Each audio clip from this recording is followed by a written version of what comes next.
The dog game is dying. Let's talk about the game first, not the dogs. It's the challenge of the wins, the competitive addiction, the thrill of the win, and the rewards of achievements. Losing only gives you the drive to come back. I learned to watch the winners, my motivation was there, my dedication was evident, now I'm a winner. The problem is the cheating to win, manipulating the truth, and then it's the all outliers.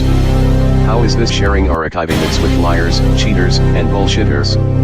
We have lost the historical value of the dog game. We can't decipher the real from the fake, the lost is the cost. So I salute these dogs of going hard kennels for all that you've given me in the game. Let's talk about pit bulls. The history, the breeding, the maintaining and feeding, and the controversies surrounding the great hunts. Come interact with the legends, and ask questions, and listen to their stories as we talk about kennels and dogs of the past and present. Hosted by one of the game's most respected kennels, with over 40 years in the hunt, going hard kennels Twin 1 and Twin 2, dogs like Champion the Debrat, the very first champion off-brand champion Mayday, the dog of the year, and Register of Merit. Champion Pretty Mama, 2-time Best in Show and 2-time Gamest in Show. Going Hard's Bay Bay, Register of Merit, Damn to Champion What a Day, Champion Gus, Champion Elrod, Champion Yellowbird.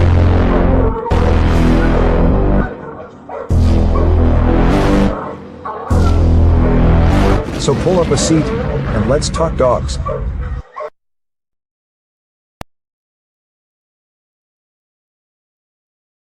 The dog game is dying. Let's talk about the game first, not the dogs.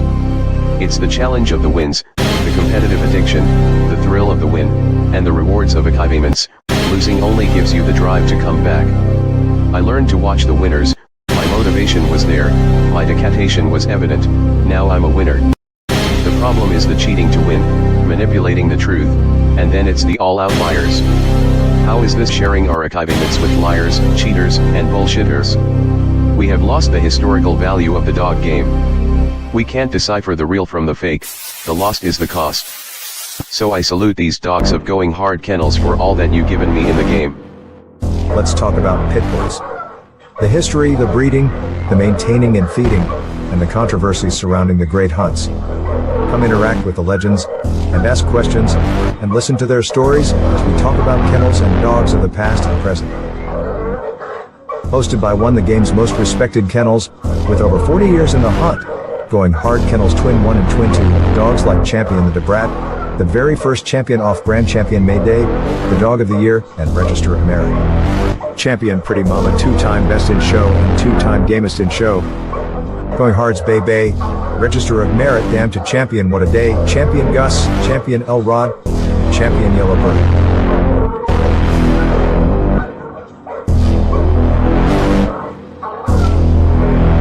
So pull up a seat, and let's talk dogs.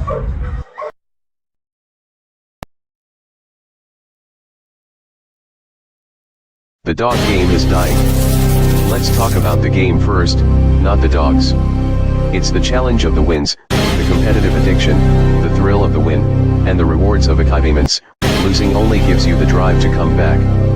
I learned to watch the winners, my motivation was there, my dedication was evident, now I'm a winner. The problem is the cheating to win, manipulating the truth, and then it's the all outliers. How is this sharing our achievements with liars, cheaters, and bullshitters?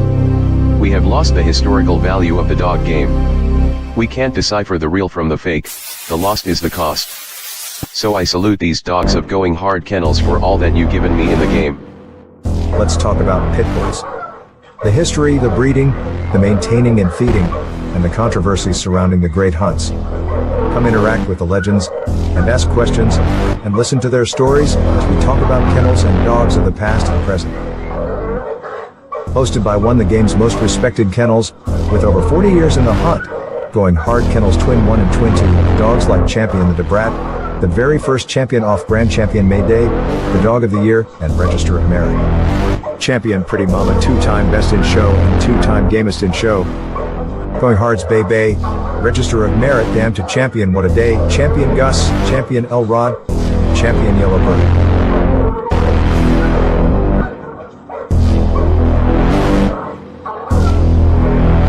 So pull up a seat, and let's talk dogs.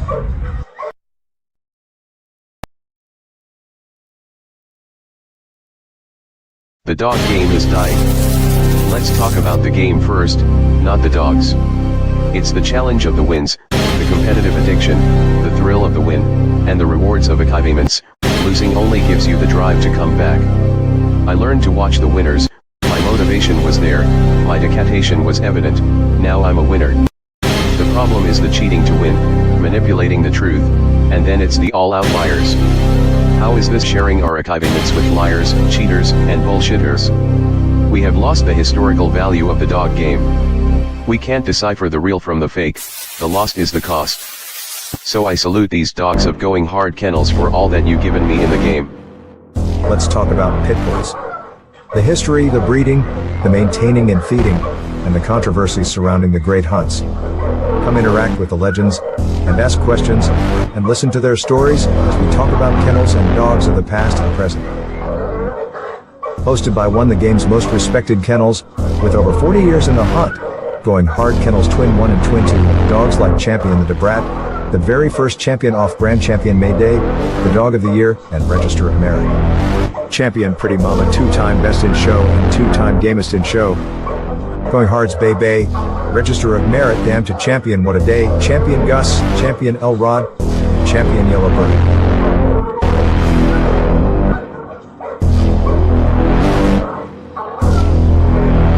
So pull up a seat, and let's talk dogs.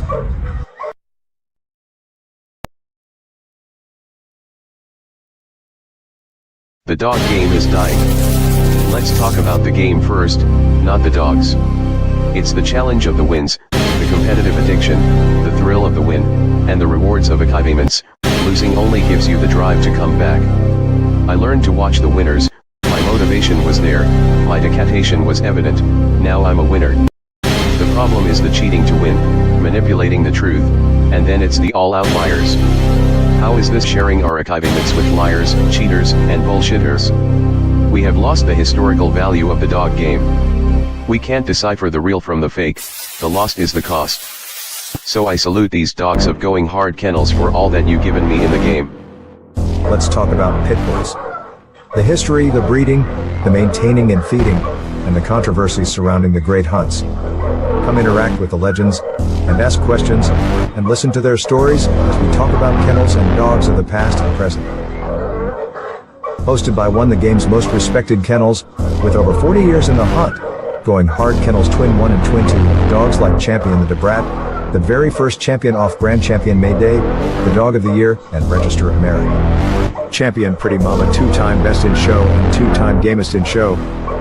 Going Hard's Bay Bay, Register of Merit, Damn to Champion What a Day, Champion Gus, Champion Elrod, Champion Yellowbird.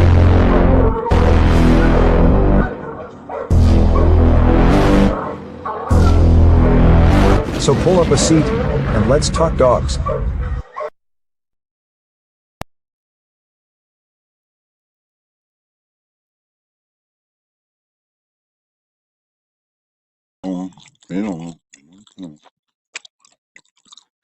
What up?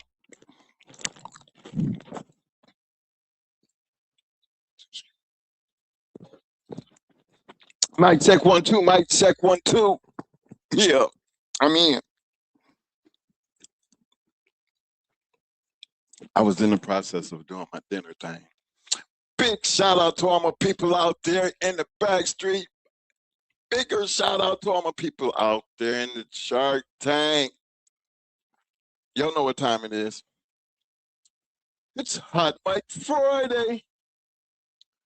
You know, excuse me. Hey, when you get a chance, I need some participation tonight, cuz again, I put another poll up because something that just happened to, me out here just looking around, seeing what's going on. You run across some very interesting conversations.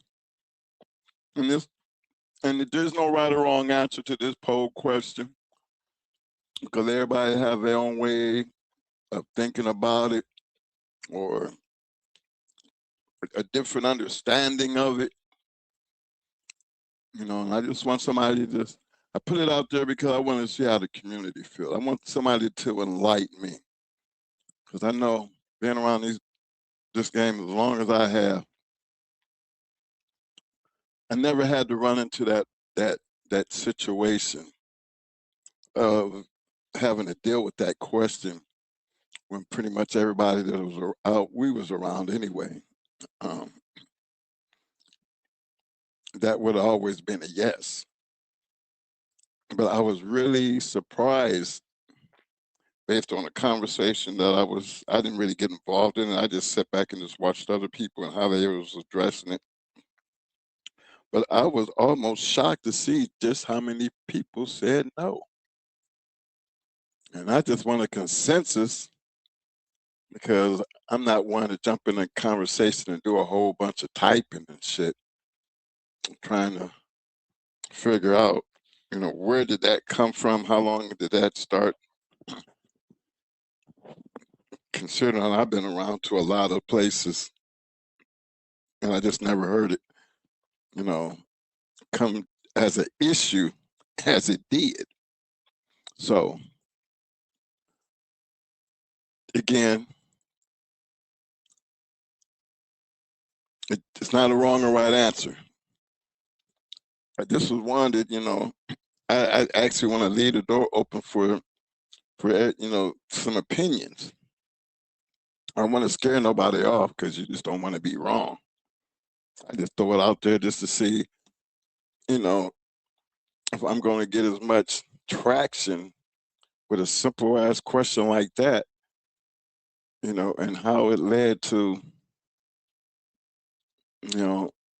a conversation that I was like, whoa, I know we old school, but damn,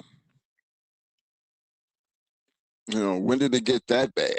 So, because when you're reading it, think about it.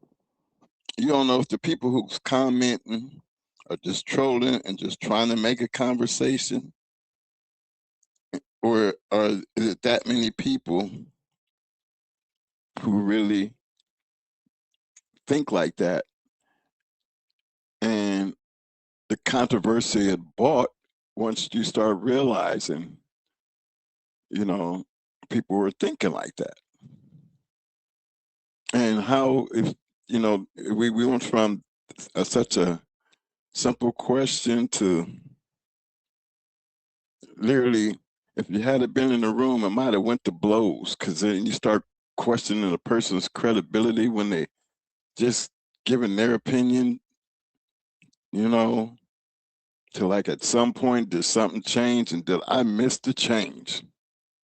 Again, I didn't get involved, but I did read a lot of the comments, and it was kind of like, okay, well, let me just put it out there in the airways, where at least somebody, if they want to, address the situation, and give me a clear, give the whole audience a better understanding of,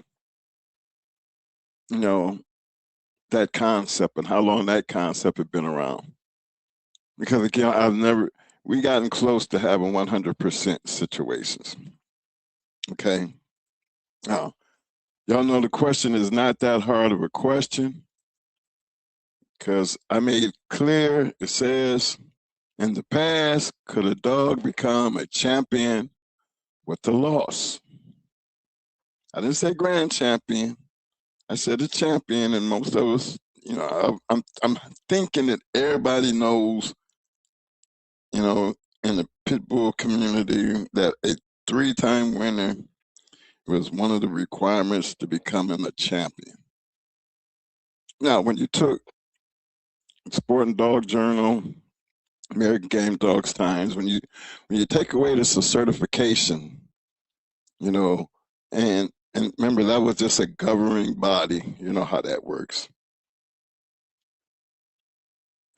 They had some years of credibility in the end, but in the end, nobody wanted to go that route. But it didn't stop people's way of thinking, as far as they tried to stick to the old rules without the certification. And I even heard people bashing that. But I mean, I'm gonna wait till before I start getting into those comments. I don't want to poison the atmosphere with some of the things that I wanted to bring up about the situation. Because in some cases, you know, people had some good points. But that's like we know how many years we've been watching football and how it looked when, you know, they started taking the kickoff and they changed the kickoff. You know, wasn't like, you know, the head, you know, as soon as the man kicked the ball, everybody down the field and we smashing, you know, no blocking below the waist. I mean, all kinds of shit. The game just changed. So, and I use football because, and even basketball, because basketball used to really be a really violent type of sport back in the day. You know, nowadays you blow on a person. Hell, they done got so phony, you know, with the in the basketball thing that they give you a technical foul if you just flop.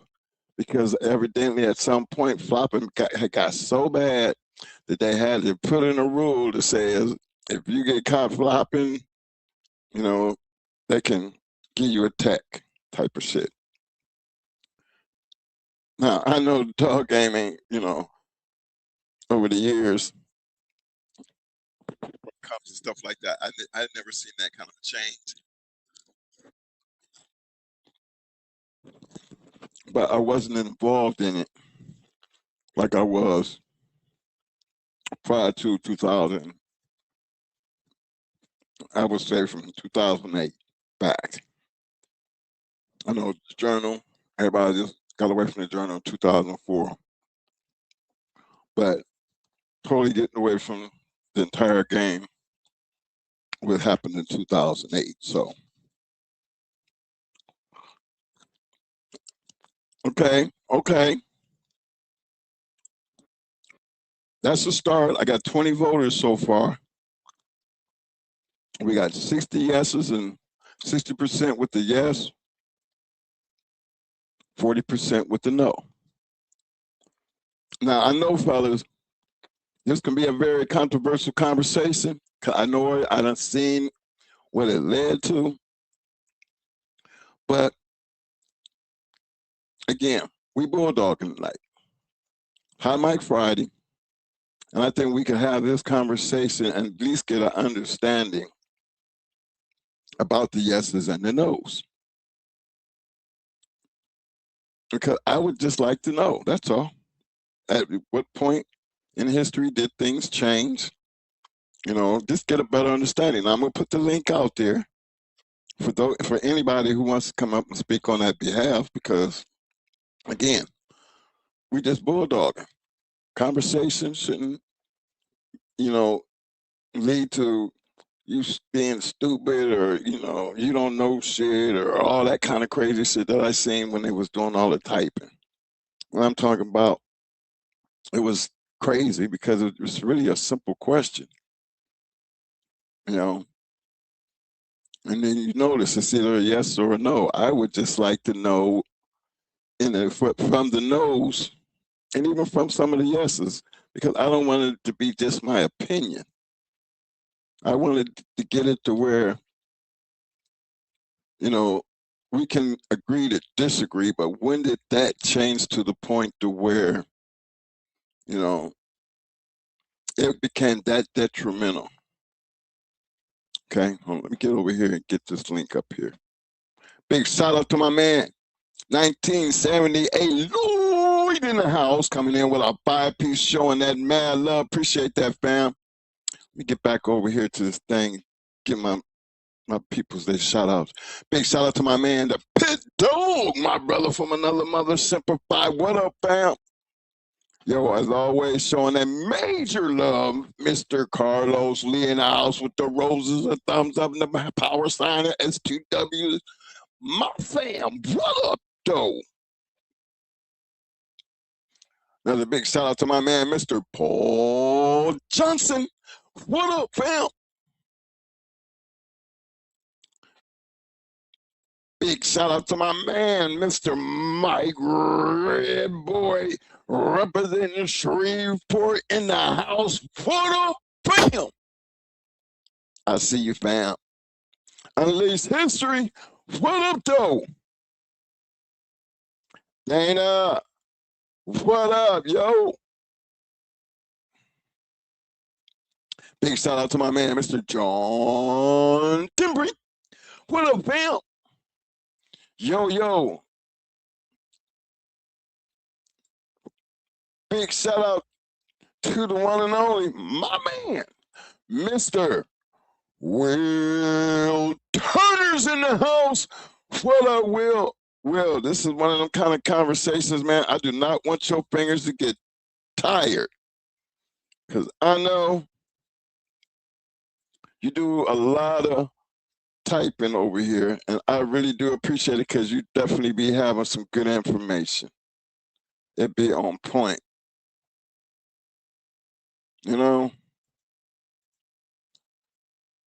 Dang, man, I know I messed that all up. I did. How do I fix that? Hold on, y'all. I got it. Hey, Mo, if you're out there, do me a favor, bro. What's that? Paste that link in the chat. Where is it at? It ain't up there? Okay. Never mind, I got it. I end up hitting the wrong button and it disappeared on me, but I got it back. We got J-Bo in the house. Big shout out to my main man. This is not J-Bo, aka J-Bo. What up, fam? J-Bo got the right answer right there. Well, I'm trying to get around to it before I get into this conversation. Let me get these people out the way. Big shout out to my man, Constant Trauma Kennels. What up, fam? Grand Champion Machiavelli. I see you, fam. Big shout out to my man, Mr. Trevor in the house. What up, fam?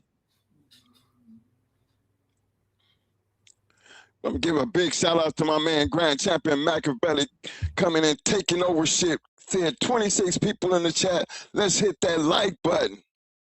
Appreciate that, fam. Appreciate that. Keep them on their toes. Hey, you remember, y'all, that like button, that subscribe button, they supposed to be free.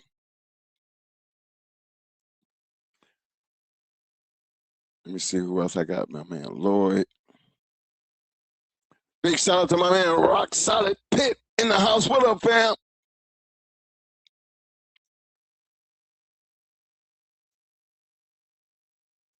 Big shout out to the Insane Honey Badger.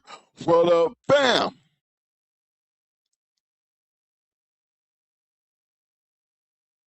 Let me see. I think that everybody got us on point. But we're going to start with J-Bo, because J-Bo made a good point. He said, you could lose one and still be a champion, but you can't be a grand champion. Got to win 5 in a row. That's what I thought, J-Bo. And sometimes I've heard people even say on that, J-Bo, and you correct me if I'm wrong, because this one section I'm finna throw in the grand champion part, you know, it varied from, you know, I think magazines, but just y'all feel me on this one. To be a grand champion, you had to go into beat at least 2 champions. Now, I do not remember which one that came under, because I thought all you had to do was win 5. But I don't know if that was Cajun or the American Game Dog Times. I don't know where that actually. It wasn't 2 champions. You had to go into at least a champion, 2-time winner or champion in one of your competitions. Okay, just one? Yep, you had to go into one or a big name kennel. Okay. Now who's doing that? That's Jack Kelly's doing. Okay. The American Game Dog Times, they didn't have no restrictions on they, Yeah. or they was just basically. Game Okay, what Dog was Time it? had restrictions. They had you had to have 4 wins to be a champion. Okay. Game Dog Times, you had to have 4 wins to be a champion, and you had to at least go into a champion to make grand champion.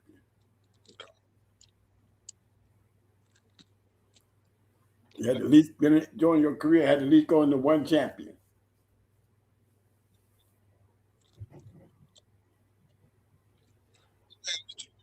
I am not an expert. I'm just a student. I thought Hey, your mic is messed up. Can't hear you. Oh, I'm sorry. I'm back to my headphone situation. Says, I am not an expert. I'm just a student. I thought champion was 3 in a row with no losses. Otherwise, the dog would be a 3-time winner. I don't know. I'm just a student. A fan, though. Okay, but you know what? Mr. Lloyd, right. That's wrong. I know, but you would not believe how many I've seen so many comments where people felt like that. And I just don't know where that came from. That it would become such a conversation piece. Well, that's not a true statement.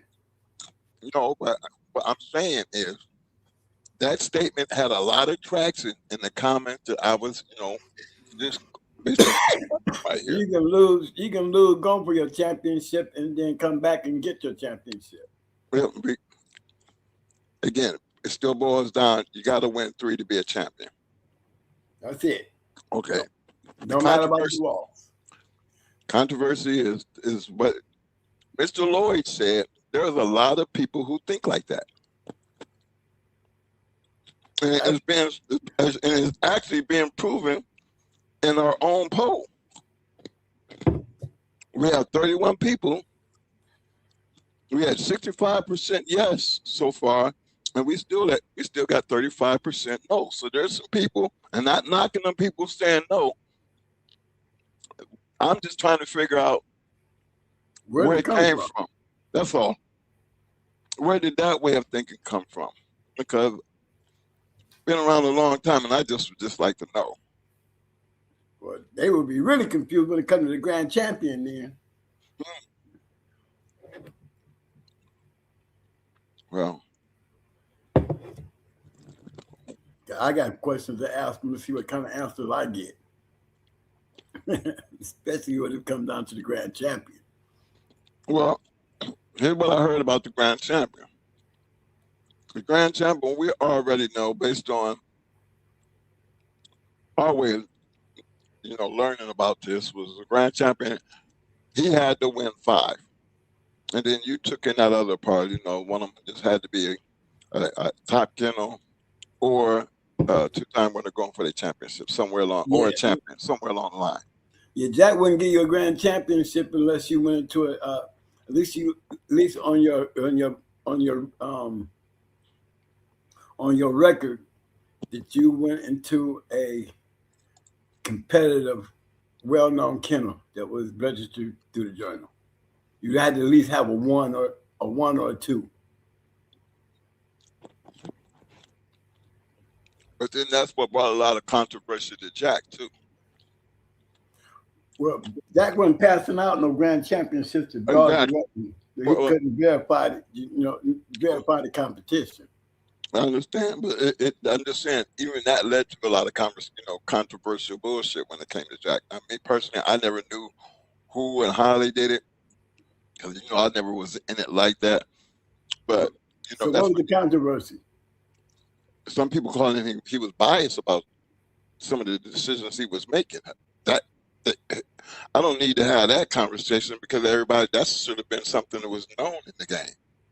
Yeah, but about some of the decisions to get a 1 and become a recognized kennel, you had to be matching dogs.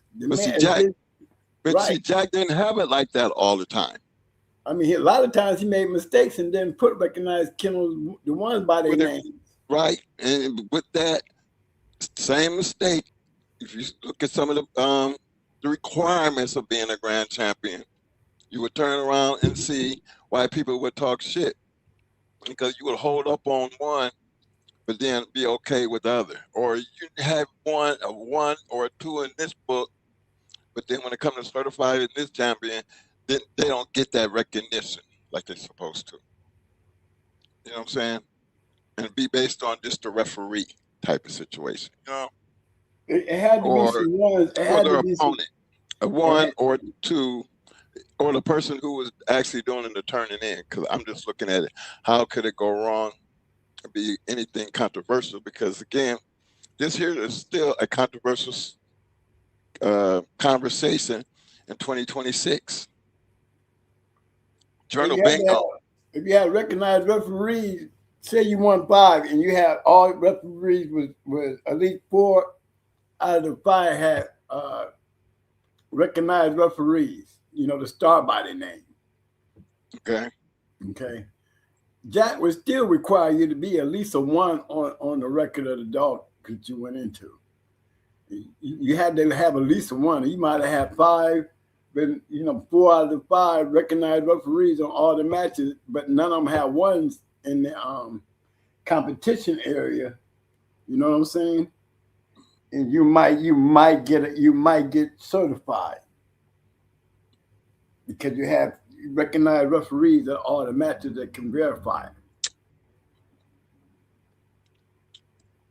Then you have sometimes, you know, like I said, he made mistakes. Like, you know, in some of the dogs' records, you would see a recognized kennel on this one, and then the next time you see the same kennel, it ain't being recognized.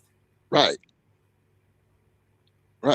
That's the part I'm talking about. Then that person have a problem getting his championship or getting his recognized grand championship, right? But those things got squared away because you had to go to Jack and be like, look, you recognize that kennel on this certificate, but you didn't recognize it on that certificate. So, you know, it'd be things like that. Because he's the one to put the 1s and the 2s there. You could get a 2 and don't be a champion when it came to Jack. If it was 2 good dogs going into each other, you know, instead of getting a 1, he would put a 2 there because of the competition. The dog wasn't even a champion. There's all kind of shit. The grand champion, as far as the Sporting Dog Journal, you know, you can win 5, but there got to be some recognized kennels on there, or it's got to be a champion on there, or 2. A 2, you do it 2, and some recognized referees. It's got to look formidable for Jack to give you a grand championship. He wasn't passing them out. We talking about back in the day, fellas. So I haven't worked my way up to how they do it after certified bodies left. But I got a question though. Do anybody know what's the only way? What's the 2 ways? What's the one way you can lose your grand championship? And another way, how can you one lose and not lose his grand championship? That's my question. Well, I had an answer to that because I've seen that comment come up in this same conversation right here. And I'm going to just put it out there like it was bar and where I understood it. You can lose your grand championship if you're a 5-time winner and you take a loss. Okay. Mm-hmm. But if your handler fouls out and you become the reason that dog lost, that dog was maintained his grand championship. That's true. Due to the loss was due to foul. They didn't put that. Now this is what was said, and I didn't hear too many people arguing that issue. But I was surprised when it did happen. The one time that I knew it happened, how everybody looked at it as a loss. When we're gonna go by the rules and what the rules state, that was part of the rules. But you know how people think. You know, everybody wants to change shit. And again, I'm still trying to figure out excuse me, where these no's was coming from, because was there a governing body that had different rules that we're not aware of? Big shout out to my man. I seen him, Mr. William McNeil in the house. What up, fam? Been a while, man.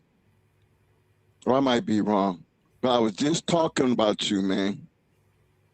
You know, one of the fellas came up. We was powwowing. They asked me, did I know you? And I was like, man, what? It's Mr. William McNeil. Y'all don't know who this man is? Yeah, they know who you are. You probably know who I'm talking about. Yeah, but appreciate his visit. But he got high regards for you. Big shout out to A Crew. Henry 2.0. It says, say twin. We want the match report from them dogs. Which one you want, AQ? Because I'm pretty sure we can pull them up in the journal. Is that what you talk about, AQ? I mean, it's been a long time since I've seen you, but being that you're here, what, you don't think they exist? I'm gonna wait for you to give me an answer. Because in order for me to do that for you, I want you to do something for me. Okay? Because you know I don't have no problem pulling up shit. But being that you're over here, and you really want to know, I don't have no problem giving it to you. But you're going to give me something in return. So I need you to start. Pull me up one. I'm going to pull you up some champions, but I need you to just pull me up one. Just one. Okay? And I hope you help take the poll. You know, don't forget to take the poll. Mr. Will Turner said, at the end of the day, it matters to what the owner feels. Me personally, I don't really care if I knew the competition level and the type of loss. At the end of the day, it matters. Well, yeah. But you know what? Hold on. I'm going to put this like this. First of all, I've always said this Bulldog game was always handled like a business. And that's where I'm at with that. So when it comes to people's feelings, you try not to have feelings in business. You know, that's what contracts is for. You might not like your contract, but being that you sign that motherfucker, guess what? You're stuck to what it is. And you can breach it at any time, and you will suffer the consequences that come with that breach. But then we understood that back in the day, because didn't we have lockups? Didn't we have referees? Didn't we have dates and times? I mean, all this is business. Is this not an agreement between two individuals? So regardless of what the owner feels or what the fucking owner thinks, we all have to understand that at some point, at some time before these things happen, these groups of people had to come to some type of agreement. And while they were coming up with their agreement, there was a referee, somebody, whether it was a referee who was the pot holder or the lockup holder, or just a neutral person who had to help negotiate through that process before that process ever took place. So I never got into the feelings shit. I mean, I remember that's the part I dealt with, because I never dealt with your feelings. Give a fuck about your feelings. I'm stuck on why we here, what we agreed to, and anything other than that, that's where we're going to have a problem. And I ain't going to leave it on the owner and his feeling. I'm leaving it on the man who holding the lockup money, the money who understood the agreement, the man that has to understand what the agreement was. And he has to make a decision. So feelings don't have nothing to do with that conversation to me. Never did, never will, because that's a hard conversation to have with me. So that's the way I feel about it. I'm waiting on that info, AQ.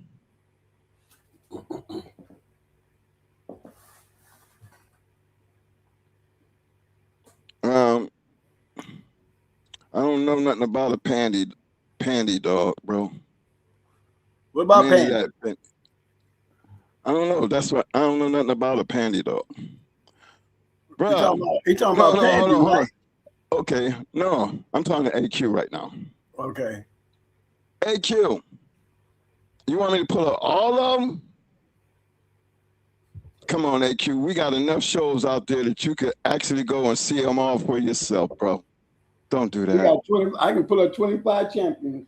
You got going hard in it. Are we gonna sit here and waste our time with that, though? I don't want to waste my time dealing with that. I'm stuck on something else. Just pick any. Okay, hold on, no. I need your dog first, AQ. I just need you to give me one. Put the number up there. Because I trust me, bro, I don't have to go through the whole list of all them champions. But because I know for sure that we got enough shows on here that we just ain't sitting up here just bullshitting and rocking the world. I really believe if you had access to some journals or if you even watch half the shows, some of this shit wouldn't even be answered. But I know why you're asking. That's why I'm putting you on the spot. But all I need from you is just one. Right. We ain't taking no more stupid ass questions about I our got shit this, bro. unless you got something to do. No, Unless you no. got something worthy to ask. But I got this one. You put up a one-time winner or something. This anything that you feel that you want your answer, you want to see something so bad, but because that's how simple it is for me. But I want to say how simple it is for you to just give me one. Just give me one champion that I could see the AQ. Yeah, you will understand why I'm fixing to do what I'm fixing to do because that's what receipts are for. I don't want to be the only one sitting here just feeling like I got to prove something to somebody. I want to see if you're worthy. Can you do that for me, sir? Okay, say less. Well, no.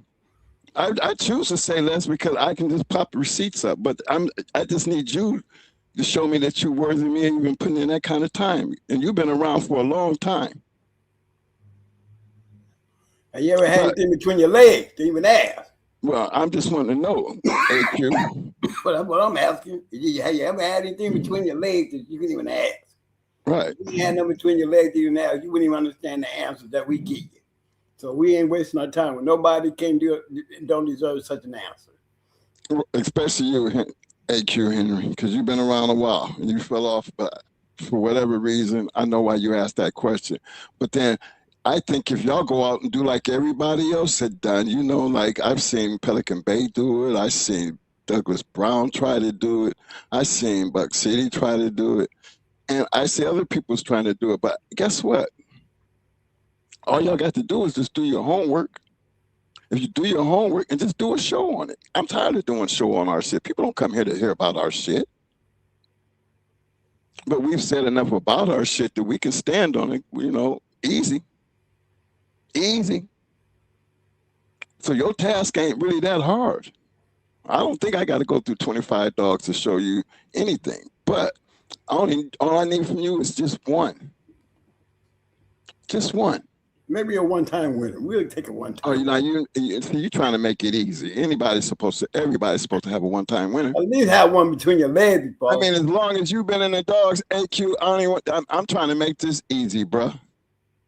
Don't do yourself like that. Don't do that. Hemi James said Art lost on a foul, so technically he's a champion. No, that's not right. Well, because maybe if you think about it, that rule about the technical foul by the handler has been really around that long, Hemi, for that not to even be an issue because grand champion Art has always been a grand champion, even with that one loss from the handler. I know what you say technically, but technically he's still a grand champion. That's technically, right? That is you feel me? This is how long that rule has been around. So when you say technically a champion, no, he's technically a grand champion. You've been around the dog. You should know that. You've been around dogs long enough. I mean, you comment on a lot, but come on now, don't act like you're forgetting a major part of this conversation. right? We know the major part of the conversation back in that time period, you were not considered losing your grand championship behind a handler's foul. And we know how long. We know how long. If you were winning the fight during the time that the foul occurred. I don't even think that should matter at that does point. Matter. When the foul's called, when the referee called a foul, right, it's over. No, it does matter. If the dog was winning at the time of the foul, who's calling the fouls around here? The referee? Really, the handler's supposed to. When I'm refereeing, I tell them before I even get in. When we're discussing the rules, I don't call fouls. I don't call fouls. Right. All you're supposed to do is acknowledge the shit. Right. So if a person calls a foul, it is up to the referee to acknowledge it, and once he's acknowledging it, it's over. It depends on the handler and what he want to do with the foul. Well, because you're the referee who's this is asking what you want me to do. When I'm refereeing, I tell them just like this: I don't call fouls and I don't call matches. If you call a foul and I acknowledge it, it's up to you whether you want to give them the warning or you want to take the win. See, a lot of people think that's automatic. But it ain't. You come out the corner and all of a sudden the referee's supposed to say something. Actually, the referee ain't supposed to say shit. Nothing. It's up to the handler to call it. The handler to call it. And it's up for the referee to acknowledge the foul. And then it's up to the handler to decide. The handler to decide what he want to do. So I'm just curious. I'm just putting that out there. I am just curious. I'm still waiting, AQ. I don't want to run you. I don't want to run you away, fam. But I am really giving you an opportunity here because I don't have a problem answering your shit. Okay. Champion Charlie loss was a gambler bet based on time limit, which he fell short, and Red Becker honored it. Well, yeah. Now, you remember that story, right? Well, I'm just mentioning it for those that might not know. I feel you on that because you remember that was something the two men agreed from the very beginning before the fight started, if I'm correct. And the same thing with Rusty Man. When Rusty Man won, he said, "You won't last this long." And Who told him that? What match was that, though, Mo? That was a well-known match. Damn, I forgot the match. Don't worry. I know Rusty Man, he had one of those.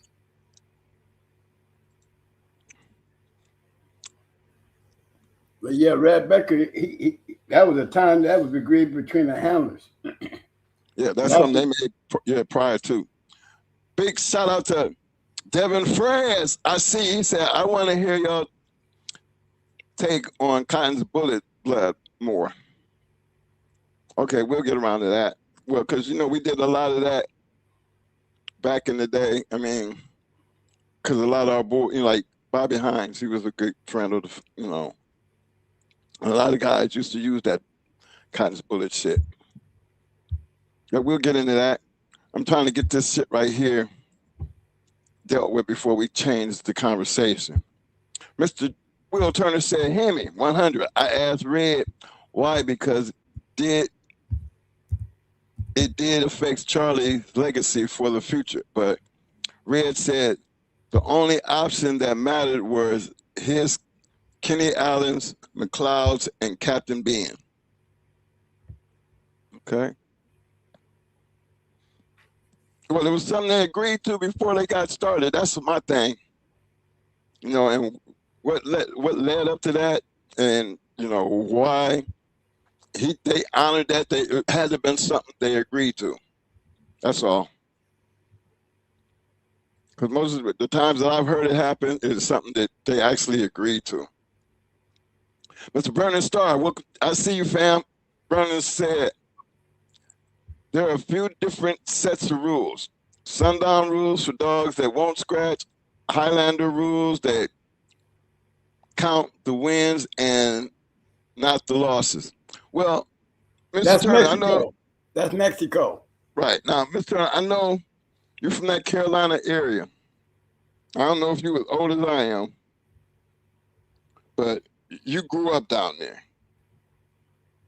But all the rules that was going on down there, I never heard the sundown rule. I mean, not for dogs. Now, the sundown rule was getting back across the goddamn tracks before the sun went down. Yeah, I understand that rule. But outside of when it came to the dog, I wasn't very familiar with that one. But the Highlander rules, the count the wins, now that's another one. Was that a Mexican thing? Because I never seen a sanctioning body here in the States that had those type of rules. So help me out here, because I be wanting to know. We got the names of these rules, but tell me specifically, you're in this dog game, how did it become a conversation piece to the point that I've seen people get upset? Because there's a lot, this game is not it's not that big, but it ain't that damn small. And to spend as much time in this game as that I have, and there's so many who have been in here a lot longer than I've been, that I never known the rules to change to where that had ever become an issue. And I've stood at that scale, and I've negotiated pretty much of a lot of our shit. Whatever the rules were said, that's what we went by. And nobody never came to me to talk about Highlander. We're gonna do Cajun rules or no. We was the only. I think the only rule that I always had, and I pushed and I flipped for, was the scratch the win rule. I mean, most of the sometimes they agreed, but then there was the majority of the time they just didn't agree. But we weren't gonna do nothing until we gonna either flip, but we just not gonna not do it because you say so. That don't work for me. And that's why the purpose I have a referee standing there, or the lockup man standing there, because in order for this thing to go off, we got to both agree to what happens tonight. So if that's my only thing that I want to throw in there, guess what? Heads or tails. You know what I mean? That's just how it goes. I ain't got to go back and forth and you think you're going to be, no, I didn't worry about all that bullshit. That was the only thing I brought to the table. Only thing. You're supposed to come in on weight. Hell, it was some people that were trying to be shitty about the time. But see, that time start going out the door, a motherfucker start having you out there riding around for the next 2 hours with a goddamn caravan, bunch of motherfuckers, and then all of a sudden, you don't know where you're going, and then boom, now you're supposed to be there, and we 2 hours behind and late. But that ain't supposed to be their fault. That's your fault, because y'all are hosting camp. It's supposed to be all secretive. Who's supposed to pay that lockup? Because we did agree on the time. Me, I'll be looking for their money. Because I was paid, because I've seen people get petty like that, and I always felt that I could be petty like that. Especially when you think you driving around in the car with the dog is supposed to hurt somebody. No, you're supposed to pay for that. You know what time it was supposed to be here. You're the host. You're supposed to make sure we're able to get here. So y'all call me petty all you want, but you got to remember, I'm the same motherfucker that lick a dog too. So, I'm not changing who I am. I'm just telling you how it was. So when it came to them rules, I never seen nobody come across and tell me, sundown and, or Highlander or even the Cajun shit. Because most of the time, everybody, when I heard Cajun, I thought that was pretty much we discussing Cajun. Ain't nobody touching dogs, out of hope. First dog, turn, down dog, turn, call, down dog, scratch. We go over all that shit. But then, without me having to read Cajun rules, I'm just thinking, we've done this enough. I've had this conversation enough, and there really wasn't nothing never new. And I know, I just never heard, and with all the fucking people that devices I'm talking about, it just kind of made me want to have this conversation because I could not believe that there was resistance to the champion part. Because I still have yet to hear anybody tell me where the hell did that shit come from? What sanctioning body can you find that at? Because I sure the hell would like to know. Because that's something that I just never knew. I don't want it to just be talking. This is one of them moments, help us learn something by just giving us somewhere to go find that at. Remember, we speak on the sanctioning bodies. Remember, it was sanctioning bodies who put the restrictions on champions and grand champions. That was Jack Kelly's shit, and that's what he wanted, and that's what it was. It's like the NFL and any other kind of motherfucking sport. They set the rules, and then whatever them rules is, that's the way they go down. Now, I don't know of any other sanctioning body that had more pull than maybe what Jack did, because I think everything else in every other magazine followed in. And that just actually became a trend of shit.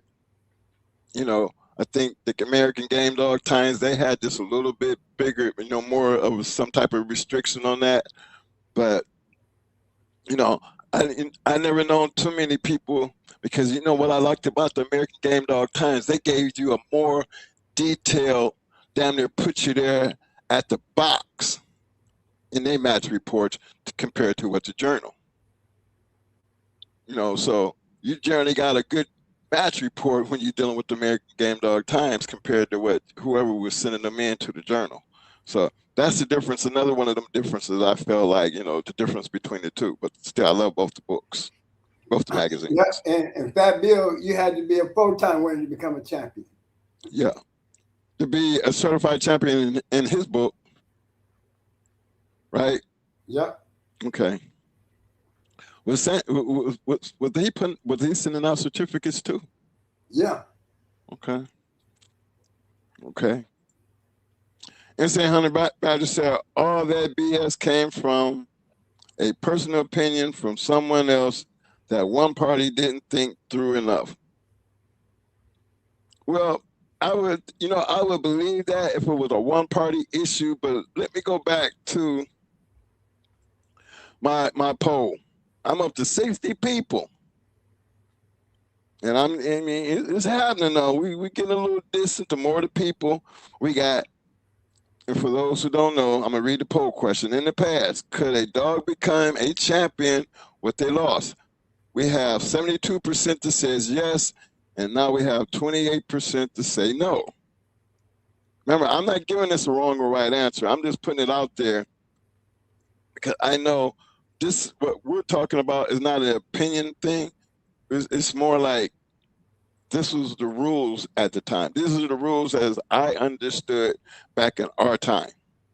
And I think I pretty much understood the rules because I was mainly the one who was locking in everything, making sure that that contract was fulfilled all the way up until, Mo climbed over that wall.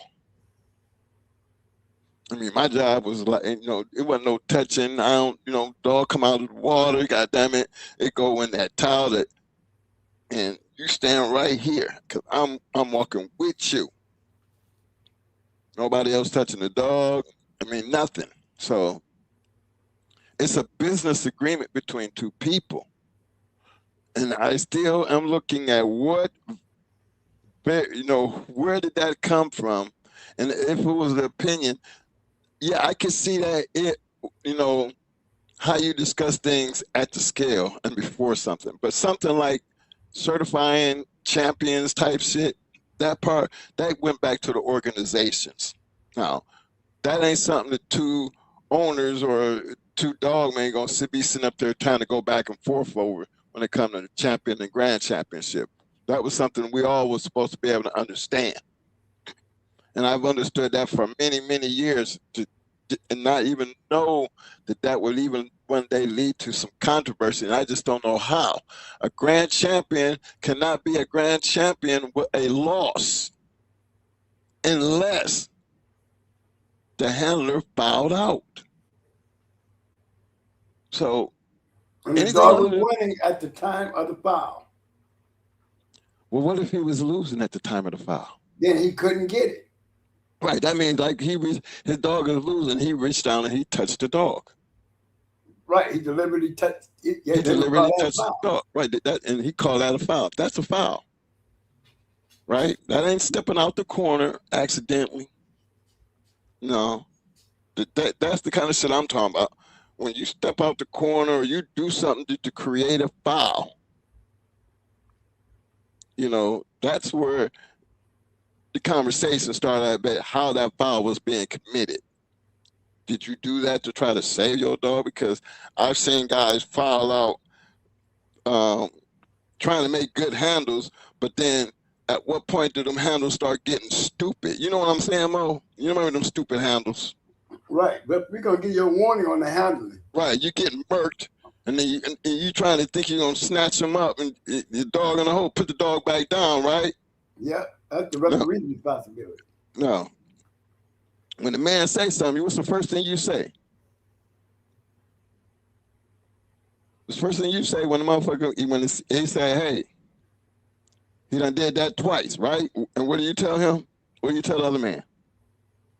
Don't be touching. What you talking about? You know, man, dog down.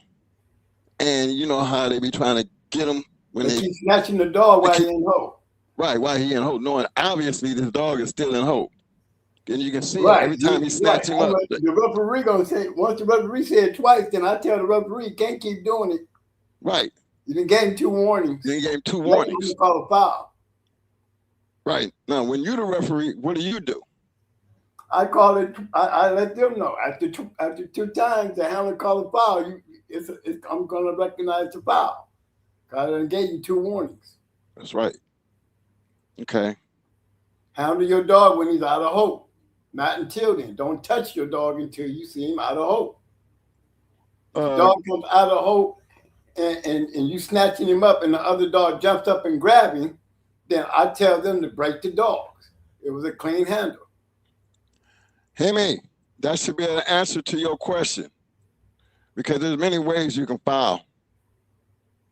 But that should answer your question right there. Because the result is you foul, your ass is through. That's just how that go. And it all boils down to what the referee says in the end. Not you, not your opponent, but the referee. All he really there to do is acknowledge shit. Nothing else. And the only way he can acknowledge a foul is you have to bring it to his attention. Cool? So that's what how a foul is generated. And the results will be based on what that referee says in the end. Right. Now, here's one I always go back to is like, here goes a situation that I've seen, and I was just so happened to be there and had to correct the whole situation because before I got out of hand. The dog was in the corner. The guy cuts his dog loose. It's not on him to go. Referee says it's on the other dog to go. Referee says face your dog. He's looking and pointing his finger at the one corner, telling the dude to release his dog, but he's looking at the other corner. You know what I'm saying? But the dude that he was looking at, he released his dog. Before, when the referee said before he said release the dog, he looked at the dude and he pointed his finger at the other guy and he was going to say release the dog, and the dude let his dog go. Now, as soon as the dude let his dog go, the boy said foul. It wasn't his scratch, it was my scratch. And the referee said he acknowledged the foul. That's a foul, you scratch out of turn.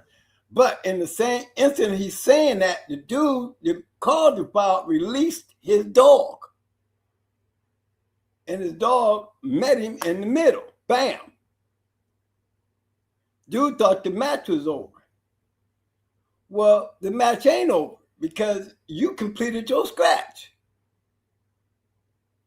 He might have scratched out a turn, but he didn't even get over there to hit your dog. You released your dog. That alleviated the foul. You see what I'm saying? Referee, did he not release the dog before you not once you acknowledge the foul? Did he not release his dog? So even though dude scratched out of turn, that dog still didn't hit his dog. But when he released his dog, and his dog completed his scratch by hitting that other dog, that eluded the foul that he called. If he had to grab the dog and pick his dog up, and the dog ran all over there into that box, into his area, that would have been a foul. The fight would have been over. But by you releasing your dog, you completed your scratch because it was on you to go. Even after the foul was made, you scratched your dog. Fight continue. Fight continue. Okay. Yeah, they had to bring me into the argument. I had to explain it to everybody. I don't know what y'all doing, what y'all talking about, but this is how this is supposed to go. You released that dog, you completed your scratch. That alleviated his foul. Did it happen simultaneously? Yes, it happened just like that. It happened simultaneously. Dude but when he released his dog, everybody started going off like, he released the dog. Like with a foul, but the dude had already released his dog, right? Exactly. Yeah. He called the foul and then released his dog. I'm gonna get in here right quick. I'm gonna do this right quick, Fuzzy. Mr. Turner said back in the day, it was very important to have a neutral referee. Yes, sir. I seen some sided shit happen. I tell you, me too. Me too. I was never a fan, and it never happened on my watch. I swear to God, it ain't never happened on my watch. Don't come in with the boys and all of a sudden, out of all these people here, you know what I'm saying, you're going to pick your boy as a referee. It never happened to me, but I seen it happen before. And it was two good kennels and a great fight, and it was sad to see it turn out the way it did because I felt uncomfortable because even though we was on the winning side, I felt uncomfortable that it really wasn't supposed to go down like that. And you know which one I'm talking about too, Miami. Which one was that? The one in Miami, the missing link one, where Jesse was doing the referee. Yeah. Yeah. That side of shit looked real bad that night. Cause even I know I felt funny about it. A couple other motherfuckers felt funny about it, but we shouldn't be the ones complaining being we was on the winning side of the situation. You know what I mean? Well, that didn't make it right. The blocking. Yeah. Over the dog. These are things the dude's complaining about, but Jesse ain't saying nothing. Right, not acknowledging the fang. Yep, not acknowledging the fang. Not checking on the fang. Not checking the fang. The shit that was obvious. Remember it almost got up to be a big ass ball. As a referee, if somebody called the fang, I'm gonna go investigate why the dogs is in the hole. That's why I carry my little stick with me. Cause I'm gonna lift them gums up and check. And if it is, I'm going to fang him while they in hope, if I can. If I can't, I tell them to park the dogs. Mm-hmm. I'm just saying. I'm thinking it's like that for everybody, though. I thought it was... Everybody ain't a referee like me, because that's why everybody used to want me to referee. Mr. Turner said that was the problem at certain places. I agree, Mike. It's a shit feeling for sure. Yes. Even though I was on the winning team, I know it didn't look right. It didn't. But again, it's not like I'm sitting here trying to say, all right, I was just guilty, but no, because it wasn't my place to say. Or the dogs turning facing around in the corner. Goddamn, some of the dogs be like, you might as well just face the damn dog. Right. They let them look too. They look. Your dog can look around your leg, as long as his shoulders is facing the corner.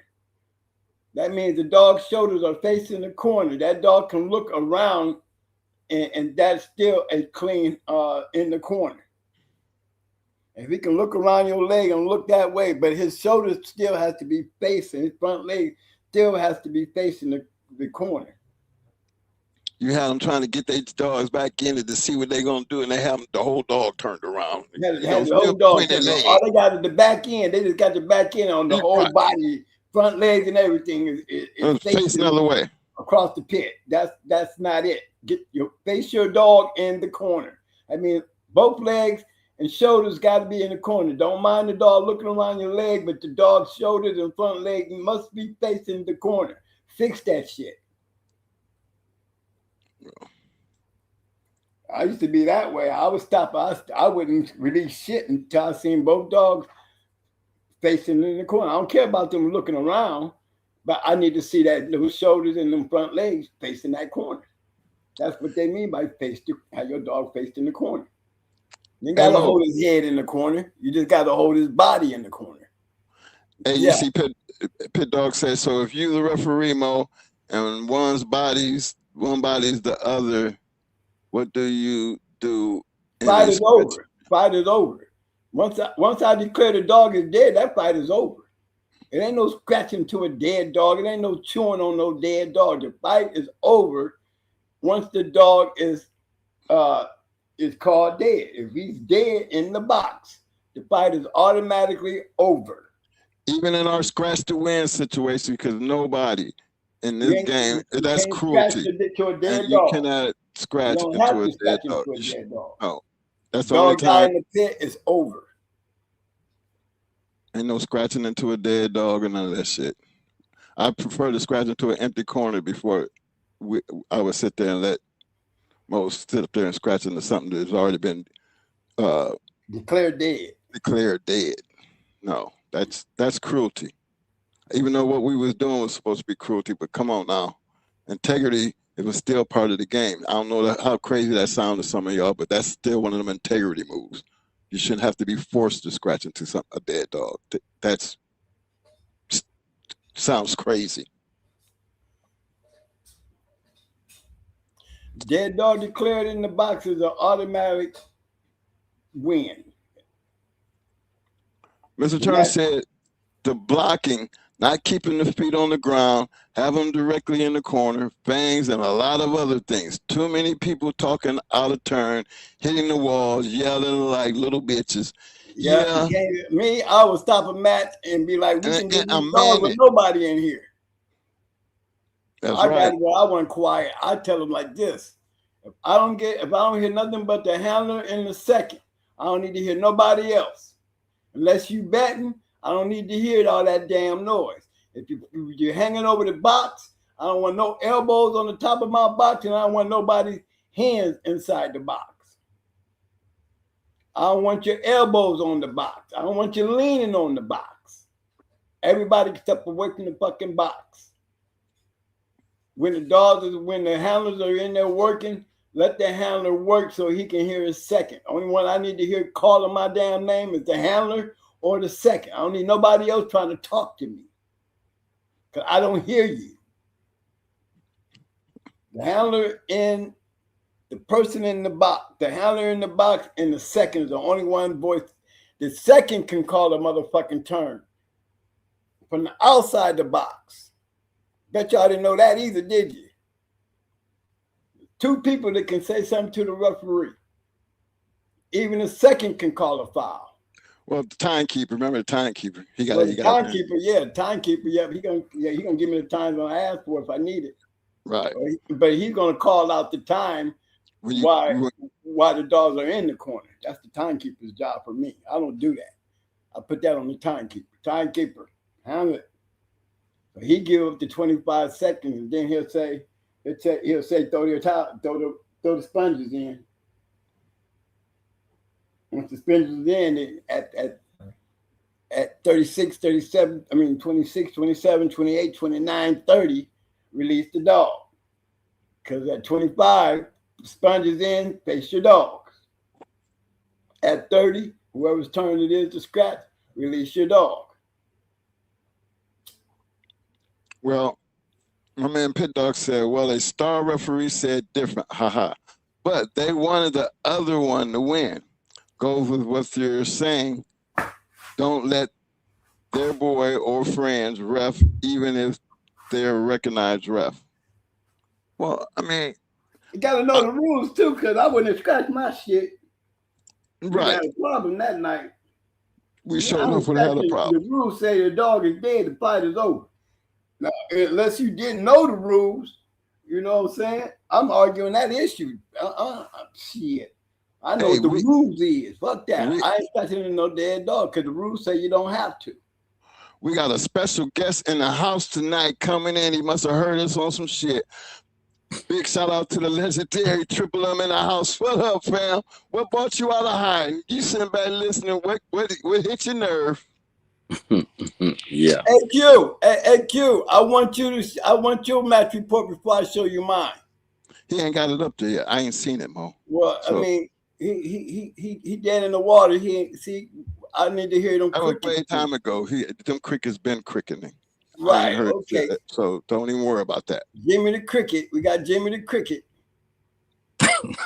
Go ahead, Triple M. No, I have to say, no, well, I had to find out what you were talking about tonight. Well, you've been in enough shit. I mean, these rules. First of all, let me ask you this. Let me get my poll question out the way. My poll question tonight was: in the past, could a dog become a champion with a loss? Yes or no? No, I've never seen Jack Kelly. I mean, he would give the wins there, but I don't remember him just certifying one a champion. I mean, he would be like, okay, never won 4 times, well, 4 time winner, 1 time loser, or whatever. But I don't know. I don't remember. I don't remember him putting champion in front of the name. Yeah, Okay, I can show I've you seen matches. one. The won 3 and lost. What dog was that, y'all? It's a great dog. Whistler won Whistler 3 and lost 3. won 3 and lost 3, and he is a champion, Yeah. certified. So he did. So what did he do? Win the 3 first and became a champion. Then Nope. Nope. Nope. Nope. Nope. He won one, and then he lost game. He won 2, became a champion, and he lost the next 2 games and still was a champion. no, that's kind of wrecking my mind. I Yeah, hadn't. it is in the journal. It tells you he won 3 and lost 3 games. But still had a certified champion. Yep, he was matched 6 times. So That's a good one, man. Well, I mean, not really, because I can show you a lot of champions that lost going for the championship and came back and won the championship after they lost. let's take about like We Hunt. We Hunt is a grand champion, but in reality, We Hunt lost his first match. Right. But nobody, he's still a grand champion because everybody just forgot about that first loss, right? Right, because we went on to win 5 after that. Right. So, but how did that first loss just disappear? That first loss, that's still a loss. Right. But he's still a grand champion. We Hunt. They had him as grand champion. We Hunt 7-time winner. Was that him? Mm-hmm. Okay. So what happened to that loss? Nobody really never clarified that loss. Even now, and when we ask that question, I've never ever really got an answer. But then I look at the times back then. You know what I'm saying? You know, why did that first loss just not exist anymore? And it was actually a recorded loss in the journal. So that's the kind of shit I was talking about, Jack. But these are things that still happened in the game, but it didn't make sense. But history will show you that I'm not just making this shit up because it's there. Well, nobody trying to explain it then. There was a lot of controversy about it, but you can't take nothing away from the dog. A dog didn't know no damn better because he still went on to win 7. Well, it's just like Crenshaw was telling me about the recognition on Rascal. He said they had all the paperwork and all the stuff together, but at the time Jack did not want to give him his recognition. What was Jack's? Because he didn't like Crenshaw. No, I mean, they Well, they was cool, it was, right? it was always at the things together. I saw them together a lot. They used to invite me, with them, but But see, yeah, but Rascal lost. He lost. He didn't quit. He lost games, but he lost. But Jack didn't want to give him his grand championship or something. He didn't get his grand championship. He was a champion. Yeah. Okay. He never was a grand champion. He went on to win 2 after that. Rascal like a 6-time winner or something, but he lost 1 game. That's why he's the only champion, Rascal. Yeah. Okay, big shout out to my man Vance 305 in the house. What up, fam?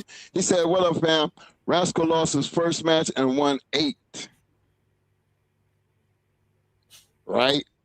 No, he won his first match. He said he lost his first match. I'm telling you what No, he he said. didn't. He lost his second match. It wasn't his first match. He lost his second match. He was picked up game. I think he lost to who he lose to? I'm trying to remember.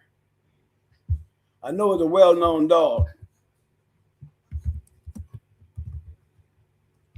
Let me see here.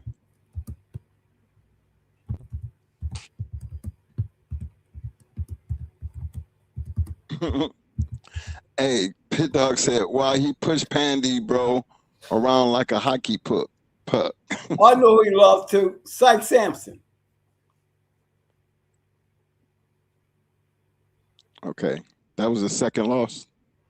His second match, right? Yep.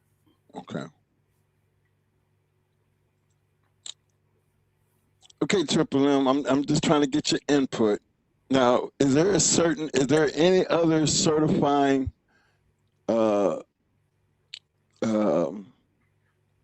entity in the dog game that pressed the issue that, as a champion, you had to win all 3?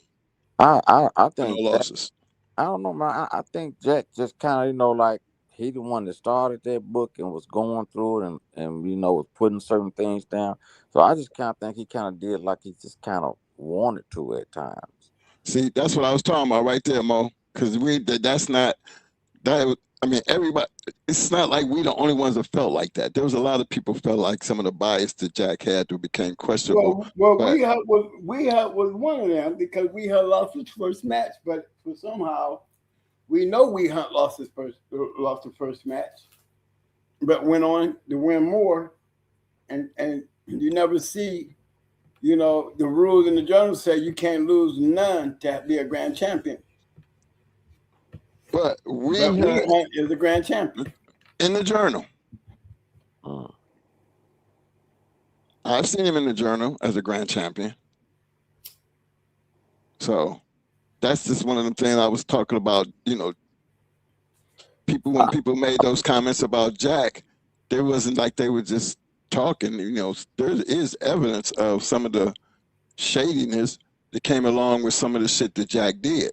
But well, it's just like when I met him that time, and he wrote in the book. I mean, I still got the page where it read. He recognized 17 wins out of 1 litter, but he was not gonna put that female up there with Honey Bunch during that time. I mean, and he wrote the story when I told him about it, and you can read it now when he did the story with Hellcat on the front. This litter produced 17 wins out of 1 litter, this and that. But then the people would call to be like, well, you know what? He recognized that, but he won't why he won't put that bitch and that male in there.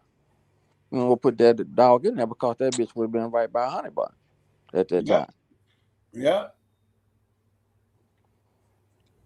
Well, history You know, and you know what? Another thing about them 17 wins, the thing about that situation was them 17 wins were certified, registered in the journal. Yeah. Yeah. I, One of them. Which one was it though? Which one was it though? Which one he didn't recognize as the grand champion? Was it the grand champion or champion? But it was one of them that he didn't recognize out of them 17 wins. Which one was it, Mason?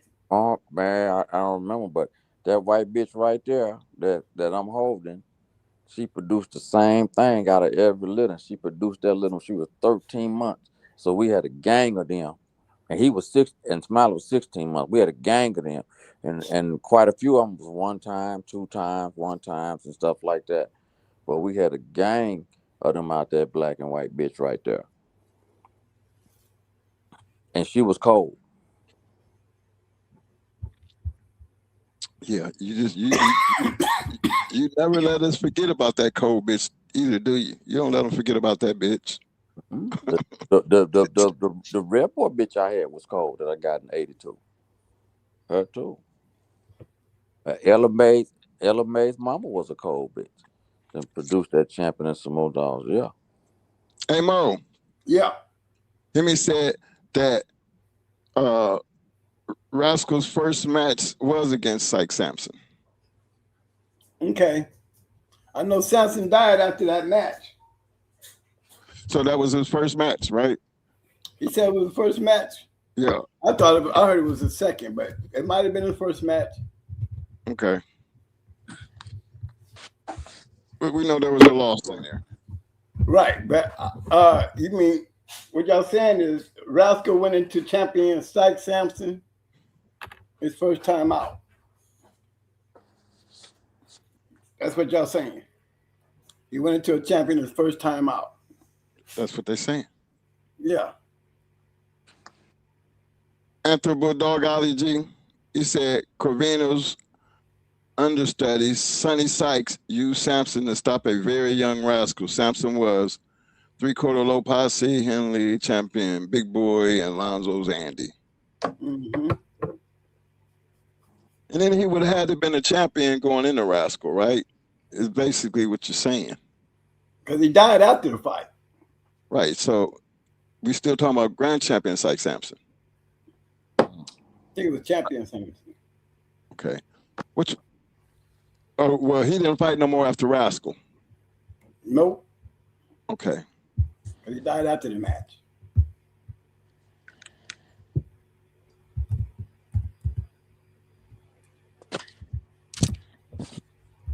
Yeah, we we're talking about some ancient stuff now. Yeah. Yeah, we get ancient every once in a while because again, this all started over. You know, I could not believe that this would be a controversial conversation behind what I considered the rules. You know. Yeah, well, he kind of did like, man. I mean, he kind of just, it was his book. So he just every now and then he just kind of put his finger in it. Okay, now here's what I know that Rascal was a one-time winner when he went into Syke Sampson. Okay? When he went into Syke Sampson, he was a one-time winner. And they're saying that he was a young Rascal at the time because Rascal did go on to win 8. And that would have had to been after his first loss based on what Hemi's saying. Sampson was a one-time winner when he went into Rascal. Sampson was a one-time winner. Yep, he wasn't he was nothing but a one-time winner. Who was? Who we talking about though? Sampson. He won his first one. Syke Sampson went into Rascal. They both dogs was first time out dogs. Okay. Based on what I'm reading. Both dogs first time out dogs. Sampson went into Rascal. And that's why Rascal, even though he went on to win, 8 more after that. You know what I'm saying? They wouldn't give him his grand championship because of the loss to Syke Sampson. Okay. So Syke Sampson wasn't a champion. He couldn't have been a champion if No. he died after that first match. Right. Okay. Understood. Tyke Samson was a one-time winner, and that was the win he won over Rascal. Vance 305 said 18 months old, his first match, he thinks that Rascal was a young dog at 18 months old. Yep. And he went in the Tyke Samson in both. Yep. Okay.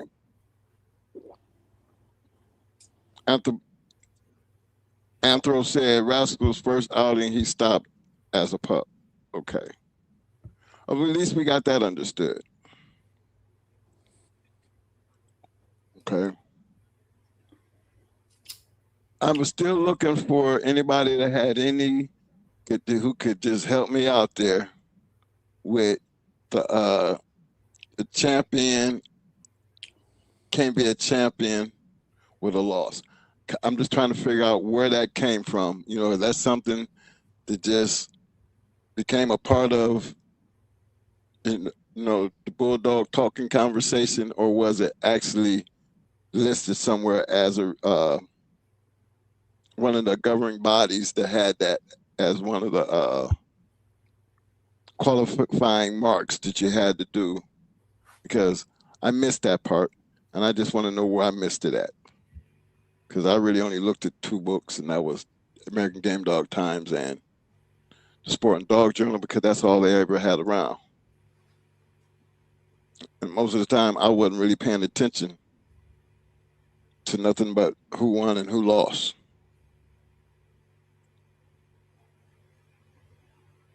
Let me see here. Now, do I need here? I'm gonna do this again. It's a Rascal quit at 1:52. That was the first match.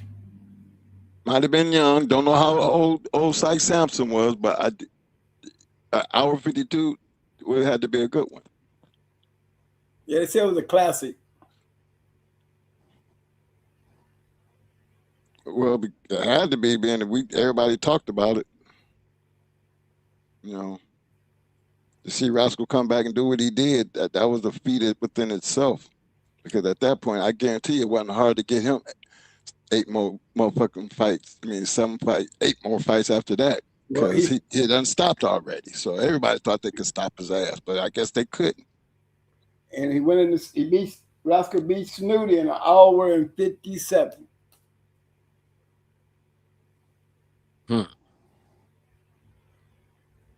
My goodness. Yeah, a lot of his matches went over the hour. He was a game dog. Well, everybody went after that Rascal shit because of that, but then, goddamn, man. That's one of the reasons why I was never a fan of going over the hour mark. You know what I'm saying? If you come in there with a killer, we ain't got to be worried and biting our fingernails and shit like that. Shit, you know what I'm saying? Right. Y'all know when y'all in for a hell of a night, when you standing there looking at that shit, you know this finna be a long one. Boy, your health got to be in great shape, because, man, I take my hat off to anybody that's in the box during them time periods and you was in a long one, because, man, you couldn't get back. You had to wait to get back to the corner to damn wipe the sweat off your face. Yeah. If can't nobody hand you shit, you just a damn wet mess. But, you know, well, it takes you to be in that type of shit to understand what's all involved, you know. Right. Hey, Vance, he went 1:52 though. Vance, he went 1:52. And he ended up killing him. Because Samson died shortly, like 30 minutes after the match. Samson died. So what you saying, Mo? He wasn't, in the fact that he wasn't in great shape. I mean, if he quit, he quit. He didn't say he hit the floor and didn't get up. He didn't say he took the count.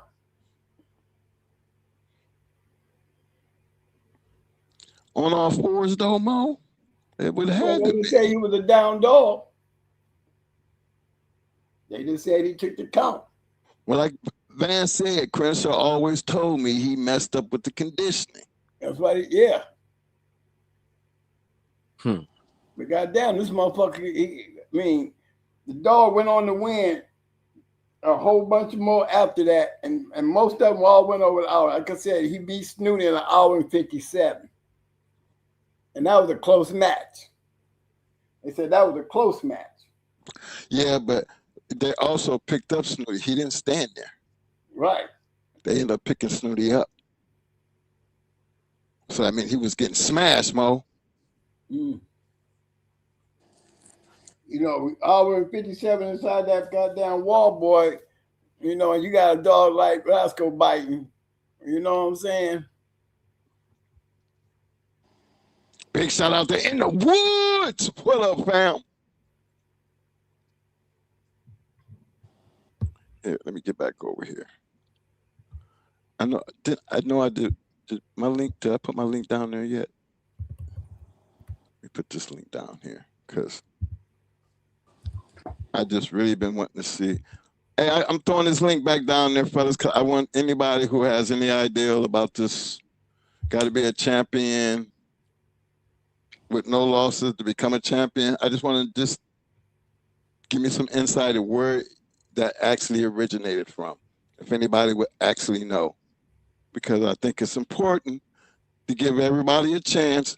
You know, I don't want to make sure that we ain't leaving out nothing and just make it sound like, you know, because we said it makes it all good. No. What I'm saying is give me a research somewhere I can reference to understand the rules where that come from.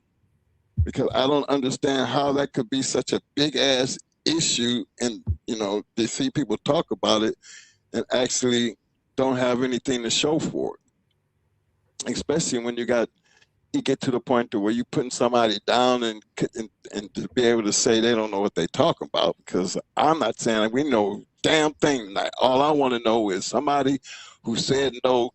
Tell me where it comes from. Just give me some type of reference where I can just dive in there and get a better understanding of why this became such a big ass issue when the majority of the time I was ever dealing with this situation, I've always felt like the only time you couldn't be a grand champion was if you lost, and that's the way it was. And only exception to that was if the person, the handler, fouled, and for whatever reason, well, you said there's a reasoning to that. Right. The dog had to be ahead. The dog had to be ahead at the time the foul was committed. Okay. But yeah. I am so surprised with all these bulldoggers in the house. You know, and I think I got enough nose up here to just really think that somebody could at least give us some type of insight as where did that come from? Grand champion Max lost his grand championship when he lost to Cochise. That's why he's champion Max now. Okay, now we got up. This is Syke Sampson's ped. You're right. And it tells you right there.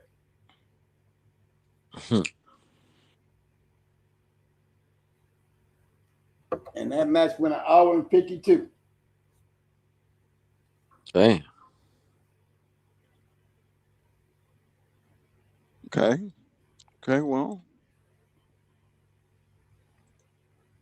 My man Van said it's not from the journal. Game Dog Times. I didn't know that.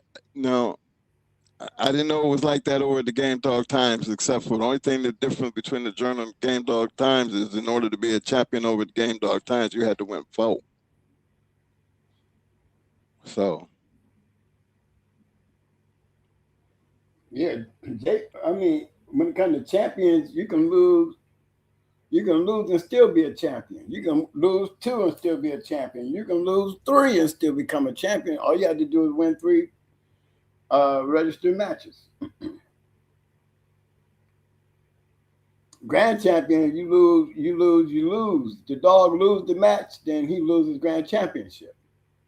If he lose any match, he can't make grand champion. If he go and win 5 more after that, he still will always be a champion. Triple M, well, I got you here.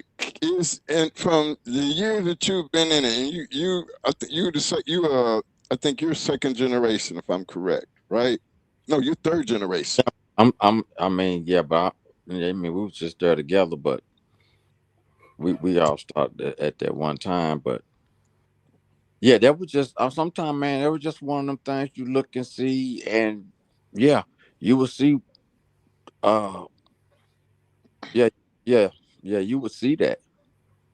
Now, let me ask you: have you ever been made this in order to win that you had to scratch into a dead dog? No, because because when during our time when we did uh when we made that run that time that everybody talked about that 20 something and 12 of them was DOAs, and then nobody say no, because mostly no, they just had to pick them. No, we wasn't made to scratch into no dead dog. Right.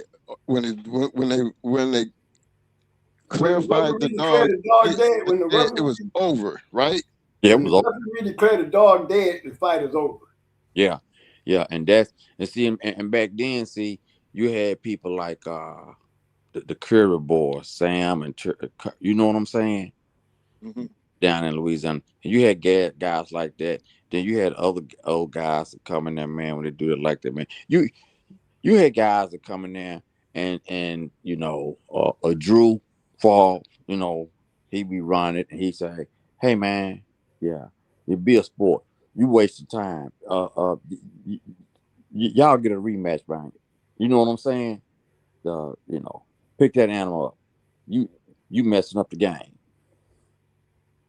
They sitting there waiting for something to walk off, or you know what I'm saying. Mm-hmm. Right. Yeah. You had guys like that, man, that be running something that come over there, man, and be like, hey man, yeah, just stop wasting everybody's time, man. I'm like that. I'm like that. I'm Look, like I And remember. I don't know if it was us or it's the one that we was at where they had to grab a mirror. It got so technical that they had to Yep, they grab a got in mirror there. Yep. to prove that the dog was dead. Yep. no, man. Yeah, I Back seen it. I seen it happen, bro. I'm at Curry Boys or Drew Fall or Troubadour, somebody be refereeing, be running the show, man. Man, they didn't go for that, man. They Mm-mm. went no land around, be like, hey man, yeah, listen, yeah. Man, we got us man, y'all go, that's over with. Y'all go, and I mean, and wouldn't nothing be said either. You know what I'm saying? They pick it up and then they go over there and try to get a rematch or whatever. But no, they didn't believe in that, man. It just like back then, man. Let me tell you something. Just back then, it was courtesy. If you drove 10 hours or more, you was automatically given a half a pound for travel. That's the kind of courtesy that was among that group of guys back then. You know, if we drove way up in Illinois and old man Nate and them and all them was running, you was allowed a half a pound for travel. That was automatic. But we See, discussed that we usually got discussed at the scale though. No, actually, they was discussing that before the scale, Mo. That's what That I'm was saying. We already part of discussed the it at the lockup. scale. yeah, Yeah. yeah. It We was put the dogs on the scale. yeah, it was already part of the thing. Right, it was already part of the lockup. They knew Yeah, that coming in. yeah, Okay. yeah. It was a real courtesy thing. Yeah, it was a real courtesy thing. I can see that. Big shout out to Mr. O for Mayor in the house. What up, fam? I see you. Chico Nicholas, what up, fam? Bite down and shake that like button. I feel you. Anthropology said, I like the term ex-grand champion for the dogs like Robert T that lose their title, but if they lose their first, like Rascal lost their first, I'm not sure if the X is fitting. Well, just out of curiosity, Anthro, Rascal did win 8 after that one loss. I'm just saying. Robert T had won 9 before he lost. We had lost his first, and he still made grand champion. We did lose his first, and he still was a grand champion. So there's 3 different situations going on there. You know what I mean? But the only thing, we had one ringmaster, which was Jack, because I still never understood how we had still maintained his grand championship. And just to speak into what you were speaking on, Anthro, I don't really understand the difference, considering you would accept the ex-grand champion for Robert T, but find it a little odd to say that for Rascal. That's just where I'd be at on that. Lost his first. We had lost his first. Rascal went on to win 8 and didn't get grand champion, but we lost his first, and he won 5 after that, and he became grand champion. Yeah, but Robert T won 9 and lost his grand champion, but you always see ex-grand champion behind Robert T. But you never see that same ex-grand champion. Well, you don't see it around Max's neither. Well, one of the reasons why you never seen the ex-grand champion behind Rascal anyway, because he lost the first one. So nobody, even based on the rules, nobody ever thought that he would be considered ex-grand champion anything. He was just an 8-time winner. So the same shoe should fit for Robert T. He was just fuck the ex-grand champion shit. He was just a 9-time winner. Yeah, he's a champion. 9-time winner. I mean, he's still champion Robert T, though. Still champion Robert T. I don't think it should be, a difference between the two, but history has definitely showed us that you see ex-grand champion Robert T, but you never see ex-grand champion Rascal, because he never was the grand champion. He never could be a grand champion after he lost that first one. You know what I mean? But Max was a grand champion when he lost. Right. So that made him an ex-grand champion. I don't know about the X shit. Well, that's what I'm saying. Remember, there's a whole lot of we can speak on a whole lot of ex-grand champions, can't we? They actually became grand champions and lost. Champion Max, 5-time winner. Champion Max, 5-time winner, 1-time game loser. Don't say nothing about ex-grand champion. It says champion Max, 5-time winner, 1-time game loser. But that's the way I always looked at it. I never thought that. That's what it is. I'm saying the X is some new shit. Right. I don't know about the X. I never understood about the X shit, but again, it makes sense why Rascal was never considered an X, because there was no way he was going to be a grand champion after that first loss anyway. But he still went on to win 8. So that still makes him an 8-time winner, just a champion 8-time winner. The X part grand championship, it just never really mattered, because for me, once you lost, based on the rules, you was the grand championship. If you was one, now you're just a champion, and now you just become a 9-time winning champion that just happened to lose going for number 10, right? Yep. My man Van said, I don't think Rascal would have stayed to win 8 on our yard if he quit. So should you give a dog a second chance? Well, Vance, based on y'all yard, I can see that coming from y'all. But I can't see y'all taking a 16-month-old dog out. Why you say 16 instead of 18 months, Mo? I took Brad out at 18 months. That's what I'm going to say, because we did it with Brad. She was 18 months when we took her out. So we went into a 2-time winner. Okay, hold on. I got another one of my big dogs in the house. Another one of my big dogs. My man, Superfly Mac Ram, aka Walking Down Ram, Big Steppin'. What's up, fam? Salute, OGs. How y'all doing tonight? Pretty good, man. Pretty good. Hey, man, I I see. straight dropped the ball last week and shit. I missed last week's show and I was late for this week's. I got you next week, though. I'm going to shoot you the link. It's no problem, bro. Well, No, I ain't forget about you, though. I don't be man, bullshitting. evidently you must have been sitting back there listening, so I'm pretty sure. What grabbed your fancy, man? What got you in here tonight? The poll and the Okay. people who voted no. Like, you could lose 5 in a row and then win 3 in a row and still make champ. You just can't have any losses to make grand champ. Like, that's just basic dog man 101 shit right there. Yep. I mean, I would think, no X this and X that. now I would think that is the case, bruh. I'm just trying to figure out where did it come from and where did it get so much fucking traction at to where that actually leads to an argument. I don't know. That's crazy because you could win one, lose one, win one, lose one, win one, lose one, and you still be a champ. Yep. You know, Right. and you could So, lose your grand championship title if you lose one after you make it, but you'll still be a champ. You know, that's just. I don't know. I thought it was basic dog man 101 shit. That I like did we too. all learned that shit on the come up. You know. Nah, bruh, I'm telling you what I seen if it had been us like at a cookout having that conversation, it might have went to blows.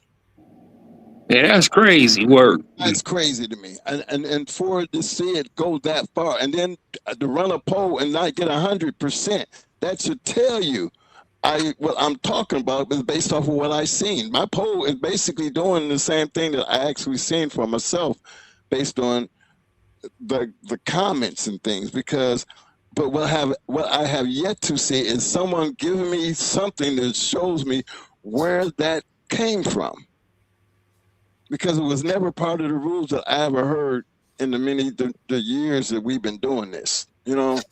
Yeah. Yeah, I never heard that either as far as making the champion go. Grand champion, that came about with Jack Kelly in the journal, you know? Mm-hmm. And that's when that title got popularized and the rules for that got set, along with the Register of Merit list updated, because it used to be a male would to produce 3 champs and make it, and he made it up to 4 just because of how often a male could breed versus a female. I haven't heard puppies, right? Now, anthropology, that right there, it makes a lot of sense. The X explains that they were champion at one time. I feel on that. That makes a lot of sense. Yeah, you could lose the grand champion title, but if you make champion, you can't never lose your champion title. Right. But imagine if everybody who was a grand champion lost and they put X grand champion. That makes him a champion. Still make him a champion. Exactly. You're just not a grand champion. I understand this point because the X kind of gives you an idea at what point they became a grand champion. Like, like this motherfucker won at least 5. At the very least, he won 5. Put down champion 5-time winner, 1-time loser. How about that? But we understand that. Well, I'm saying I understand the X where he's putting it at, because that meant at one time he actually was. Would you put the X up there with the title? Really? I mean, that's what they're doing. That is ridiculous. But that's it's just better to drop it back down to say like a champion 5-time winner, 1-time loser, 1-time game loser, or however he lost. Exactly. Just to keep the game nice and clean. Right. You know? Put an X well, the X is a good selling point though for puppies. Right. But look, I mean, imagine if we had to do that to D-Sop. D-Sop would never have a damn fit. They had a grand champion and they lost.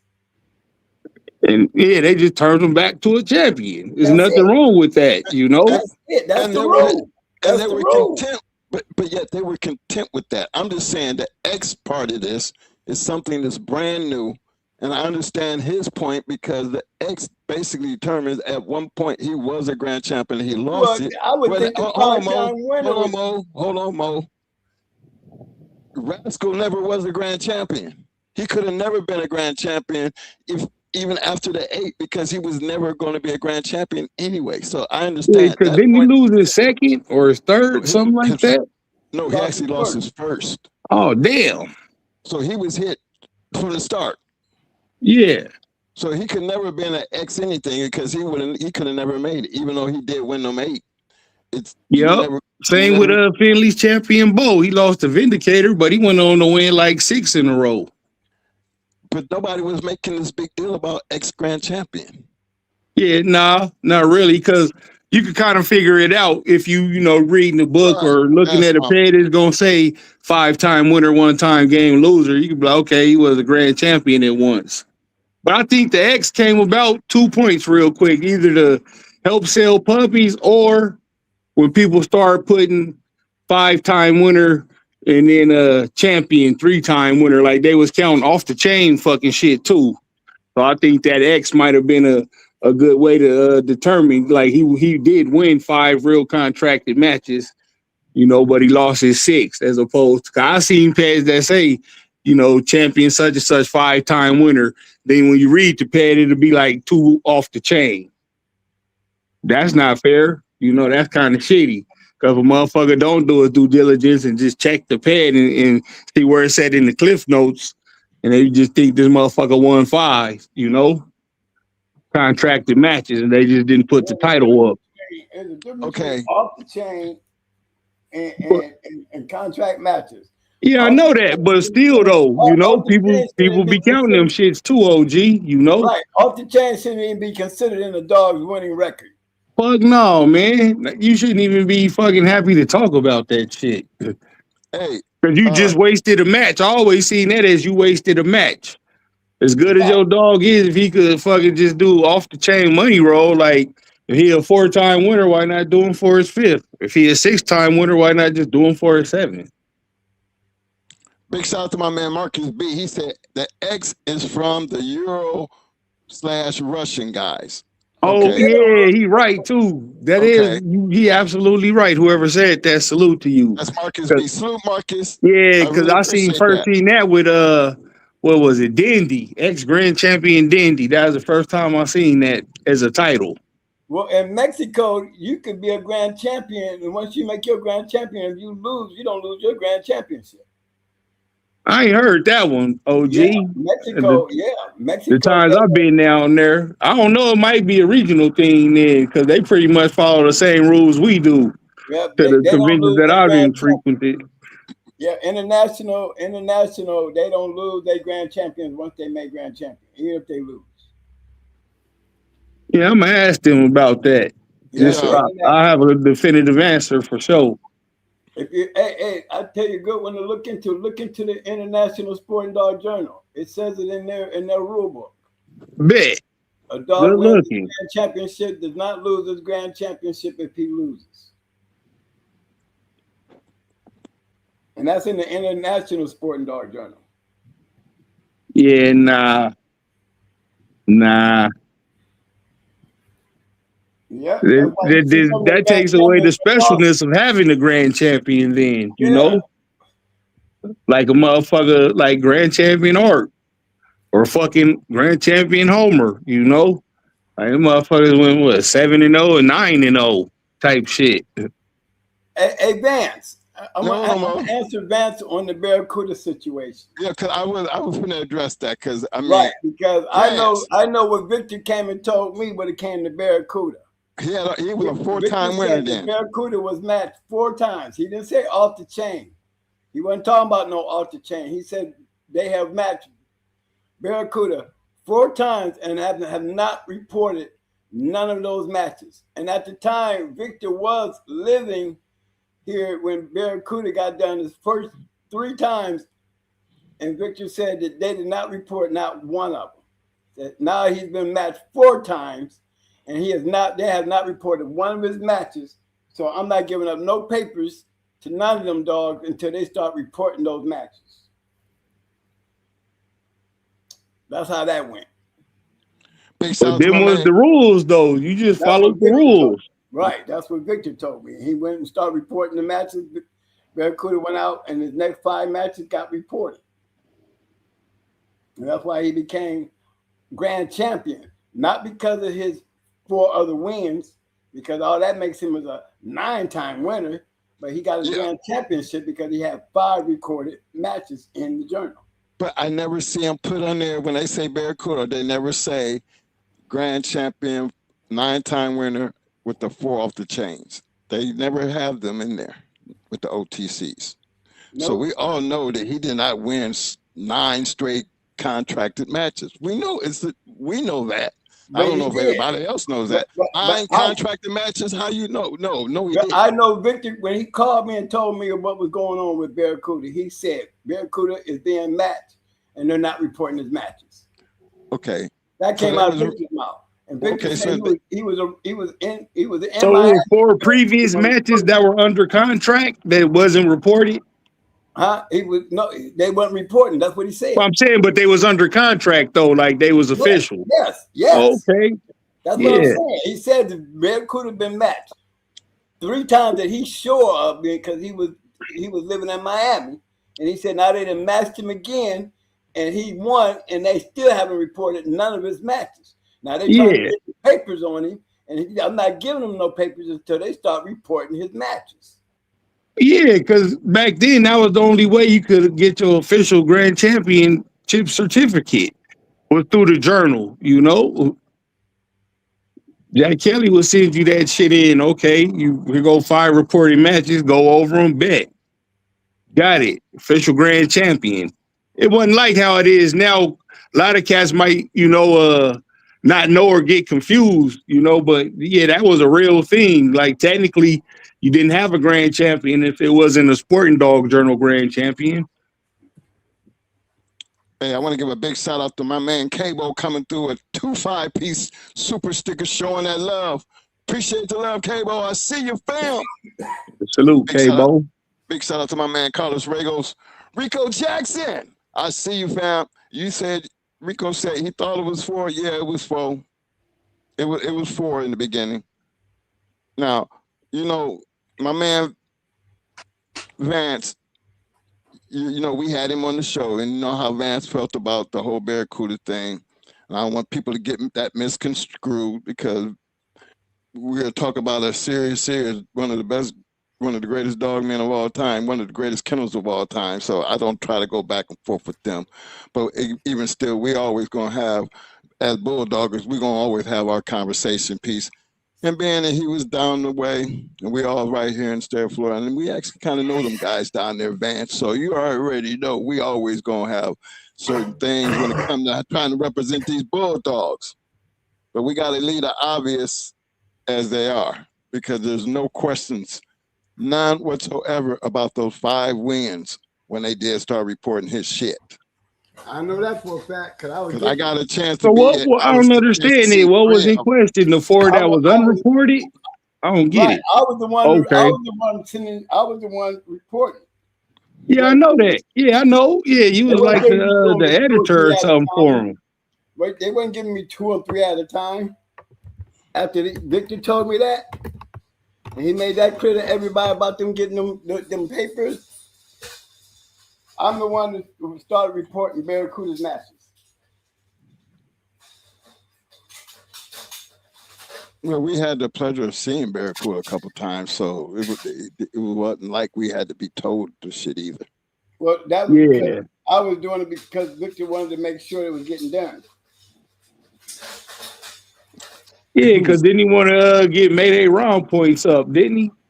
Yep. That's understandable, though. Shit, you got a hell of a stud, dog.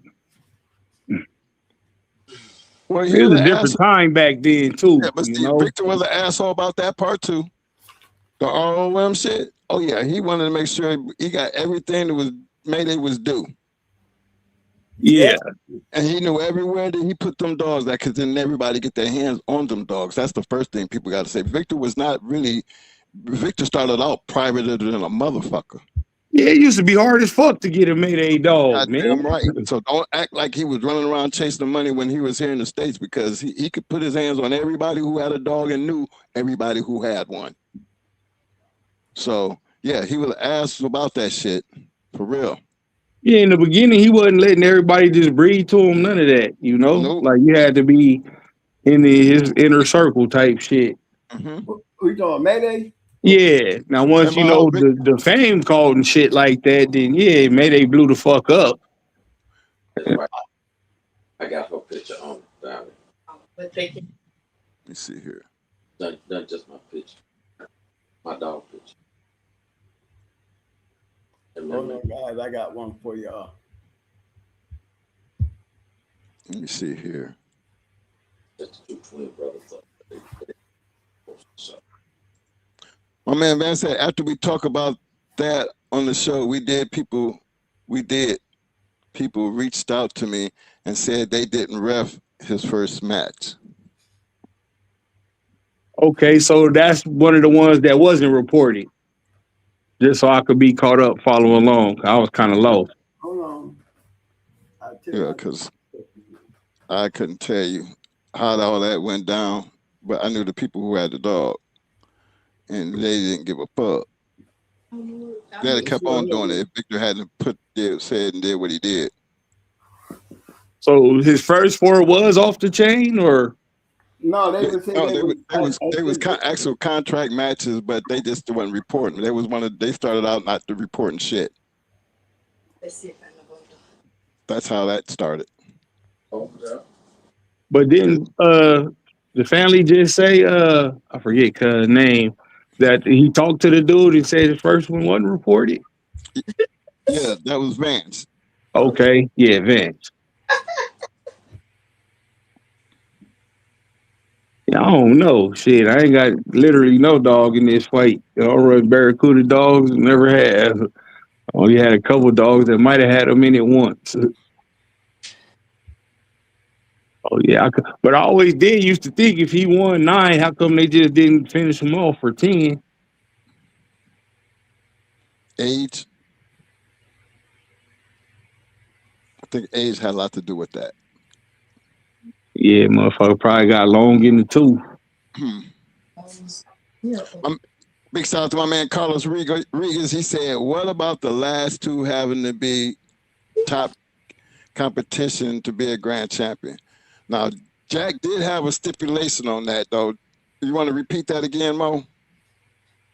Yeah, he said it had to be at least a champion or 2, or he had to have majority of recognized referees. Yeah. Yeah, I'm glad he added that last stipulation in there because say you make 4 and motherfucker duck you with they champions just so you don't make 5, you know?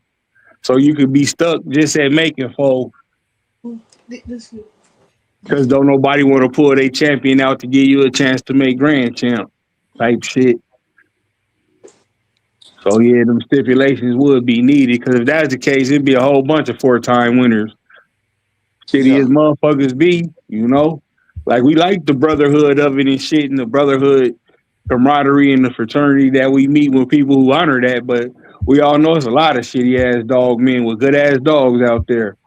And motherfuckers find out you got a 4-time winner and they wait, and they'll do everything they can to not make you make grand champion if that was just the only rule.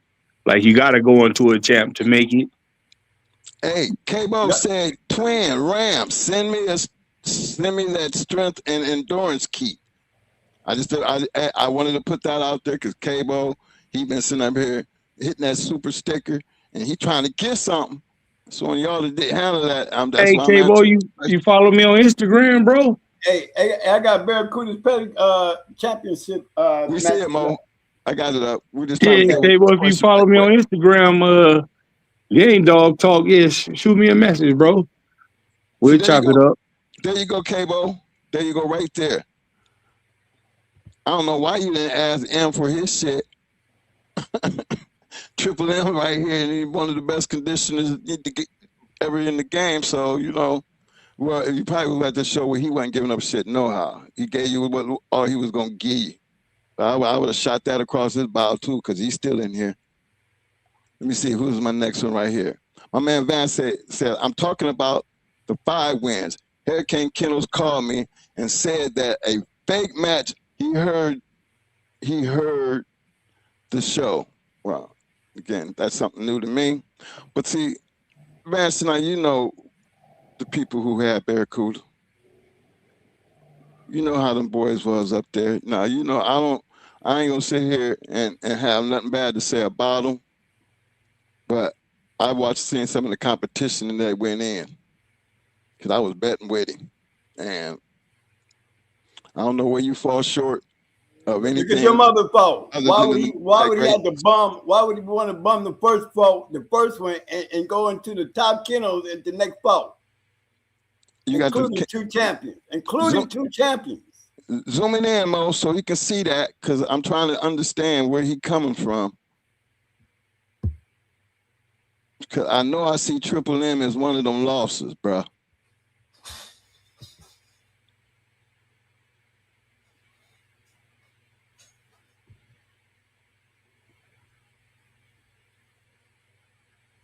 Well, I see Hurricane Kennels, Havana Chico, Supernat, Uke Island Kennels. That's Yotown Kennel.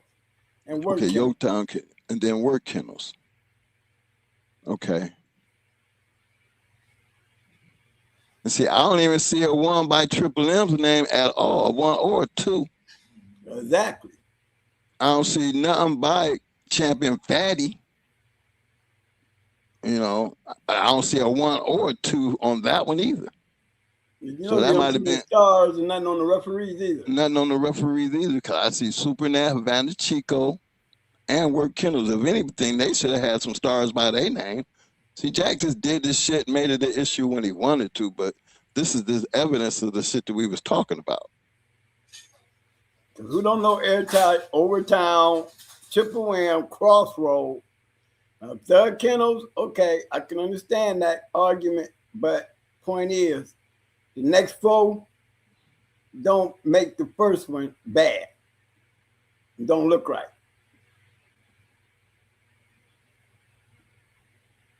Because he sure didn't have no problem going out taking his ass out there and took the best dogs out there at the time. Yeah, I know that Fatty was real. The big homie handled in condition Fatty for that one. He was telling me about that. I know that one real.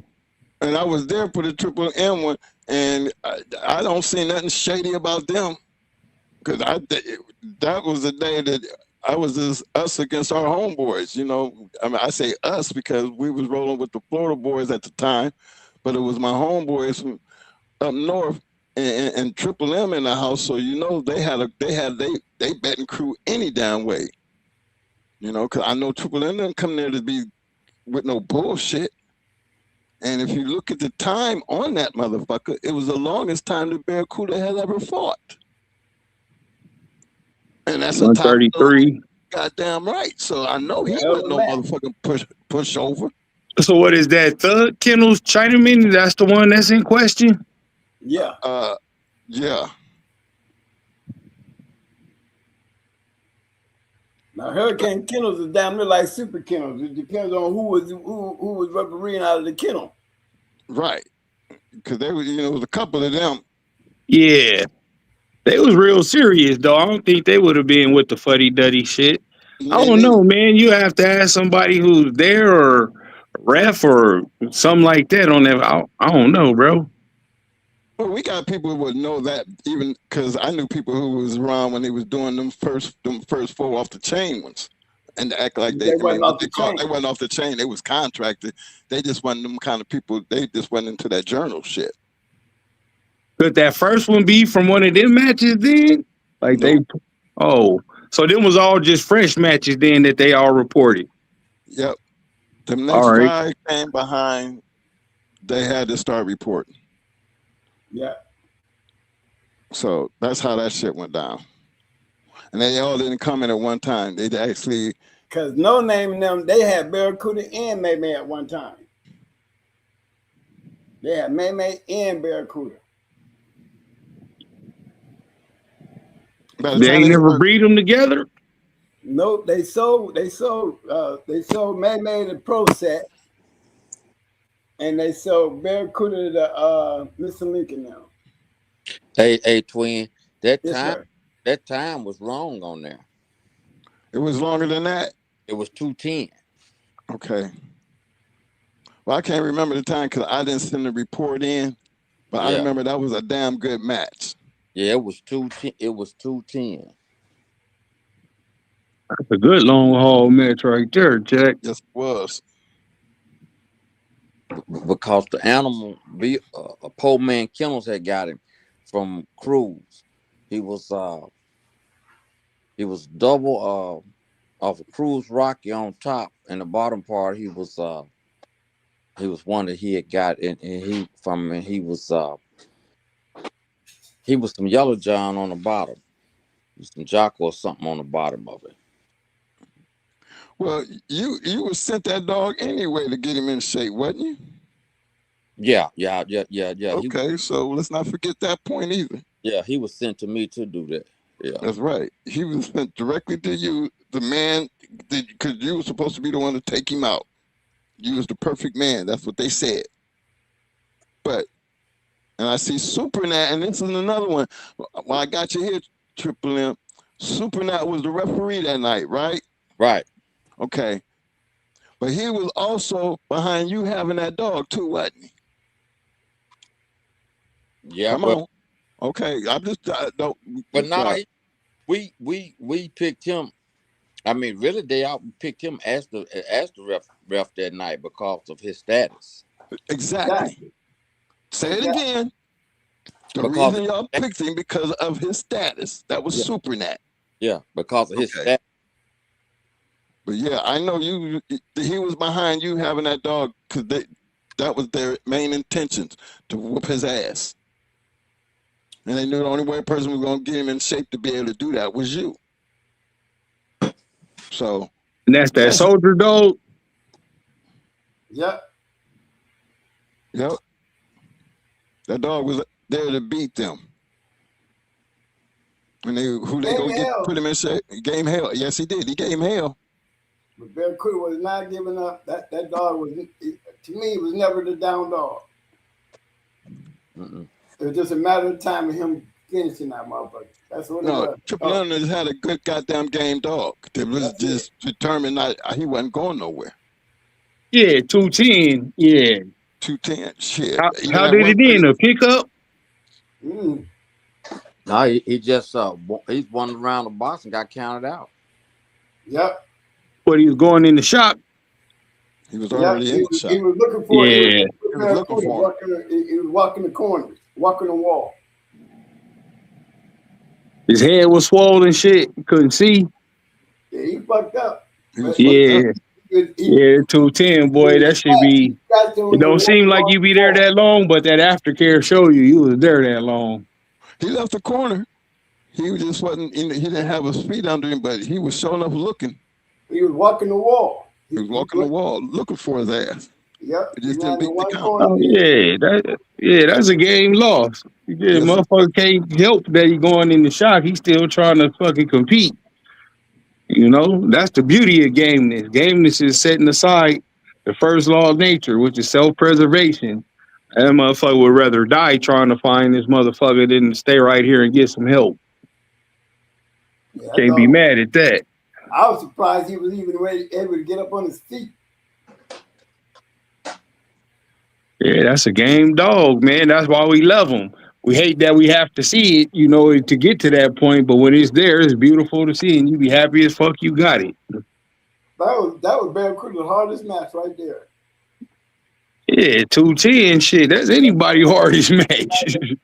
Yeah, it was just a matter because he was destroying Fatty from the beginning to the end. Hold on, man. Let me deal with this right quick. Garland Midget, I see you, fam. Garland said, "Damn, boy, still talking about Megay." Well, I know you got your personal feelings, but I got your attention. Let me get you what we're really talking about. Let me see how you feel about that. I need to see your answer in the chat. It said, in the past, could a dog become a champion with the loss? I've had 90 people who voted. I have 72% said yes, 28% said no.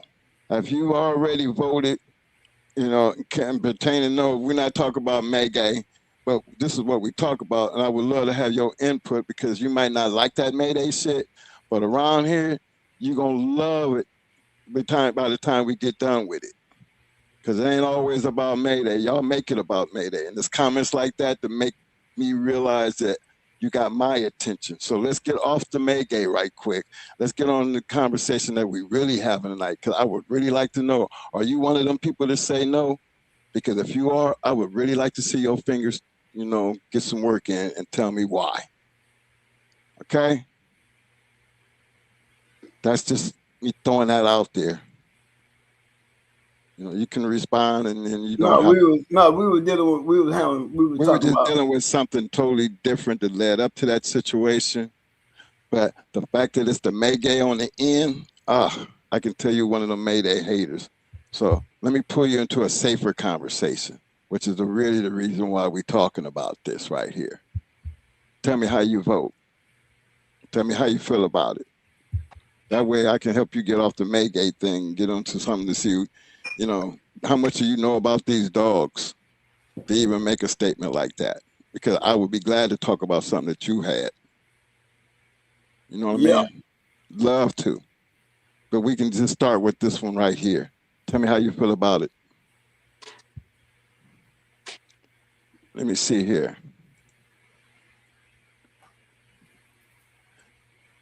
Let me see. There was another one down here that looked pretty good here. Damn, Salute, Carlos. Hey, Mike, you can stop the share. Okay. You can get it on your end. I want to give a big shout out to my man, 1978 Lloyd, coming in, showing up with a dollar. Appreciate that, fam. Remember, it's not about how much you give. It's about the fact that you give. It's going to be appreciated regardless. Hell yeah, all money in. Good looking out, man. Appreciate all contributions because you didn't have to do it. You got bills just like we do. You feel me? Yes, sir. Let me see.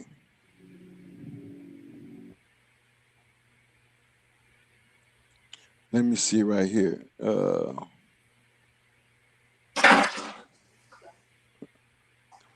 Pit Talk said May pay. Yeah. Well, that's what it felt like in the very beginning. For all the ones who just felt like you had some doubt, and all the people that be talking, I be wondering, how come I don't never see these people in the lost columns? Right. I be looking for the ones to be in the lost columns. I don't see your name there. On all of them, and I'm talking about before he left the States, I think it was 15 or 17 of them before they even left the States. Now, that's a whole lot of Mayday out there whooping a whole lot of ass. And for them haters, how come I don't see none of y'all names in the lost column? Right. Talking all that shit. If you was Bulldog, y'all trying to even beat how one. the hell could you miss? I give my hats off to anybody who climb over the wall. But I know damn well how much, how many wins it take to be a champion and how many wins it take to be a grand champion. If you add up all the wins of them 17 motherfucking dogs, you would understand why I be so stuck on the haters. And I'm wondering why your name ain't under at least one of them as a loss. Because we could damn near count the losses on one hand. Yeah. From my understanding, it was just one. So hey, I wouldn't take that too personal, though, bro. He might not have just seen no good Mayday dogs, Well, hey, guess what? We don't talk about trash. We don't talk about. I know, but trash, I used to didn't like Frisco dogs until I found the right ones, So it could be just one of them. I was the same way. Yeah, I was the same way, but there was my thing when they started being imported back into the country. When you start talking about these motherfucking dogs, just like I am. That's like motherfucker talk about some shit on my yard, goddammit. But yeah, I don't see you in none of the lost columns. And back in the day, if you really felt like that, you would be the first one that I would be targeting to make sure that you would be in that lost column. Yeah, so you can see firsthand what a good one looks like. You can see firsthand what a real motherfucker look like. Now you don't have to talk about it. You can be about it, and then we're going to find out in the end if you really got something to feel bad about. Yeah, but a lot of these cats, they a lot younger than me, and I'm No, younger than y'all, bro. So they didn't even get to see that part of the game, you know. well, guess They what? I saw they Mayday, and could I'm probably still only go off of just seeing the shit once the public got a hold of the right. Mayday shit, and everybody just breeding it all willy nilly, you No, know, not really sticking to the traits of the dogs, you know, that made them what they is. So it could be one of them situations, you yeah, but know. see, for me, history shows me, goddamn, I can go back in history and tell you 15 to 17 goddamn champions and grand champions before Victor left motherfucking the States. There is no excuse for that type of shit. How can you not be in one of them lost columns? If you hate that dog that bad, I would have think you would have been out your way to find something to beat that motherfucker, because a lot of people did. Yep. Yeah, hell Right. yeah, a lot of people So did. You right about that. don't act like that shit just flies over my head when I'm sitting here looking at it. I mean, history will show you that. Now, what you got to show me to make you feel like you would hate a dog so much if you ain't never had it or never went into it? That's where I'd be at, because what do you have to stand on but your own opinion? Which makes it a debate. We can agree to disagree, but by the time I get done with your ass, you will be just as quiet as any other. We'd be listening to crickets, because there wouldn't be nothing you could come back with. Because there's so much that I could throw on the table, so many dogs, so many matches. Then what the fuck could you say? Yeah, that's part of the game too with these dogs. Yes, It ain't just that's what show. I'm We saying. actually prove with the You facts got of them. So the facts. yeah, History, you can't change history. There's nothing that, regardless of how you feel about it, there ain't nothing back there that you can go back and change. It is what it is, whether there's controversy behind it or not. All we can go on is what we've seen and what we experienced and what we was a part of. That's the part we take control over. Only the part that we was a part of. Anything outside of that, I couldn't tell you. But I was around the time very early when them dogs started getting out in people's hands, and didn't just anybody get Victor's dogs in the beginning. So to be able to see it go as far as it went, I'm kind of like, you can hate on it, but you can't change nothing about it. Just like people say, talk shit about Mayday. Well, goddamn it, have you ever seen Mayday? If you ever seen Mayday, if anybody who really ever really seen a goddamn dog, you will understand he was one hell of a big ass bulldog. Especially if you are into what we were into, and that was dog fighting. Big dog, he was phenomenal. I mean, the aggression, everything about the dog.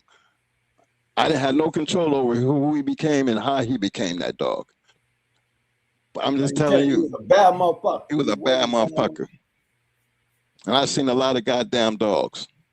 And he was just another one of them bad motherfuckers. We'd be like, I can't imagine what it would take to really. I mean, I've seen what it take to piss him off. Because if you pissed him off, he was going to kill you. He was going to kill you.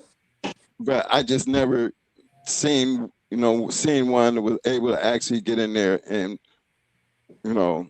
yeah. I mean, motherfucker had 5 times to try it. You know, and all 5 failed. Even his last one being in the worst shape. You know, he still fucking got him out of there.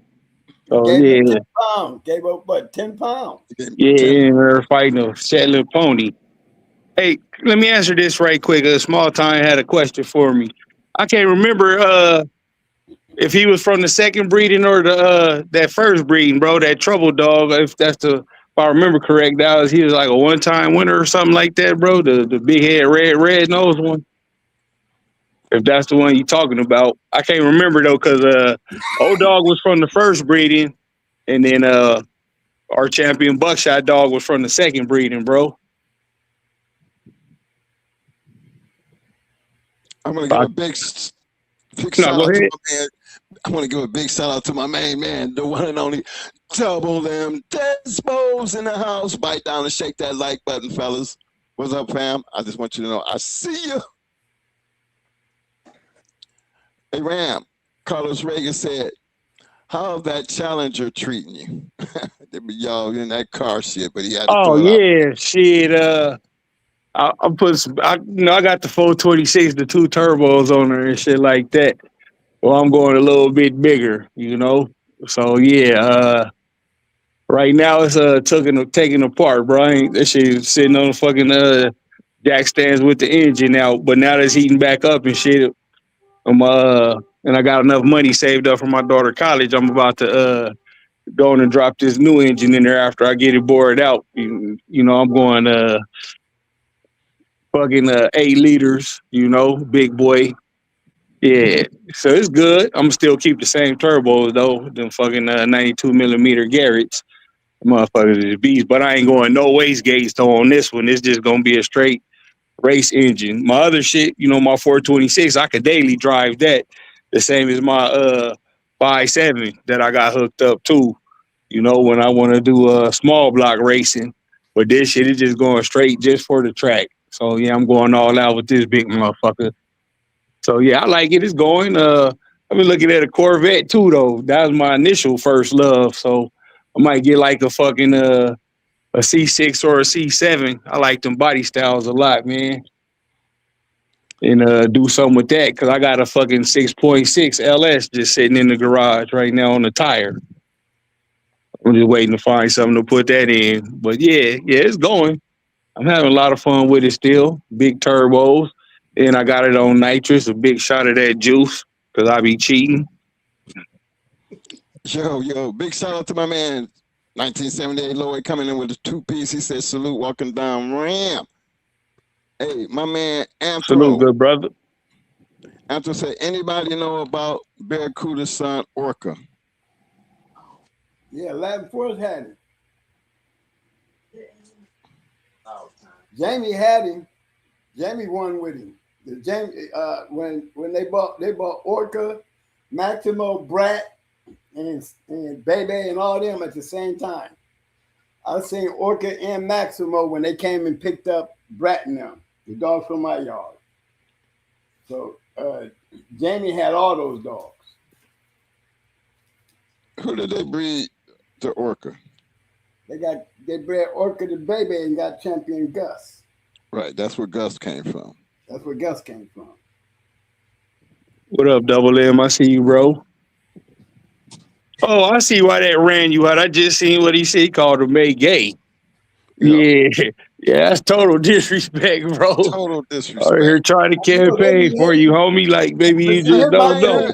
That's why I said from now on. I heard nothing else from him though. But see, that's the problem though. When they do shit like that, I don't hear nothing else from him, and it's kind of like disrespectful because right. I be like, from now on. That's why I said from now on. You ask me a question pertaining to my dog, you better be having your ass at least one something between your legs. You show me one thing you did that was the equivalent to this. For me to even entertain your question or your remark. I'm not listening. I ain't doing with nobody. I ain't never been in the box. Don't know what it means to even have a one-time winner come up between your legs to win one. If you can't prove that to the goddamn chat, keep your comments and your smart ass shit to yourself, because I'm gonna call you on your shit.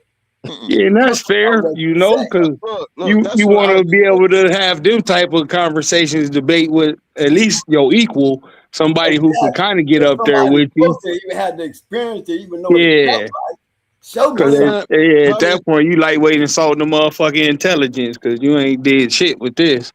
Like you ain't even fucked butt naked yet, but you want to complain about a porn star. Right. And then you don't want to be heard on this channel, not doing that. And ain't never been in none of the lost columns out of all them dogs. You ain't even in a lost column. Let alone the win column. I mean, well. Yeah, I get what you saying though, Mike, because at least it showed you was there to compete, even though you lost. You know, you still tried it. Right, and I can see why you would be mad. I can understand that. I mean, I ain't never lost to nothing that we feel bad about, but you know, some people usually be like that. You know what I'm saying? Shit, if I lost bad enough, I'm gonna try to buy some from you. You got some more of that shit? Hey, different strokes for different folks. I just deal with what's in front of me. When people say shit just be totally out of whack, or I feel like you hating, I'm going to address it, and that's just one of them things. Yeah, Maygay was kind of out of line. That's out of line. I mean, you either in one of the lost columns, or you just had something better. And I just like to hear about whichever one it is.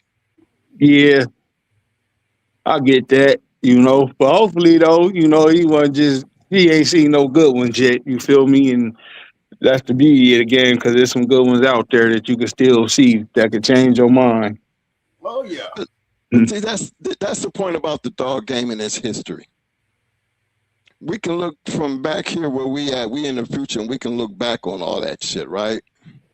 And say that was during our time period. And so it's a lot easier for me to sit back and talk about the Mayday shit based on I've seen a lot of them. Yeah, you bred right to them. Duh. You feel me? So of Why course not? you would Right. keep up with the fucking Right. half siblings to your Right. shit to see how they doing.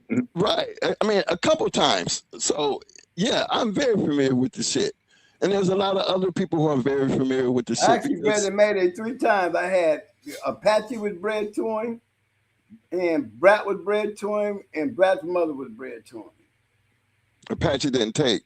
Yeah, Apache didn't take. What up, Will Turner and Hemi James? I need some glasses, boy. Nigga getting old in this Yeah, bitch. I'm on this. I'm on this criteria thing over here from now on. A big shout out to my man Vance. He said, I saw some good ones. They was our competition, but we was at 600 and Bears Cooters. We was at them, bruh. I think we missed some good matches to talk about. Yeah, but then, you know what?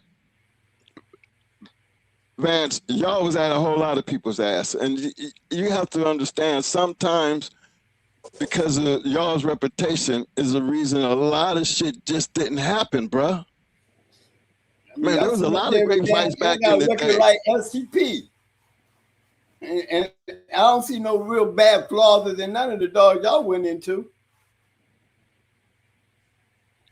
They was heat seekers. I mean, they was like heat seeking missiles. Yeah, you looking for the best, man. That's the only way you gonna know that you got the best and you ain't lying to yourself every night before you go to bed. See, I can understand Vance's point being he was part of the, he's part of that. He's Super Kennel. So I understand his point when he say a lot of things, but I try to keep the reality. This is not a normal person that we talking to. For those who don't know, he can say some of the shit that he say because he lived that life on the highest level that you can live it. Yeah, Super Kennels was some hell of a motherfuckers, boy, back in the day. Act like you know shit. Them motherfuckers, boy, goddamn. Damn near every dog that I fucking seen them with that was already winners, nigga, when I seen them, like, God, all these niggas do is win. That's it, bro. So I give him a little bit more respect and room because of that. Yeah, you respect his story in the timeline. You feel me? He has every right to have his story. I mean, he get the utmost respect from me because I know him. I mean, I got a lot of champions. A lot of champions. A lot of champions. Remember, just as many as STP, if not more. Yeah, I think they had more. I think they had more than STP. They took over that number one spot. So yeah, I think they had more, bro. Right, just to be even in that conversation and have access and produce that many goddamn champions and grand champions, that holds respect in itself. So, yeah, he saw a lot. Hey, and it was hard back in the day to make grand champion when they was making it. Like, come on now, it was hard to even just get out your area. Fuck traveling. Like, can you make it out the fucking city? Yes. Yeah, that's true. I would like to ask him then, or ask the person who told him which one exactly was it, because now I'm kind of like intrigued. I mean, it don't matter either way. Now it's been so long ago, but history is history, though. So that's a good piece of history to still kind of know. Well, I know they was right down there around where Barracuda was, so I'm pretty sure it was like Jesse and Victor, they didn't like each other and shit, so everybody had their certain type of beefs and shit. But he said he was after that 600, when the 600 was a bad motherfucker too, though. Yeah. We know 600 wasn't nothing to be playing with either. And so to hear them say, and with all the champions and grand champions on their yard, like he said, it was been some good matches for people to talk about. Hell yeah. For whatever reason, that didn't happen, and based on the area that we talking about, yeah. But I understand now when you look back on that type of situation, they just wasn't no easy win. I mean, not even easy win. They were just There wasn't no easy target, nigga. There wasn't no right. busters. Ain't nobody running around looking out for them. They was always running around looking out, Yeah, ask you what you got. What you everybody got else. What over the hell there? you got over there? You know what I'm saying? Wasn't too many people trying to knock on their door. And the ones that did, they really thought they had something. They pretty much could pick what they wanted. Because when they came, you didn't know what they was coming with. They could come through that motherfucker with a 4-time winner. You had to wait. That's what you was fixing to get. Yep. Just because you opened your mouth. Yeah. You know what I'm saying? I So, got one for you. Yeah, that's true. What up, Melee? I see you, cuzzo. my man Pit Dog said, so he just trying to push your buttons because he know by calling him that, he going to get focused on him. Yeah, you're right. And guess what? I'm not going to disappoint him, Pit Dog. You know, Yeah, I'm not you going ain't to. never lied, pit dog. That's just what that was, a clout chase. Yeah, I am so glad when they do it because this Shark Tank, we used to be feeding people chum. I would always look at them kind of be like, okay, it's time for the Shark Tank to eat. So But sometimes I'll now be class in session, no, we this right. Bulldog 202. You feel me? We graduated from the puppy dog shit. Like, yeah, Yeah, I we mean, on grown man time now. If you hear, and this the 5th year in, like, yeah, it's the program from here on out. I'm sorry, I ain't grew up yet because I'm still petty as shit though, Ram. I mean, Oh you yeah, know, yeah, me yeah, I'm too, bro. petty, man. Fuck Yeah, that yeah, me bullshit. Y'all too, got me fucked up. I me too. I this was just goddamn talking to one YouTube. of the young homies about not doing that. I be doing Oh, that same shit shit. though. This YouTube channel ain't gonna change me for who I am as a person. Y'all got me fucked up. Y'all know that I don't change for nobody. What the fuck wrong with y'all? I'm petty. Yeah, I'm attack your ass. You What should up, know that coming Despo? in. Double M, Despo. I see you, bro.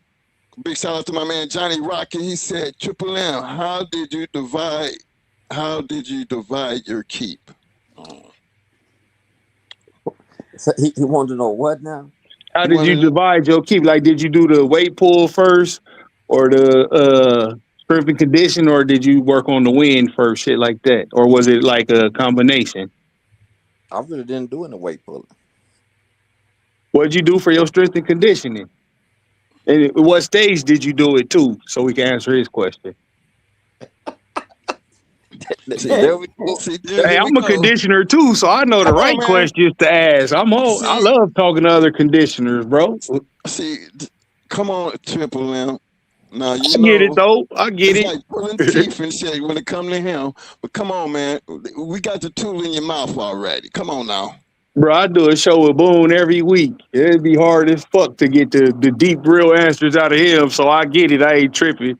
You feel me? Even if no Triple M ain't using it no more, it's still hard to Let let me them secrets go. let me ask you It's this. so easy. Hey man, when I whipped Kenny Allen that night and Crenshaw came, because that's how that match became because uh uh they was in Florida and Kenny had these two dogs that wasn't nobody to jump on that was off the grand champion Mammy and that's how that came. But when he came and we finally hooked up with him, because see first we was supposed to hook up with him with Tornado. Uh that was gonna be a classic. And then Kenny was like, "Well, no, we better not do that because we might lose both animals." I don't know. I don't really. I knew it wasn't gonna be like that because Tornado was a good dog and everything, but she wasn't what Beauty was. But when I Hey, bred, that's crazy. You said that not to cut your wisdom off, OG, but Boone got a story that's damn near word for word like that. What he wanted to do, fucking Lady Stone in a tornado. yeah. But So, go ahead, my bad. That's just crazy. yeah. But then later on we did hook up into those two animals, and it was a big thing. And um Robert Crossland, who inherited Bert Klotz's yard was the referee. Crenshaw was there with his people, and everybody was there. Garrett just didn't make it. He didn't make it that night, but and when he got to talking about the keep the next day, and he was asking, and I started giving him stuff and everything, and this and that, and it was just so simple, man. He couldn't believe it. He said, and it was just simple, man. A lot of people just to me overdo everything, but it was just simple, and I think he used it the next time when he took Gator out and he went to the Shambuga dog down there, the one they said that wrecked him real bad, and then he still got up and made the scratcher one. Oh, you know me, twin. Yeah, you I I'm still get ain't it. gonna answer the get something goddamn out of it. thing. I'm You getting ain't something. answer shit. You And just that was slick as a motherfucker you though, just man. went I right on. appreciate I'm that. gonna get. You gotta watch them old timers, man. I'm Man, squeezing. look. I'm squeezing. I'm gonna get me some juice out that orange. Hey, I could need you some add? Could you tell us treadmill. how you divided it, or was it a mix? Could you at least answer that? Oh yeah, it just depend. Basically, man, when I took the dog off the chain, I mean, when you was doing it like we was doing it, first of all, we got famous off of because every time we went out, we did too. So my dad, we didn't do nothing local. So my dad was like, "Well, man, we ain't gonna cross no line and do all that just for one. We're gonna make sure we take two. We lose one, we pay the forfeit on the other one, come home." But that didn't ever happen. So we were dropping them down at one time, man. Uh, every 4 weeks, we was putting two down. So that was coming off the chain already close to the weight then. Yeah. I had a friend of mine. It was a friend of ours that was real cool. He built me some. He was he did elevators. Uh, Okay, so he did us some cables. So uh, and some oh round tables. yeah, no cables. Cables. Oh, cable runs. Yeah. So a lot of times, so when they was on the two would be on the cable. So Crenshaw said, always keep them 2 pounds over, 2 pounds under. And that's the way we did it. So, I mean, somebody might have 8 weeks, but the way we was doing it, every so many for a while, we was dropping two down. But after we went on that spring, a lot of people don't understand. Those dogs didn't make they. But the only reason they did Hellcat, we got to do a reason to do Hellcat 5 times because ever since he was 16 months, he was a three teeth dog. So the people would look in his mouth and say he was a three teeth dog. They kept trying it. Mm, thought that he was gonna be easy. Yep. Yeah. And and but if we could have got a 4 or 5 on the rest of them, I mean, it would have been. But we couldn't even after a while we couldn't even like you had to say. She produced that at 13 months. He was 16 months old. We had a line of them, and then a year later, when I went back and rebred to Jeep, I had two more. So I had three dogs out of Jeep. I had two males and a female. So we got to crossing back and forth to this and to that, and different stuff, and you know, a lot of them just got old. After a lot of them just got old on the chain. You know, Yeah, Hellcat. I said, except Hellcat, you know, those dogs were done locally at 18 months old. When that's we respectable. They was ready then. Them had to be some hell of a dogs. right, right, and Mr. Wallace saw them go when they was 16 months. Saw him go on some a guy that was still keeping some of his old animals in a little country town, and Mm, so he was like, I do it locally for cheap before I do anything else with them just for free. And so that's what we did. So yeah, the local guys, we down at Davis to get that whatever last one at 18 months old. But we didn't get a chance to really Man, they was 5.5 years old before I could get them third ones on them and stuff. Because, we had these behind this one. I had the one 5, had the ones that was 4, had the ones that was 3, Yeah, had the you had a conveyor belt basically. right, right. And people got to understand. I didn't breed. I had Smiley, I had Mongoose, I had Beauty. I did not. I got a chance to breed Beauty to all three of her brothers before she ended up getting killed in a kennel fight on the yard. And uh, but Smiley, I didn't even breed him for 3 years of his lifespan. Mongoose and they came a year or so behind Smiley now, so I had him a little longer. I didn't even breed him. I didn't even get a chance to breed him. Because I had dogs that was uh, double and triple bred out of Smiley at that time too. So I didn't even get a chance to breed. I didn't even get a chance to breed Mongoose probably 3-4 years out of his lifespan. Yeah, y'all was doing good then. Now let me ask you this then: since you was doing them that often, when did you change their diet over to the keep feed, or did you just feed them like pretty much the keep feed year round, or when the season started up for you? No, just basically, man, it was just so simple. I mean, it was unbelievable. We just just kind of bred. Man, it was just simple. Um, we just kept it simple, and it was so simple it would make your head fall over. I'm intrigued now, man. You See, know, because every time we had this conversation with him, he now the last time we was on here, I think 2 shows before, he gave up a little information, but he didn't get into detail. Tonight, he just totally dodging the whole motherfucking question. Period.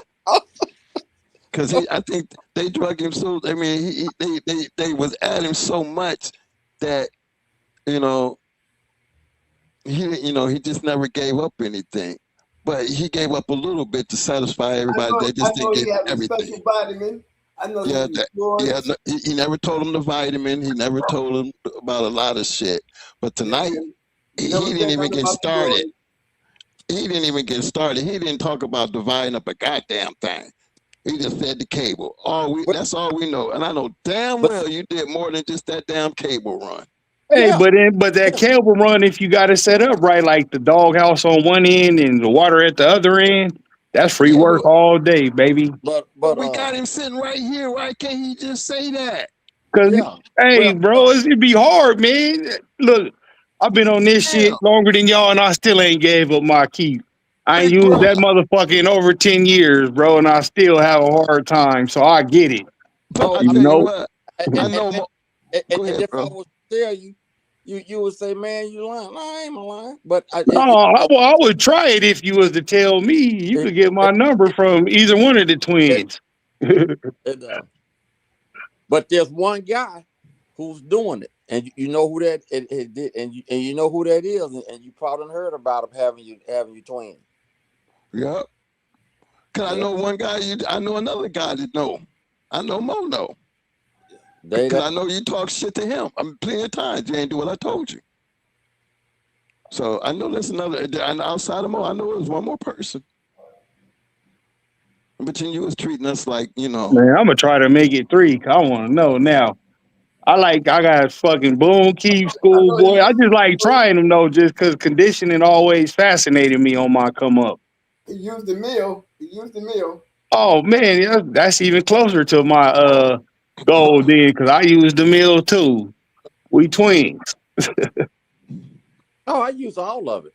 I mean, but when you really do it that much, when you really do it that much too, and man, and you get to where you can just, when you was doing those years, when you doing it back to back, and like I said again, I was blessed to have people like old man Wallace that always pop up, man, come pick me up. Tell your daddy come pick me up at this and that, and you had somebody like that, and it just got to the point, man, to where the dog will tell you what they want to do when they get off the chain. Yeah, I get it because when it was my time, we had a perpetual fucking lineup like that. So we was always doing like two, sometimes three a year. You know, 1 year or 2 years in a row, we did 4. We did 3 R's and then one of the homies, you know. So I get that part of the game. I want that keep now, man. I had 2 red ribbon curlies. Yep. I took out Brat and Pretty Mama, and they couldn't stand each other. That's probably why they couldn't stand each other, because I always had them facing each other on the mirror. Yeah. Yeah, Red River Curlies was the shit, man. I should have kept mine. Yeah, I had 2 red ribbon curlies. I was ready to do 2 dogs at any time. Once I did them 3 times, I was like, I ain't never doing 2 dogs again.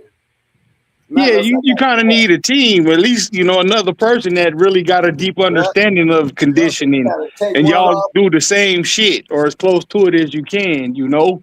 Yep, you gotta take one off and leave the other one on the mirror while you cool that one out, and then you gotta come back and get the other one and gotta cool that one down. And you know, the whole time one of them I used to alternate on who coming off first.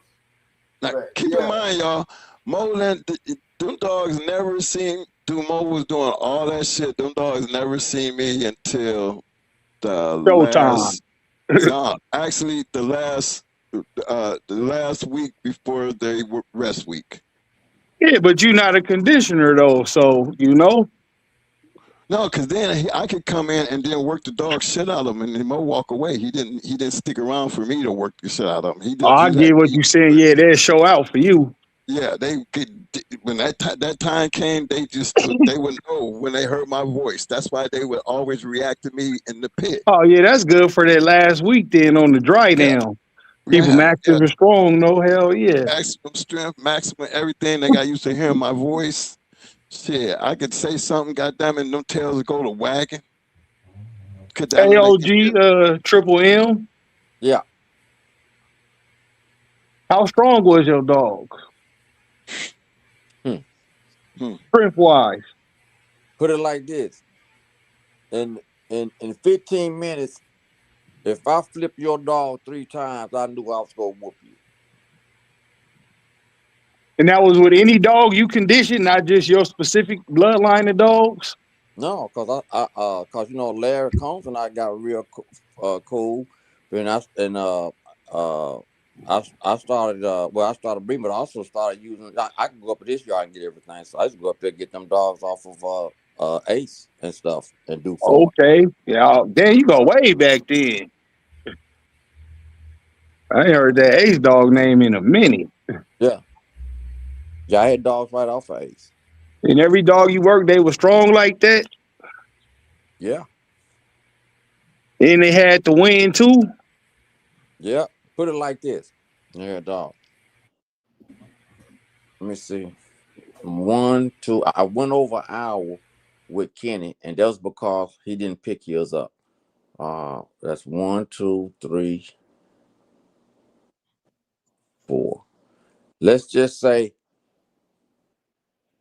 out of the first 50 campaigns, only went over the hour mark 4 times. And you never ran hot either. Nope. And you was able to recover while still in hold.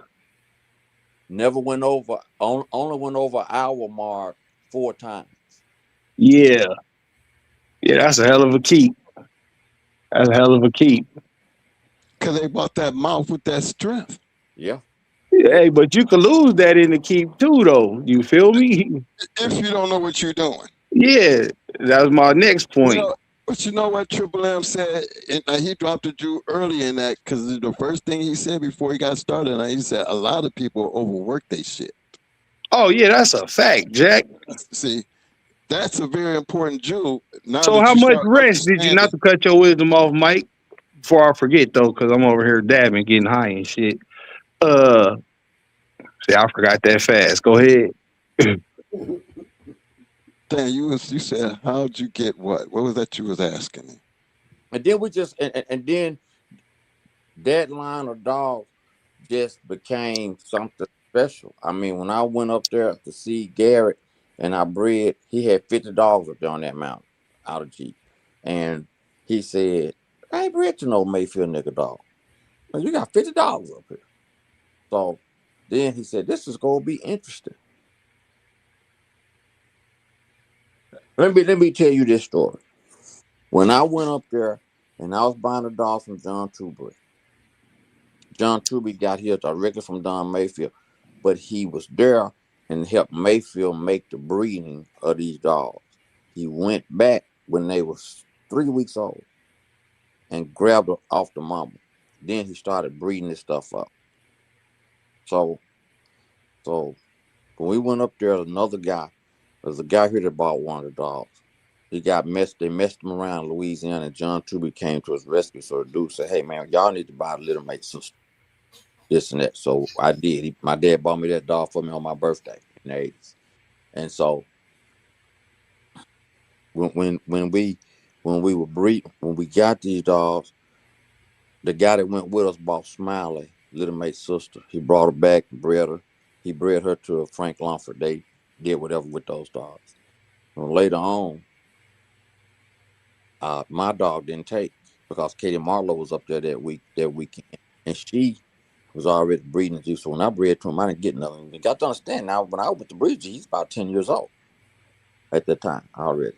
So just about, and then when we came back, the guy Joe was That like, had to be what, like 88, 89?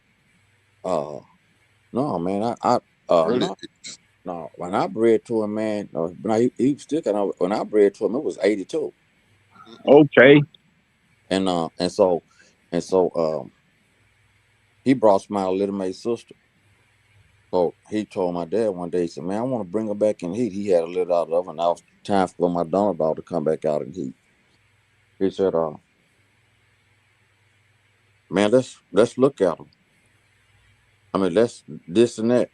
Try to bring them back in heat, put a little stress on. That's yeah, okay, we'll do that." So we did that. So we came home. It probably went about 12 minutes.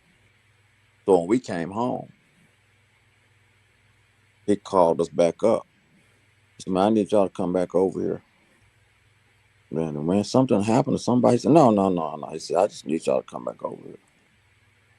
And in that 12 or 13 minutes,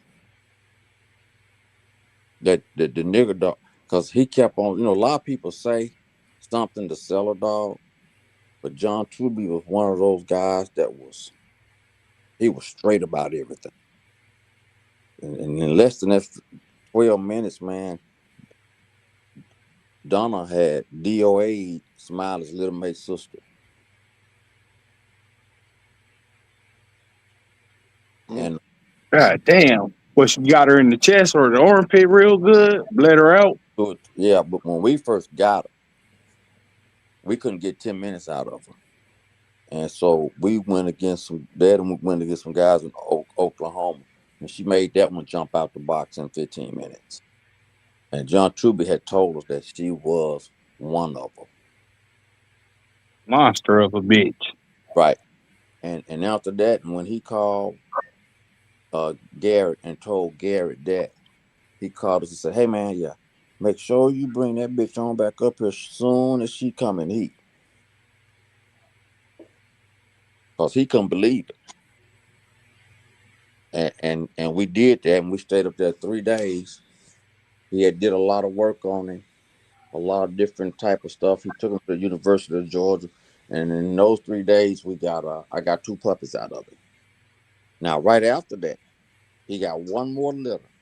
There was five of them, bred like Smiley, and that was it. And I know that was it because his wife told me. So, but he had 50 dogs up there. He had 40, 50 dogs up there on that mountain out of it, man. Did she reproduce herself? Who that? That bitch that you got the two pups off of. Yeah, that was the base of our yard. Okay, bet. Say less. Yeah, yeah, that was the start of that yard. We bred her back to her nephew, and all those dogs except one was cold. And every one of and I gave friends to that, but the ones we kept, yeah, that's the one on that picture right there.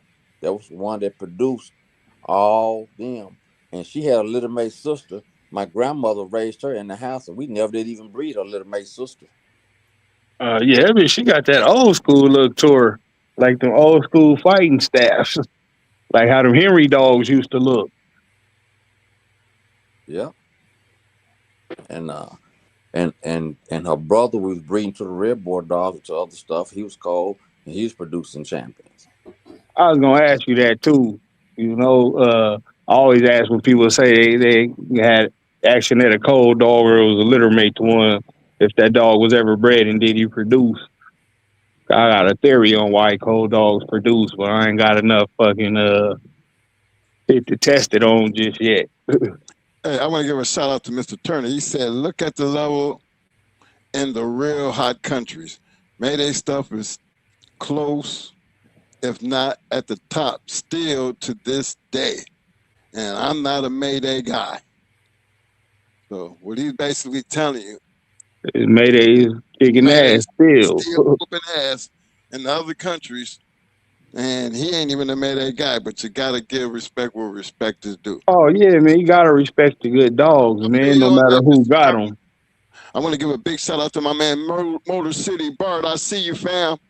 Hey, this one here was to you. This for my man Cabo. You know, I got to take care of him because he did some super stickers tonight. Still showing that love. He said, Mike, I'll take, and this is at you, Ram knowledge over a lot over some of the old timers. Oh, So he, bro, I appreciate that, man. I was just giving it to you straight up. Like I respect the OGs, you know.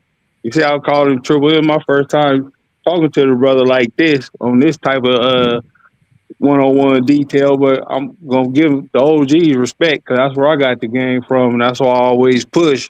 Know the difference between the old nigga and the OG. They look the same, but they not. You feel me? But I just take what I learned, you know, on my own and refined it with the game I got from the successful dog men I met and fucking I'm not a good liar, so I'm gonna just tell you straight up what it is, how to do it, because I did it the way I do it. You know, I got the keep from somebody, but I turned it into my keep now. You know, and it's just the best version of the keep it came from, which was the meal maker. Meal maker gave it to Desert Rat. He improved on it. Desert Rat gave it to us. We improved on it. And then when the band broke up and I went solo, I took that shit to the next level. And again, like I only lie to the police and the judge. You feel me? Other than that, I'll just tell you exactly what it is and how to do it. If you're a grown man, it's up to you to listen. You know, you don't gotta listen. Well, I got 13 champs out the deal, doing it my way. Whole bunch of winners. You feel me? No grand champs though. That's the only thing I hated leaving on the table, but I appreciate that though, bro. And one of the brothers reminded me too, or two of them did. So salute to them. I was going to ask you, OG Triple M, how much rest do you give your dog? Say out a week time. In week one, how much rest do they get versus at week 8, how much they get? Or the last week, whatever week you finish on, how much rest do they get? Well, you show hit me in the head now. Let me Yeah, see. I'm telling you, man. I'm gonna get something out you, bro. I'm a conditioner, man. I know how to act. I know how to talk to us when we don't want to talk. I give rest. It just depends. Oh, that's why I say week one, how much rest? Because you know they coming off the chain, even though they close to in shape, they still ain't in the shape you need them to be. So do you start to work hard or light? So is light work more rest, or moderate work? Yeah, it's always start off easy, no matter what it is. Yeah, I always start off easy, man. So what, like 2 or 3 on, 1 off, or 2 off? Yeah, I remember a guy talking like that one time. He used to do like a light, medium, hard, and rest and stuff. It was an old time was telling me about. Well, I talk with a lot of old time. I know everybody got their own thing about it. Yeah, And, that's a base of mine though. That's how I do yeah, mine. So that y'all take notes, man. I'm trying to get the answers from them, bro. yeah, This shit is hard. This right. So go ahead. I mean, motherfucker don't want to give up nothing. Like I mean, I you're commit right. any crime with you, you ain't gonna say shit. So let me reiterate. Now, it's a lot involved in just answering that question, but Triple M, but just give them something to work with. Like, Yeah, just from first of week all, one to the last week. right? You Because don't gotta. Yeah, we just know the the rest importance. versus work ratio. Let's Right. yeah, simplify it. We know the importance of rest. So you can't give us just a little understanding. yeah. Don't be afraid of the rest.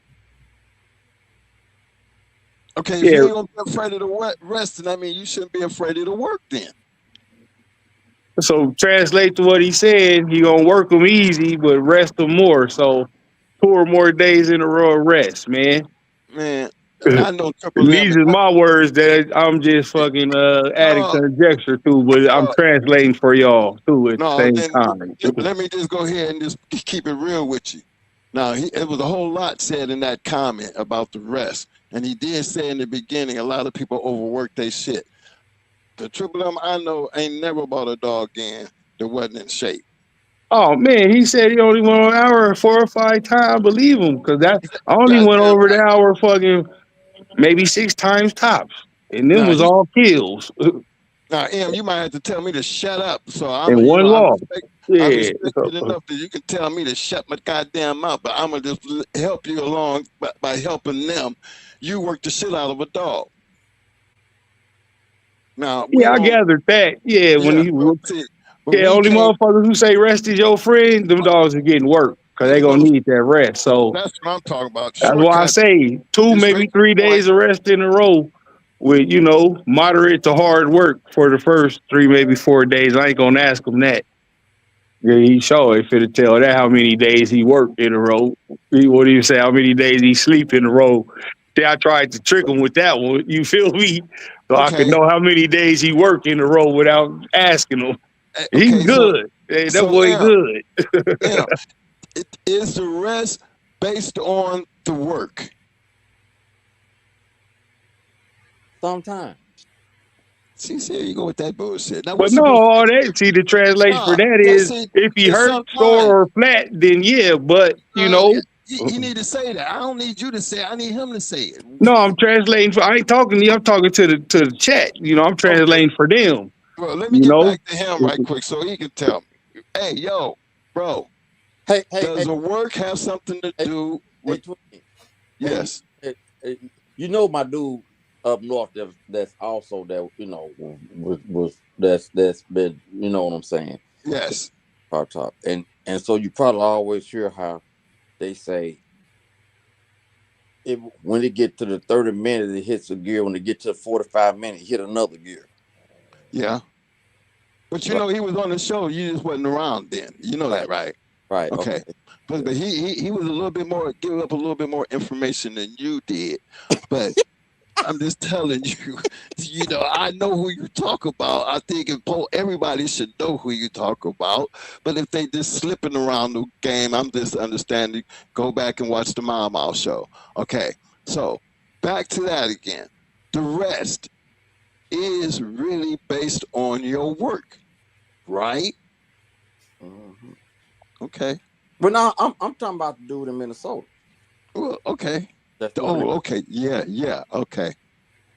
But Okay. Well, Mama, he had a little insight on some shit. Y'all might be a little different, but y'all just did so much shit alike that I just knew yeah, y'all conditioning program was on point with them dogs.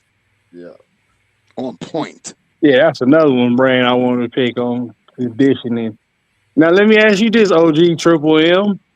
yeah. How do you judge your recovery from the time you working them hard in one set to the time that you start the second set of their hard work in the same day? Like, what's your recovery process? Basically, what I'm asking. Well,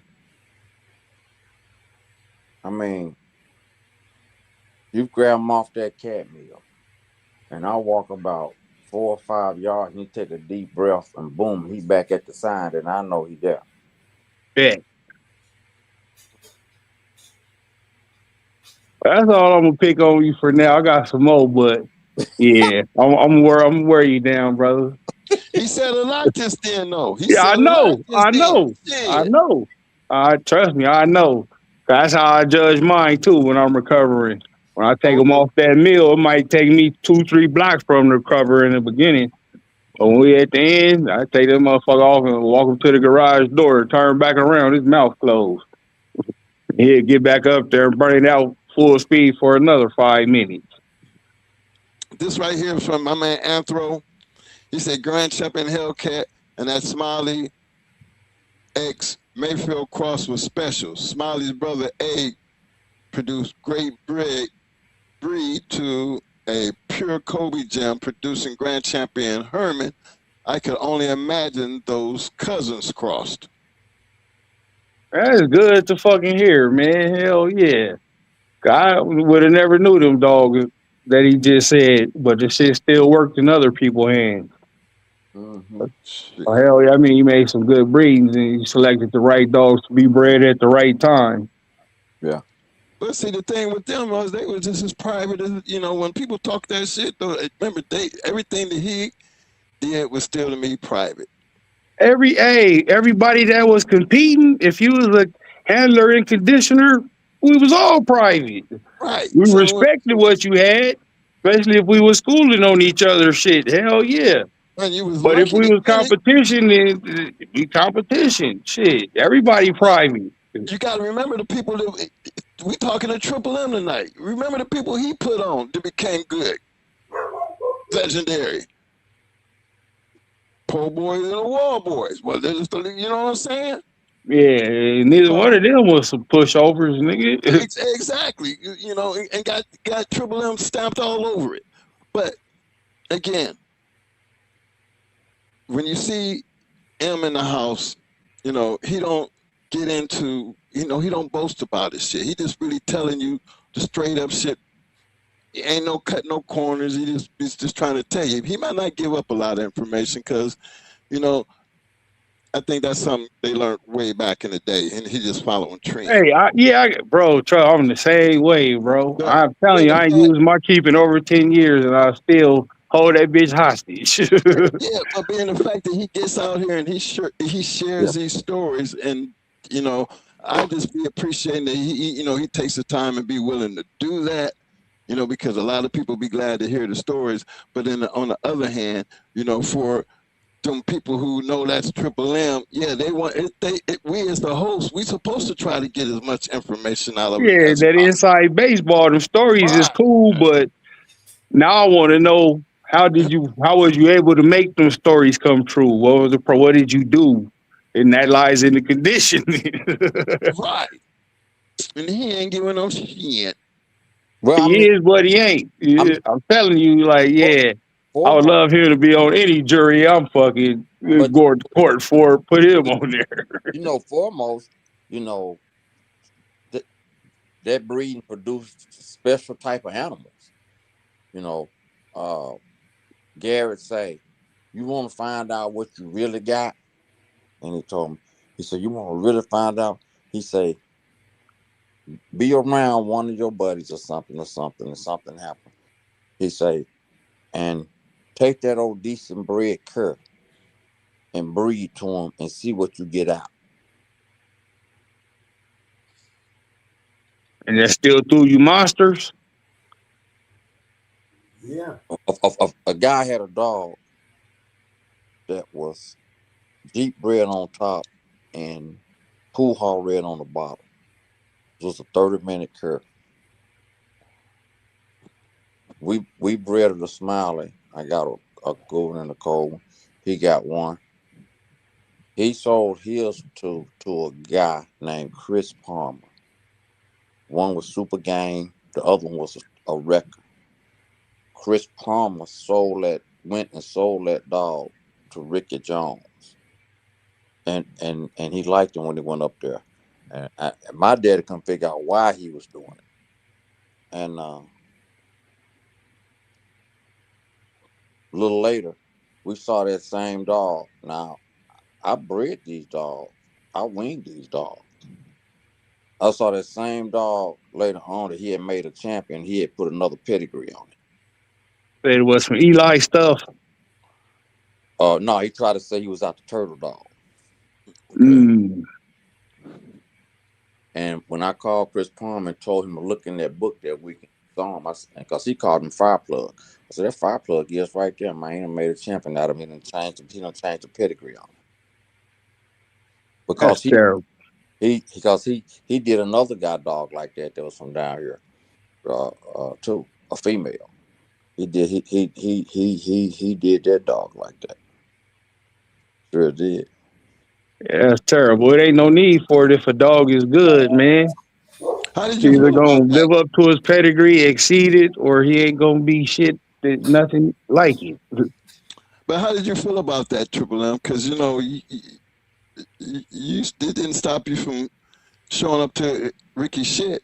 But did you ever address that shit to Ricky? No, You man. just let it go. Yeah, I wasn't selling him no dog. So you know.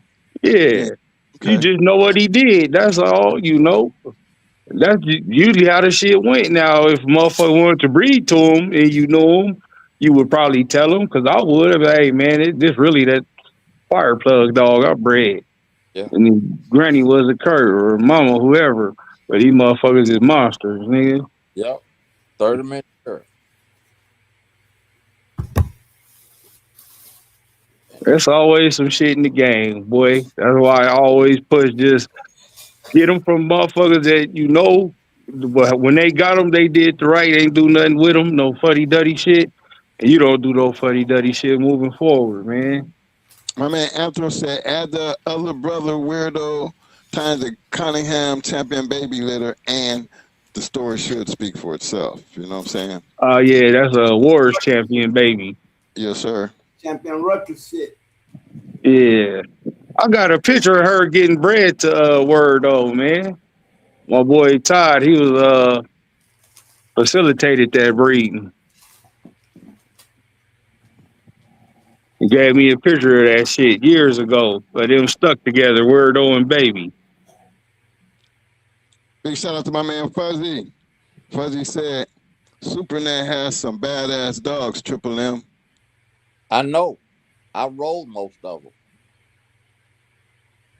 I mean, y'all was buddies like that, cause Yeah, Yep. that's a whole show in itself. that's a whole show in itself. Cause you know, in the beginning, we was trying to find out who, you know, we finally did find, you know, a match that Supernet lost, but then, you know, the talk was, you know, he just never lost, but he did lose, but he didn't lose many. Right. Yeah. You could count his losses on one hand. A Put it like motherfucker tell you he ain't lost any dogs, he ain't did enough for them, or he lying like a motherfucker, bro. Yep. On any given day, your ace dog could get whooped for whatever reason. There's always a better dog out there. It's just your job to make sure you bring the best dog that you fucking can. But that. yeah, Hey, everybody. I lost to Grand Champion Yantas going for his championship. You could Google it and read about it. Lost with Red Jack. I didn't lose a lot, but yeah, one of my fucking losses is public shit. It is what it is. right. I want to give a big shout out to my man Melee. He said he was asking about the rest. Yeah, we was Yeah, trying to cover yeah. that. We was covering that, Melee. I did see that. We just hadn't got a chance to get to you, fam. But yeah, you kind of got an idea about what the rest did. You know, history took care of that. You got the rest and the recovery. See? You just Big, gotta decode that shit, man. This nigga worse than Boom, boy. oh yeah. Oh my gosh. He Shit, won't give up nothing. he gets you right there because my man Maurice, big shout out to Maurice 8787. He said Triple M got that secret sauce. He ain't giving it up. Yeah, we done been down this road before. He must have seen the show because everybody Yeah, I speaks ain't about, been down it yet. These streets yeah, look new to me. I'm still yeah, at wonder. no man, Triple M come through all the time and everybody he gives us a little bit every time, but Yeah, I then know, but we usually with him in his pop zone, like I just like to listen, you know, like yeah, even though I yeah, was successful in the game and shit and got my own channel, all that old shit, like I still when the OGs is talking, I like to shut the fuck up and listen. So you got yours from the meal maker, right? Yeah, yes Yeah, sir, a meal maker used to ref for us a lot. Yeah, he was real cool with us. yes sir. Yeah, I even got a chance to meet him. He came out here, did a full keep on one of the Desert Rat dogs. So after we got the key from Desert Rat, we actually got to see the meal maker. Now he did it, and he got a strength and conditioning part of his keep. He just didn't never show it on the video.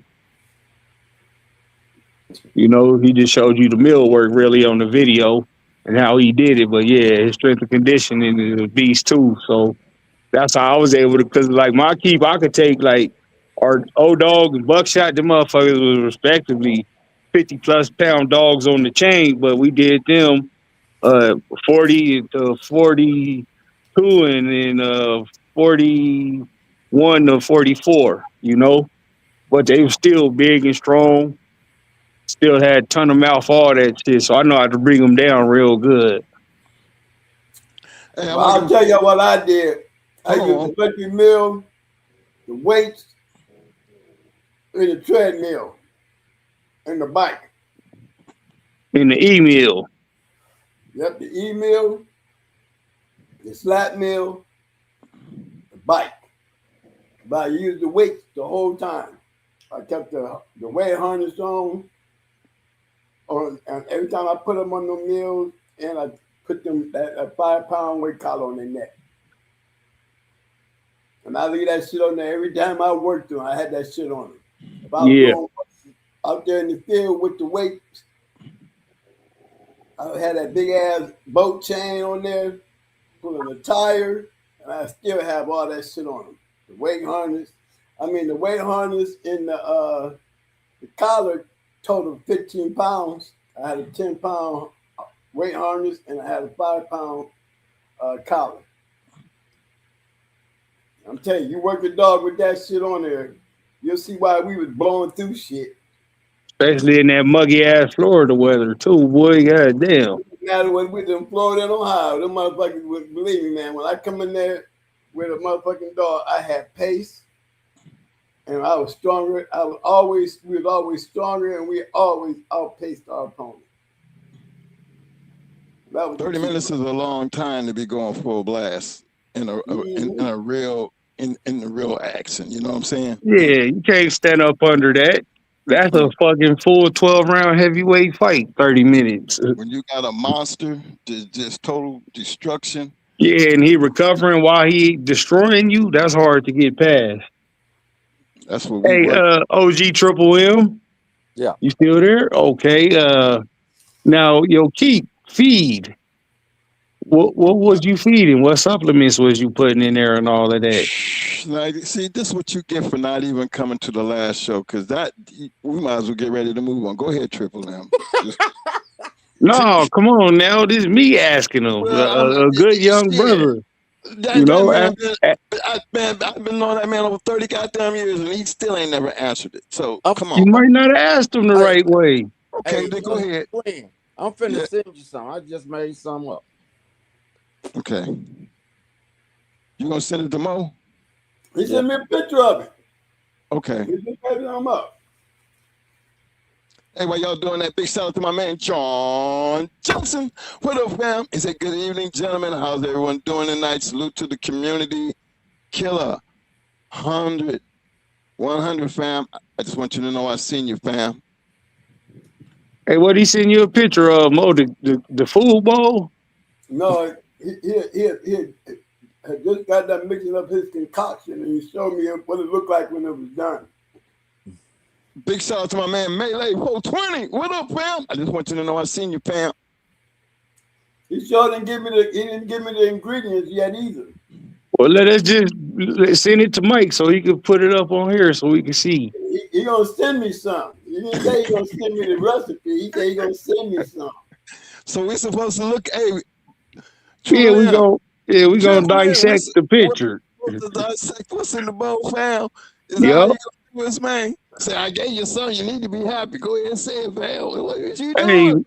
Hey, trust me, I'm very resourceful, bro. I'm not this smart just on accident.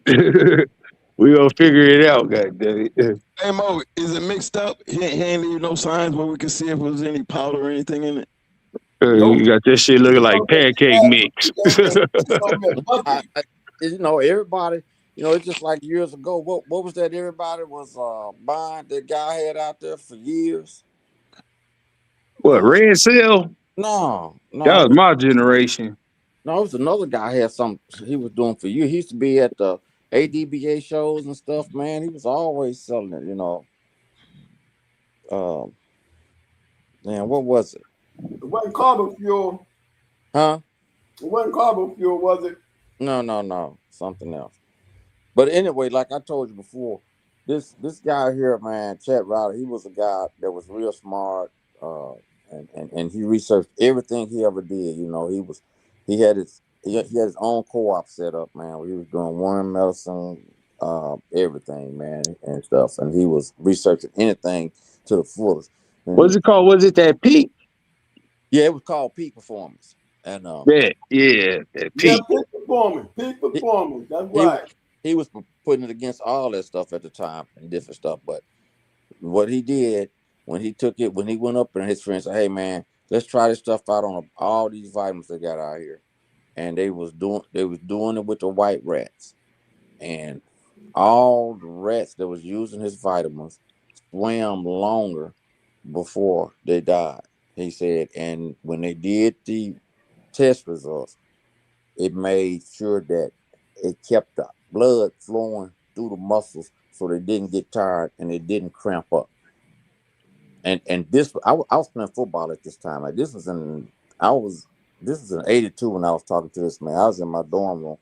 I was playing football and running track at A State, and he was telling me about it then. He said, when you get home, man, when you get ready, I'm gonna send you some. And he used to send it to me. Then when he later on, it was a guy in Florida using it.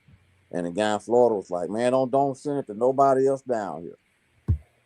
Uh, so I was the same way. And then he ended up with cancer. And we was buying a lot of stuff from his co-op and everything, worm medicine and all, and it taught everything. And when he sent it to me, he said, "Man, I ain't gonna beat this cancer. I'm sending you a present." And he sent it to me, and he sent me all the containers and stuff and what it was and everything. That's what he did before he died. So you got the recipe, is what you saying, in Yeah, a long about way. yeah. I mean, and some vitamins been out there, man. People was using before I was ever eating a dog game, but nobody was bringing all four of these things together to make it do what it did do. Yeah, yeah. I got kind of got a recipe like that too, man. Hey, my man Vance said, why? I guess this is a question, and it's almost a question with and it's like a statement. But he said, why dudes that won in the box give respect, and the ones that didn't always are disrespectful? Because they ain't never done shit, and they envious that they can't be you. So they rather Yeah, disrespect you to make themselves feel like they somebody or get some attention from everybody else. hell yeah. It's Is easier that to say you can fight as opposed to fighting in front of millions of people. You feel me? It's just like that, bro. That's and just not with the dogs. The whole world is like that, no matter the genre, bro. They're just but, people. but don't we give people like that names like haters? Yeah. Well, Okay, we call them busters out here. Mark busters, ass haters, niggas. Haters, wannabe, one envious, be jealous. They got Yeah, all kinds of names suckers. now. Straight old school suckers. That's why I said from now on, when somebody asks me a question, I'm checking credentials. I ain't wasting my time trying to explain nothing I done to somebody who ain't done shit. No. Especially if you ask it in a disingenuous way, that ain't cool. Right. You feel me? But Right. but if you generally just don't know and you asking, that's one thing. But I you know the trying to be difference. slick and she like in our time, motherfuckers get punched in the mouth in real life for doing that, oh playing in a nigga face like that. Like so, like come on. Even though we yeah. can't punch you through the computer, but just don't do that. Just as a man, don't do that to another Look, man. That look, shit dangerous. back in the day, shit, you better go get a dog and you better have one real fast. You better hurry up and get one because You I'm better gonna be hurry up. going mad. They wouldn't give a damn if you had to go borrow that motherfucker. If you run your mouth, you better have something. And Hell then yeah.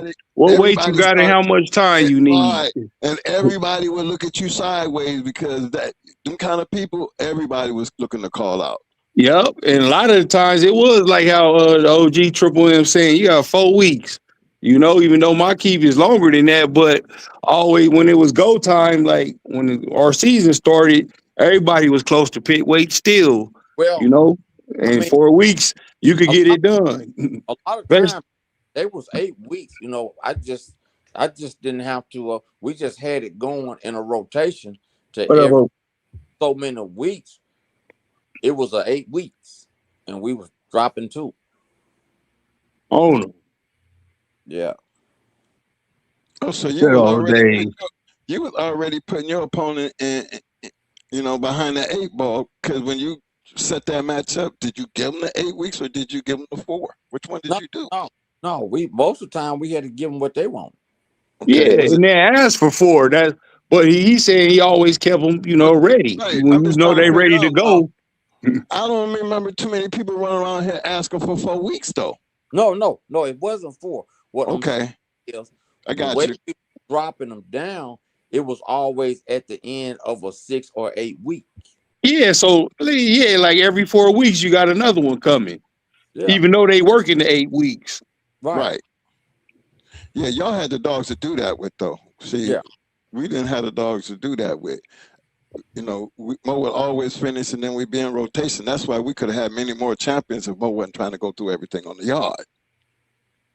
So that's why But you we got got a down lot to the of great ones though. You yeah. got when you serious, you gonna get rid of the good and keep the great only. As many greats as you can. That sound crazy if you ain't never did it, but it's possible. You know, you just heard the man say his average was like 20 minutes. You feel me? Them is great dogs repeatedly. That's Okay, not no Mine easy too. feat. I got Mine one. too. If you could survive an hour with a going hard dog, you was a bad motherfucker. If you could Right. survive 30 minutes with me, goddamn it, you was doing good. Hey, first thing first, Ram. Question to you: how many days do you rest? On the Sabbath, give him thanks to Allah. No, I'm playing, bro. It just depends too. Like OG was saying, though. Usually though, I start, light, mid, rest for the first week. Then I go light, mid, heavy, rest, and I do that repeatedly just so I can see if he gonna get stiff or he's sore, if anything wrong before I just turn it all the way up. And then usually just one day off, but his hardest day is always the day he gonna go on. I didn't know until I started doing this online shit that people was resting they shit on Saturday and shit. I'm like, I nigga, what wasn't. the? I know, I wasn't. duh. I'm Mine. not talking to you like you a teacher of this shit. I know you wasn't. That was his hardest day at work, wasn't it? Hell yeah. Because that's gonna be his hardest day at work on fight day. But Right. a And lot of Sunday he be resting. Just yeah, like he so gonna be yeah, working Sunday from is my home. rest day. Monday is a Going right Monday. like you You doing feel without me? this We Saturday. all feel that way about Mondays. Tuesday we picking it up though. Thursday or Wednesday gonna be the hardest day, and I'll rest them, bring them back Friday, and start where I left off Thursday, and then where I left off Friday, I turn it up not Saturday. Now if he can take all that, ain't nothing wrong. Then yeah, he'll get the Sunday rest, and he'll get the fucking. I'll start resting him on like a Wednesday and just turn it up Thursday, Friday, Saturday. You feel me? And if he I could was keep that, then yeah. But if I not, rest 10 shit, days I'll out. rest as long as it take him to fucking get better. I Some, rest I rest 10 days out from my day. I go. oh yeah, see, I'm still working though. I work all the way up until the day of, but what I did in week 1 is what I do in week fucking 8. That'll be my come down. So it's still gonna be light, kind of heavy, light, moderate, light, boom. And then, ain't doing shit on Saturday and walking them out, you know, uh, weighing him all that shit in the morning, see where he at before he take his final shit, and weigh him again after that. Then we heading out, loading up, and we out of here. Hey, I got a question for Mo. I still see you got your camera on. I ain't got it up. I'm just sitting here. What you got there on the table? But yeah, this is big shout out to my man Quick FC7 in the house. What up, fam? He said, Triple M, what was a style you seen the most out of your dogs? Yeah, that's a good question. They was pretty smart, man. They didn't get frustrated.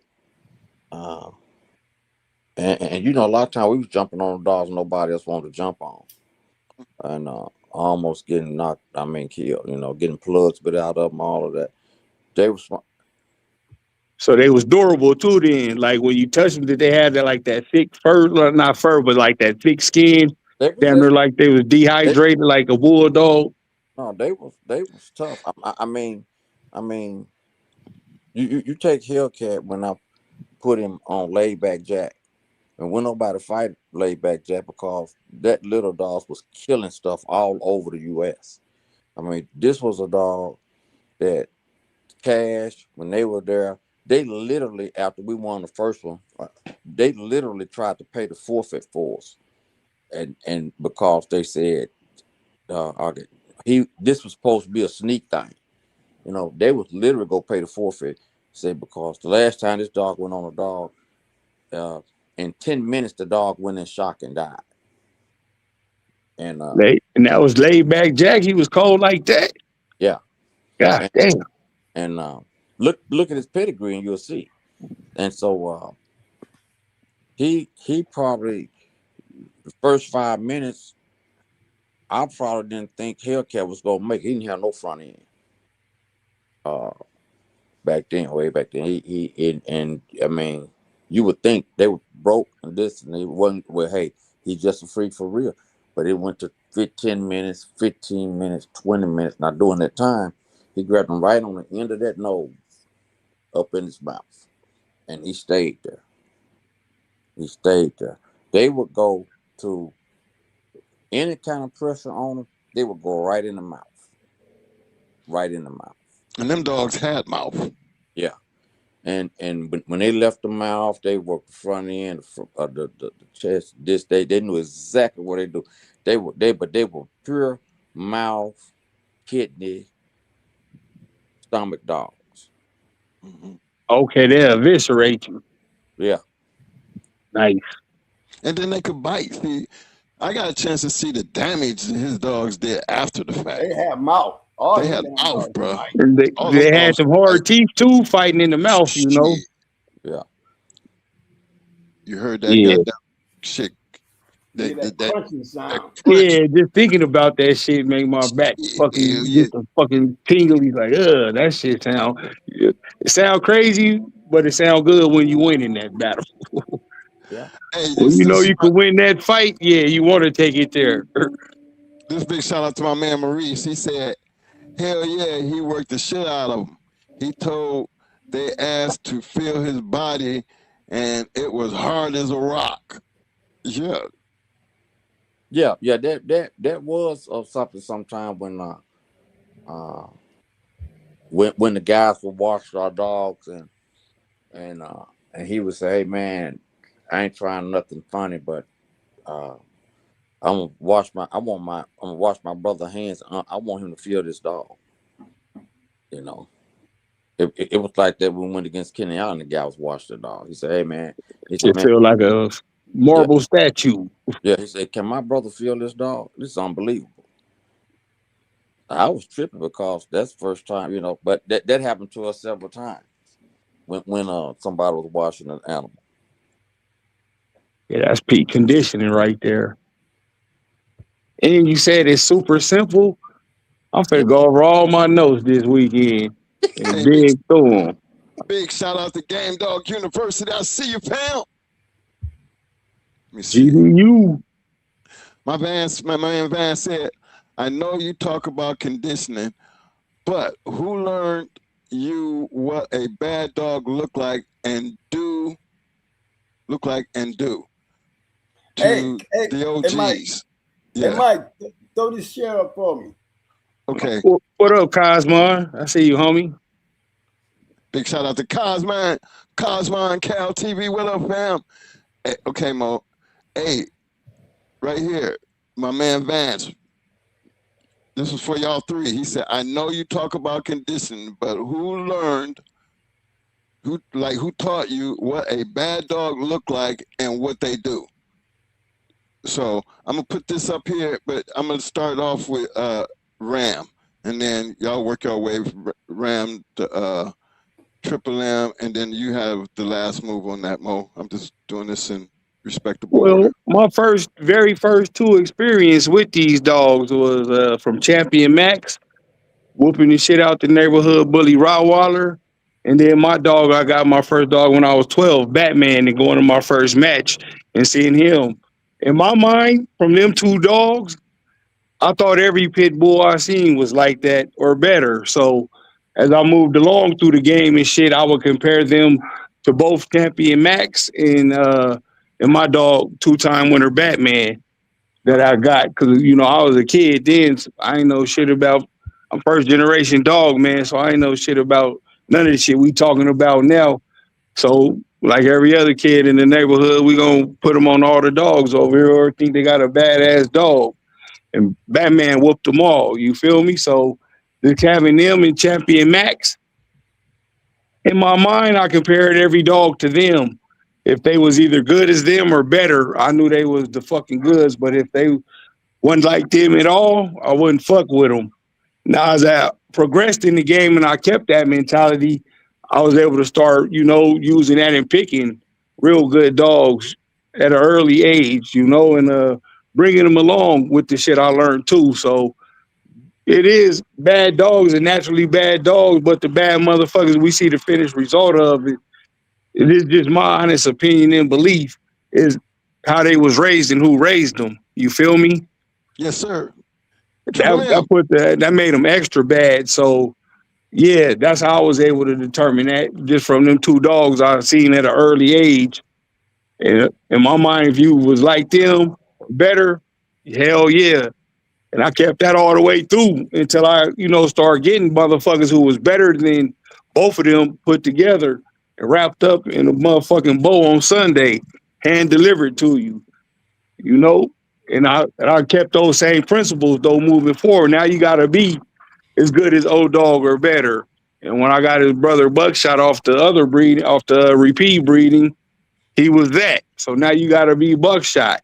And when he looks for his offspring to be like him or better, you feel me? And that's from seeing both his parents go. His mama won on gameness. His daddy killed some shit dead flat right there in 8 minutes. Finished them in the kidneys.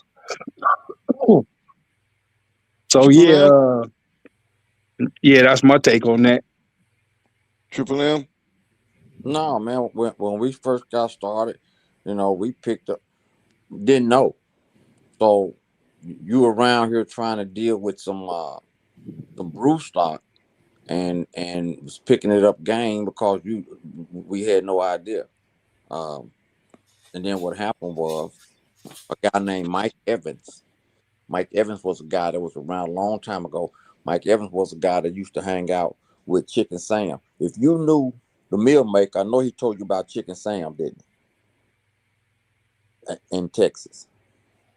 I Yeah, think. Chicken Sam a legend. Yeah, Right. rest in peace, Chicken Sam. Okay. He So died a few years back. he hung around Chicken Sam, and he hung around a lot with Bobby Hall. But he also purchased dog directly from Mr. Plummer. And so he was like, "Hey man, pick him up." He said, "Shit, y'all got brew stock. Y'all need to be doing something, breeding that, doing what you need to do with it to make a yard." So at that time, when John Tooby came into our life, when he came up here and saw some guys with some stuff, cause Bobby Banks had Demon, and we had bought Little May's sister. And he basically told these boys, "Y'all don't know what a bad dog was." So he started inviting us down there to private stuff. I got a chance to see Drew Fall. I saw the Timex dog. I saw the Blonded dog. I saw Troubadour dogs. I saw Drew. I saw all them guys. I got a chance to see dog. So I got a chance to see real dogs Mm-hmm. during that time. So, and then once we put this thing together, and John Tuber, was there with us all the time. And well, once we put this together, and then when we put it together, I saw the same thing. So I bet that we was going down there to see during that time when we was just sitting back waiting those couple of years. So yeah, so we was fortunate enough to he was like, "Man, y'all come down, we go eat," you know what I'm saying?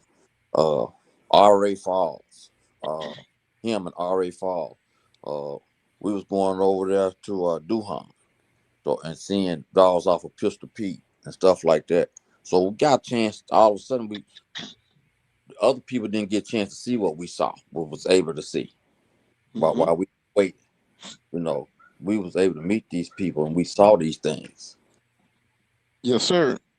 Now, Hey, he said some real shit in there too, and that's knowing what you looking for. And luckily, he had an OG to tell him, make this a brood dog, man. 'Cause in my early stages, I was guilty of fucking off a lot of good brood dogs looking for the match dog. Yeah. Now, as the game moves forward and we get good at it, we're able to make our match dog brood dogs. But having that understanding early get you real far in the game. You don't know the difference between a brood dog and a match dog, man. Killers. Hey Yeah. Mo, Yeah, exactly. You want to your game dogs, make them your brood dogs. The game plugs or the game ones that's just average, but they gonna keep coming. Breed them to the bad motherfuckers, man. You get a lot further in the game, and you'll have gameness as a root established early in your program. I don't put a lot of game plugs to the curb pile. They ain't do nothing but they was just game, and I'm looking for the next motherfucking killer. You feel me? So that was good that you got to find that out early in the game and still got to see bad motherfuckers. At least that's my takeaway from it. hey, big shout out to FP Boxing. What up, fam? He said salute to the chat for Triple M. Will there ever be a book on your history and these dogs? Man, Yeah. My that book. shit gonna be blank. It's gonna have pictures My of the book. dogs he talk about, and that's it. I don't have him in my book. Well, I'm saying Triple M. he finna give up no information. He better off putting out a picture book. Nah, he said he was going to do a book though. But Triple M, while I got you on here, that was a good question. Are you? Yeah, my son, we're finna put the everything together. I got a niece that's very, very smart, and she wrote 2 books when she was in high school. So she is she's getting ready to work with me and my son, and yeah, we getting ready to put that together real shortly. We talked about it when we was down in Louisiana the other week at the confirmation show and stuff. So Yeah, yeah. that's gonna be lit right there. Hell yeah. Let me know when it's ready, man. And while we talk about books, I want everybody to know Lockdown Rudy got a book out there. You can go and check for information. Go to the APDR. You can get up with Jesse and them over there, or there's a number over there in the PDR to where you can get a hold of Lockdown Rudy. But support him, again, I always say support, support these books because he's got a book out there. He finally got it out there, and I can guarantee you, it's a lot of good information in there and one hell of a story. So And books only go up in value, bro. yeah, Try to over buy the time. game dog shit that Ed Farron put out now. See how much it's gonna hit you for. Shit, I seen that bitch for like $200, damn near $300 Yep. for a I book got that we mine could when have it got. was $50. Yep. When we could have got them back in the day for $35 and $50. I mean, 50 books for it being delivered. Yep. 50 Shit, G. delivered. Jack. Yep. So yeah, get the books, man. On, Especially the good ones Y'all see, I that on you got you, can Mo. learn from. Get back to reading. Well, y'all, damn, it's 1 o'clock in the morning, man. Yeah. yeah, I'm we trying get to rush this along as we go on, but Triple M, before, Oh, we done warmed down now, y'all. yeah, it's been past his bedtime. Shit. He Hey, been, I appreciate you, OG man, answering the questions that you did answer, man. I appreciate that. There's a lot of good knowledge in there if people could read between the lines. Oh Hey yeah. y'all just said forget me, huh? I can't say Oh, all we right, nothing. gonna get your go ahead, get flowers it off, next, but Mo. Go ahead. OG finna fall out on us. I'm known to bring killers to the box, and y'all want to ask me? On you, Mo. You got this cat. You got this up here. What's going on?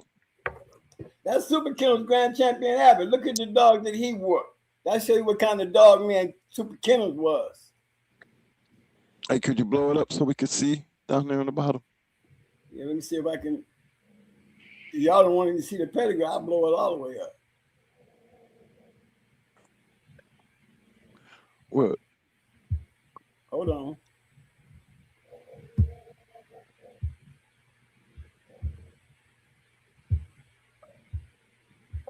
Okay, that's better right there, Mo. Yeah, yeah. There you go.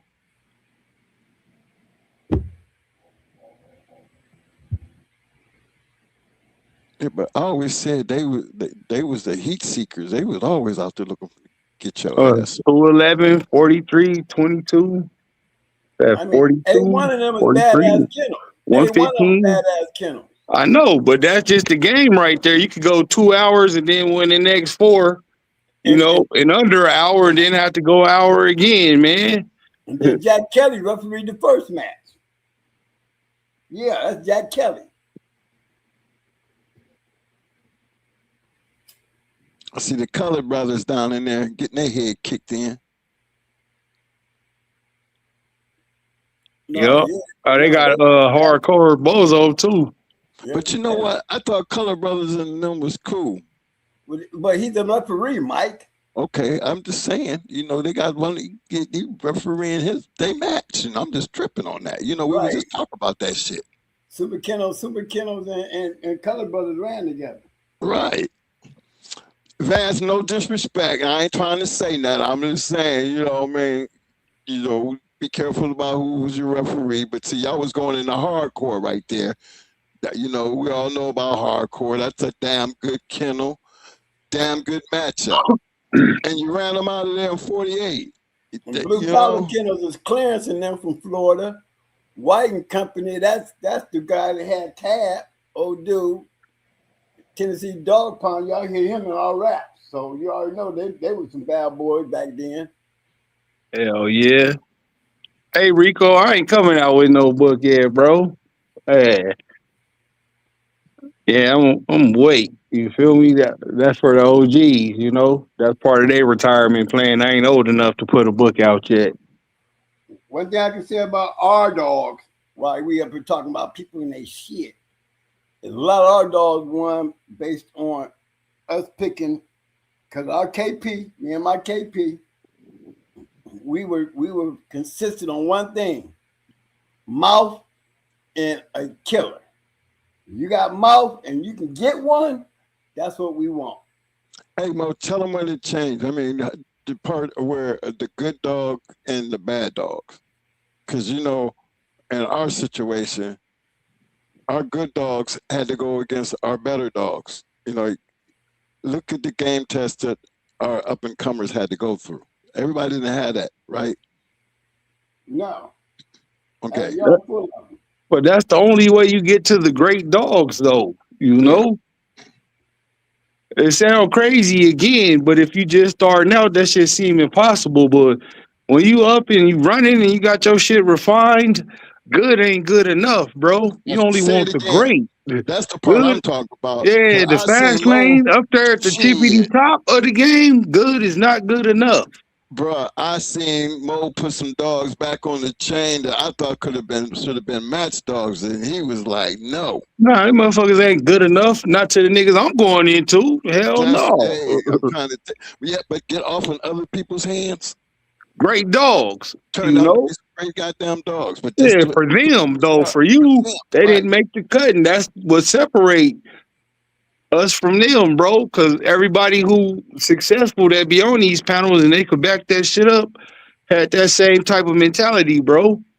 You start out with the okay or the good dogs. When you get to the good dogs, that's not the end all be all.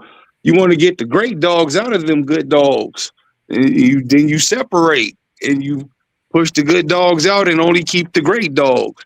You might have 5 good dogs and 3 great dogs, but guess what? Now you got fucking 5 free chain spaces and 3 great dogs.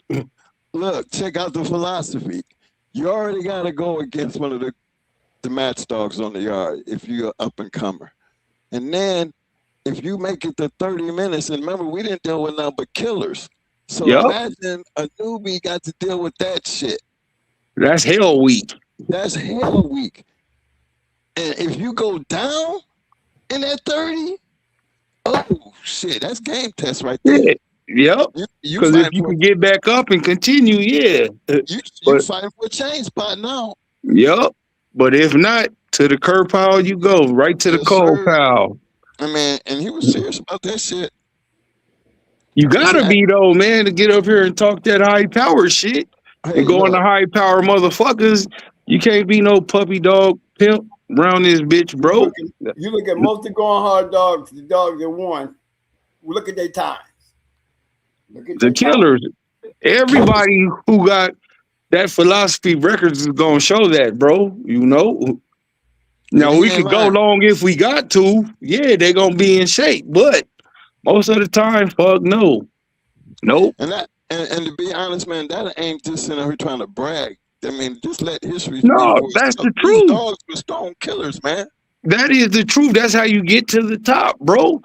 And this gonna sound crazy too, but when you get that good, gameness ain't even first on the list. So You know no. why? Because gameness is expected to be there. Mm-hmm. We still checking for it. So them dogs not only game, not only got hella mouth, not only got hella fucking talent, not only got hella ability, not only got hella finish. These motherfuckers will kill you at the first chance they get. Because we had that pace and that strength in them. That Yep, pace and that strength. I know y'all ain't doing what I'm doing, and y'all sure ain't gonna bring what I'm bringing because I'm picky about what I'm bringing. And anybody who exactly. know us will tell you they're going to bring a killer, That's gonna plain fucking and try to kill simple, you the whole time. the whole time. Ain't gonna recover on their feet. That's why I keep repeating that. If you can recover and Um, hold, that pace is a beast, boy. I'm I, telling you. I've heard many people say, "Twin, y'all be the good one." And Because you prior to brought a that, great one. That's what I'm and, saying. and prior to them saying that, I just thought this was what we was expecting to see. I don't know what y'all thought, but I know what we thought. This was something that we was expecting to see. So we don't know how what they actually seen in that dog, you know, to say that when they say, "Yo, no, you be a But good that one." come down to y'all schooling, though. You just heard Mo say, like, you getting schooled on fucking winning match dogs, motherfucker. That's killers. So that's why Right. if they not schooling like that, you gonna beat a great dog, beat a good dog every day, twice on Sunday. Well, That's just the nitty gritty of it. And when two just great dogs meet, that's something special. well, I really appreciate this, fellas, because we up on 2 o'clock, and I'm fixing to put the stomp down right now because I got people throwing up pedigrees. I still got, you know, big shout out to my man Cosmin Cal. He said to Triple M, "You definitely need a book. Hey, I want to be a distributor. You can give me, let me help distribute it because that's Yeah, hell yeah, yeah. I for sure grab a copy of Triple M shit. Hey Mo, Marie said, can't forget Mo. We really appreciate you, bro. All right, Mo. There you go, right there.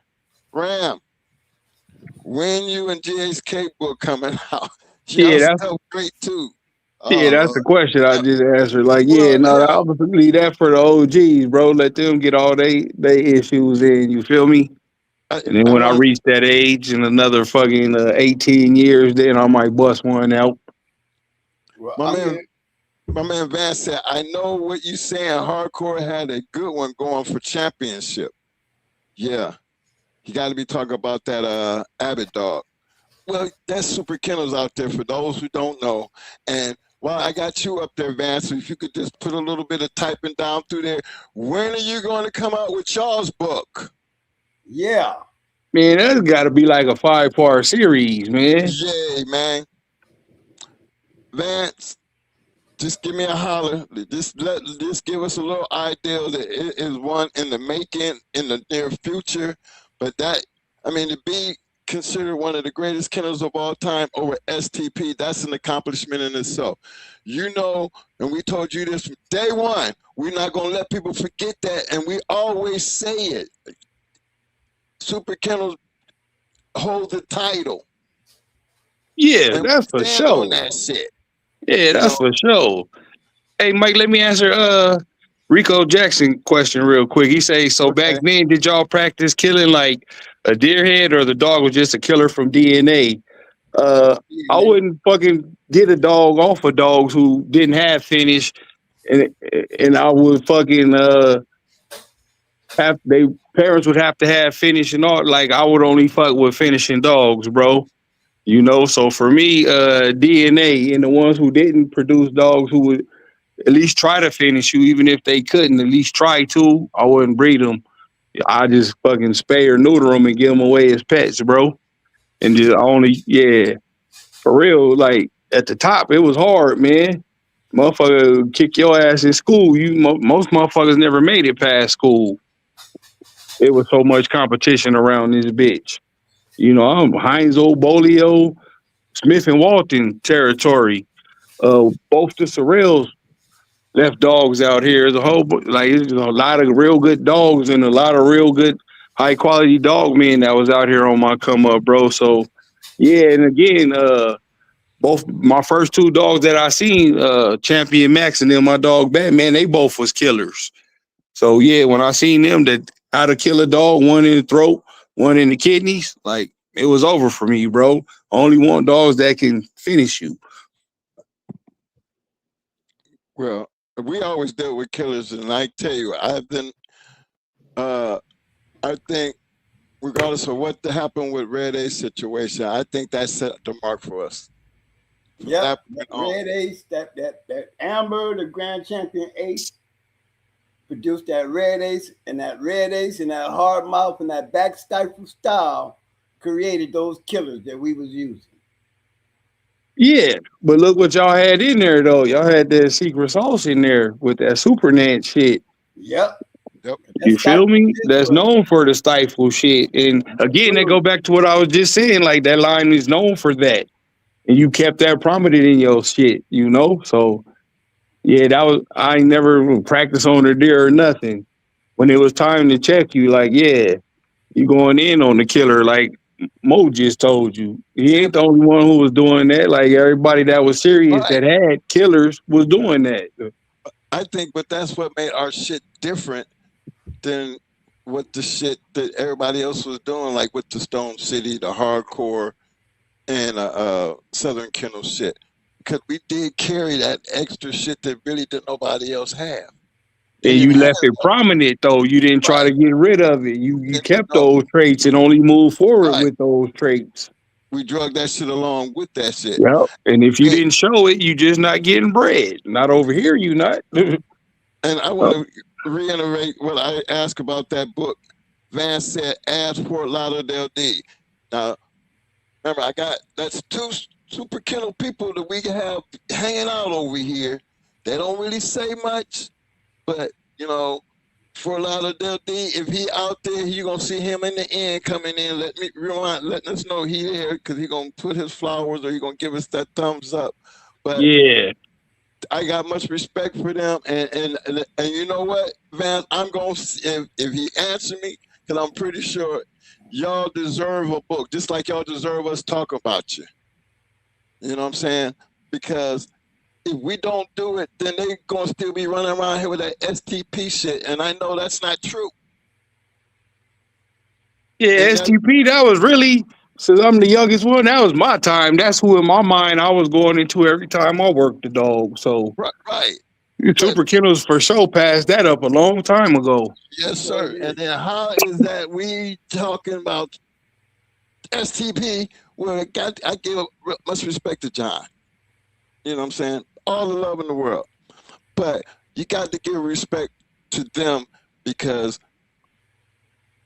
they did something that no other kennel has ever done. And really ain't no other kennel been bigger than STP at the time but Super Kennels. Yep.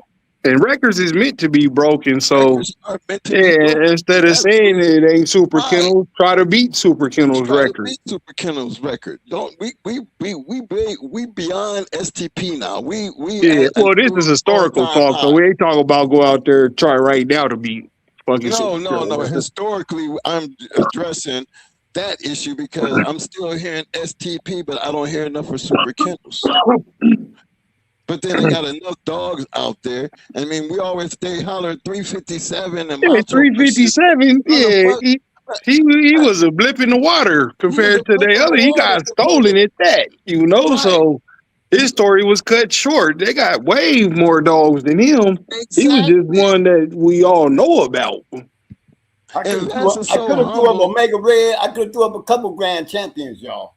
And he is so humble and he sits back here like he normal, just like Fort Lauderdale D, just like some other people I notice out there. Y'all, I know who they are. There are some goddamn great dog men in this goddamn chat sometimes, y'all. That's cool as fuck right there, man. Y'all might not know them, and I don't put them on blast, but I'm just letting you Yeah, know but they still get to get their flowers in real time, they though, and deserve still they get to keep motherfucking their power. fucking That's right. anonymity. And if I know about it, I'm gonna always put it out there when it's necessary, because that's one of the reasons why we do this show, and I will never get away from that. Whether they hate it or not, it's the facts, and ain't nothing in the history you can go back and change. So I want to That's give a already big set shout in out. stone. I want to give a big shout out to everybody who showed up tonight. Graham, Triple M, big shout out, big bruh, as always. You know, I know when he come in, he always usually be sitting on the back street. So when he do show up, he got something to say.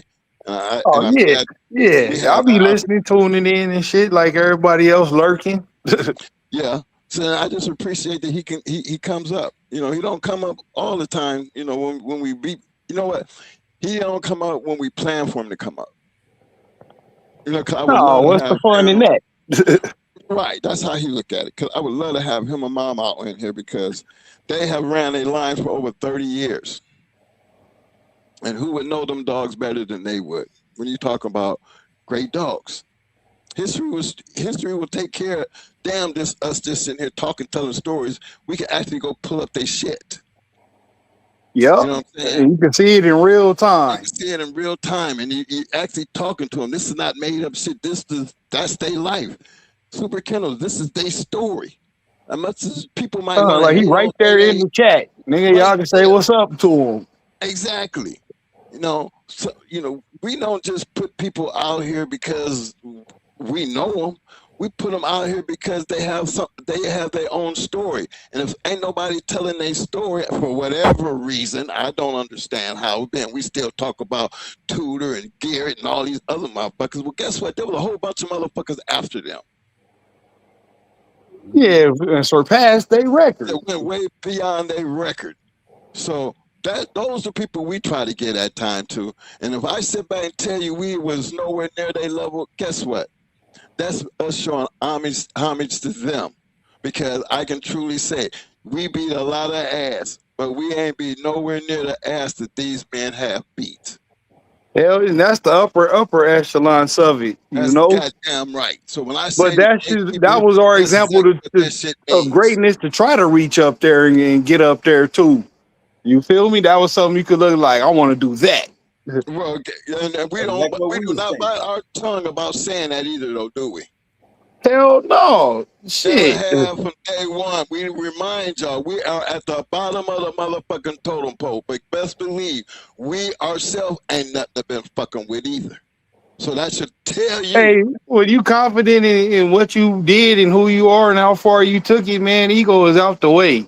fuck that You feel ego. me? I took it as far as I could take it. You know, never won grand champ, had hella champs, hella winners. Didn't lose a lot. I'm cool with that. You feel me? I got a winning fucking record. That's what I'm And I talking did it about. my way. So hell yeah. Would I have And liked to get a grand champ or two or three? Fuck yeah. It wasn't for me to get. Shit, I got what I got out the game. I bred me some though. I bred me one of every bit, a little bit of this, a little bit of that. I'll never be as great as them. I'll never be Yeah, great as see? hardcore. I would never be great as Tennessee Dog Pound. But I you tell was y'all that great all the though, you time. But know? I did my shit, and I And did it. that's just a Yeah, I tribute to the can't do. greatness of the game, OG. As that's great right. as we was motherfuckers who was greater than that. God damn it. Exactly. We got our own version of Michael Jordan in this motherfucking game. Yep, that's how I be looking at it.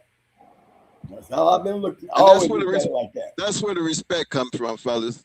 We just be humble, because I really, I let people get out there and talk that shit, but I know where I can get them to draw the line at, because I stand down on that. Wait a minute. If I say I'm at the bottom of a totem pole that consists of all these great motherfuckers, and you think I don't belong down here when I say I'm a gatekeeper, motherfucker, you need to be Motherfuckers can't even bring get up on the something. totem You pole. can't even Shit. get close to the goddamn gatekeeper to even be talking about them when it comes to where do we fall in at? You want to know what a gatekeeper is? We are great examples of gatekeepers because we bring the top echelon through this motherfucker, and they are just as humble as fuck. Yeah, man. I mean, that come with it. You know, you're gonna be a dickhead or you're just gonna accept your success and And treat let it how his it is. You know, that was a part of our life we got to experience and was to be successful at it. Ain't no well, big deal. If I could do it, you could do it. Shit. well, my thing is, for that time period, these were great dog men, but ain't nobody writing no books about them. Ain't nobody telling their story. So guess what? That's what we chose to do on this channel. Hell yeah, man. For the Respect ones who don't mind their story being told, you know, because I right. got some great stories, but it's dog men and shit who don't even got dogs now. That just, you know, corporate jobs just totally different in life, you know. So I Big never shout out. bring them up, but Well, yeah, some don't like it, but then guess what? Okay, but the ones that I do know that don't have no problem coming up here, big shout out to Vance. He said, but like I said, people that won, we show respect to each other. Always. yeah, hell yeah, because it's hard as fuck to win in the fast lane. Exactly. We know how hard it is to win. We take our hat off to the ones who just did it like it wasn't shit and didn't give a damn who it was.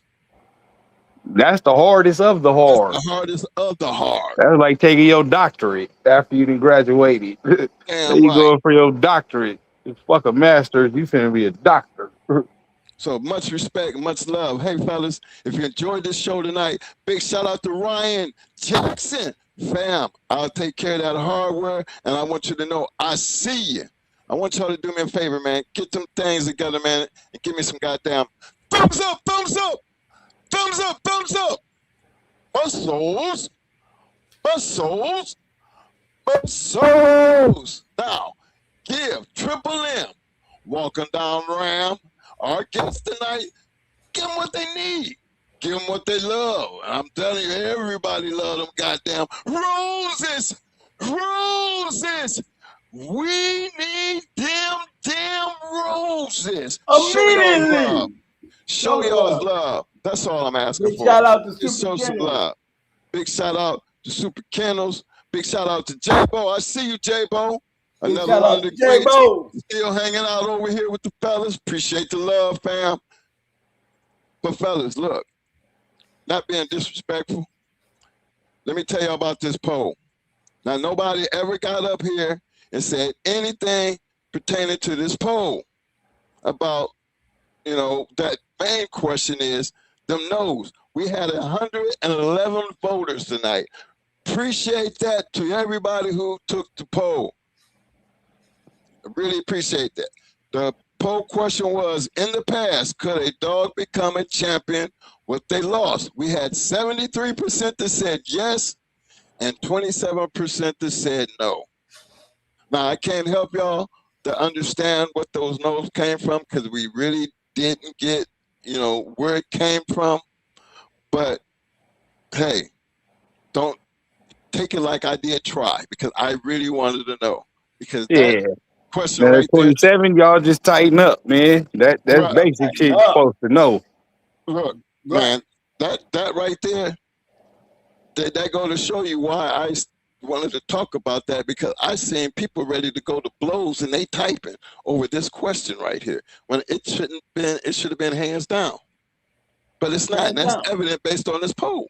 So, hey, that go to show you the condition and where we at in the dog game. But guess what, fellas? That's why we talk about these things You that we got, talk you got a about. bunch of Hey, nobodies out there trying to be somebody and don't know what the hell they talking about. hey, Just what I keep tell where y'all you- about what I tell y'all about Fort Lauderdale D? Did I say he gonna show up in the end?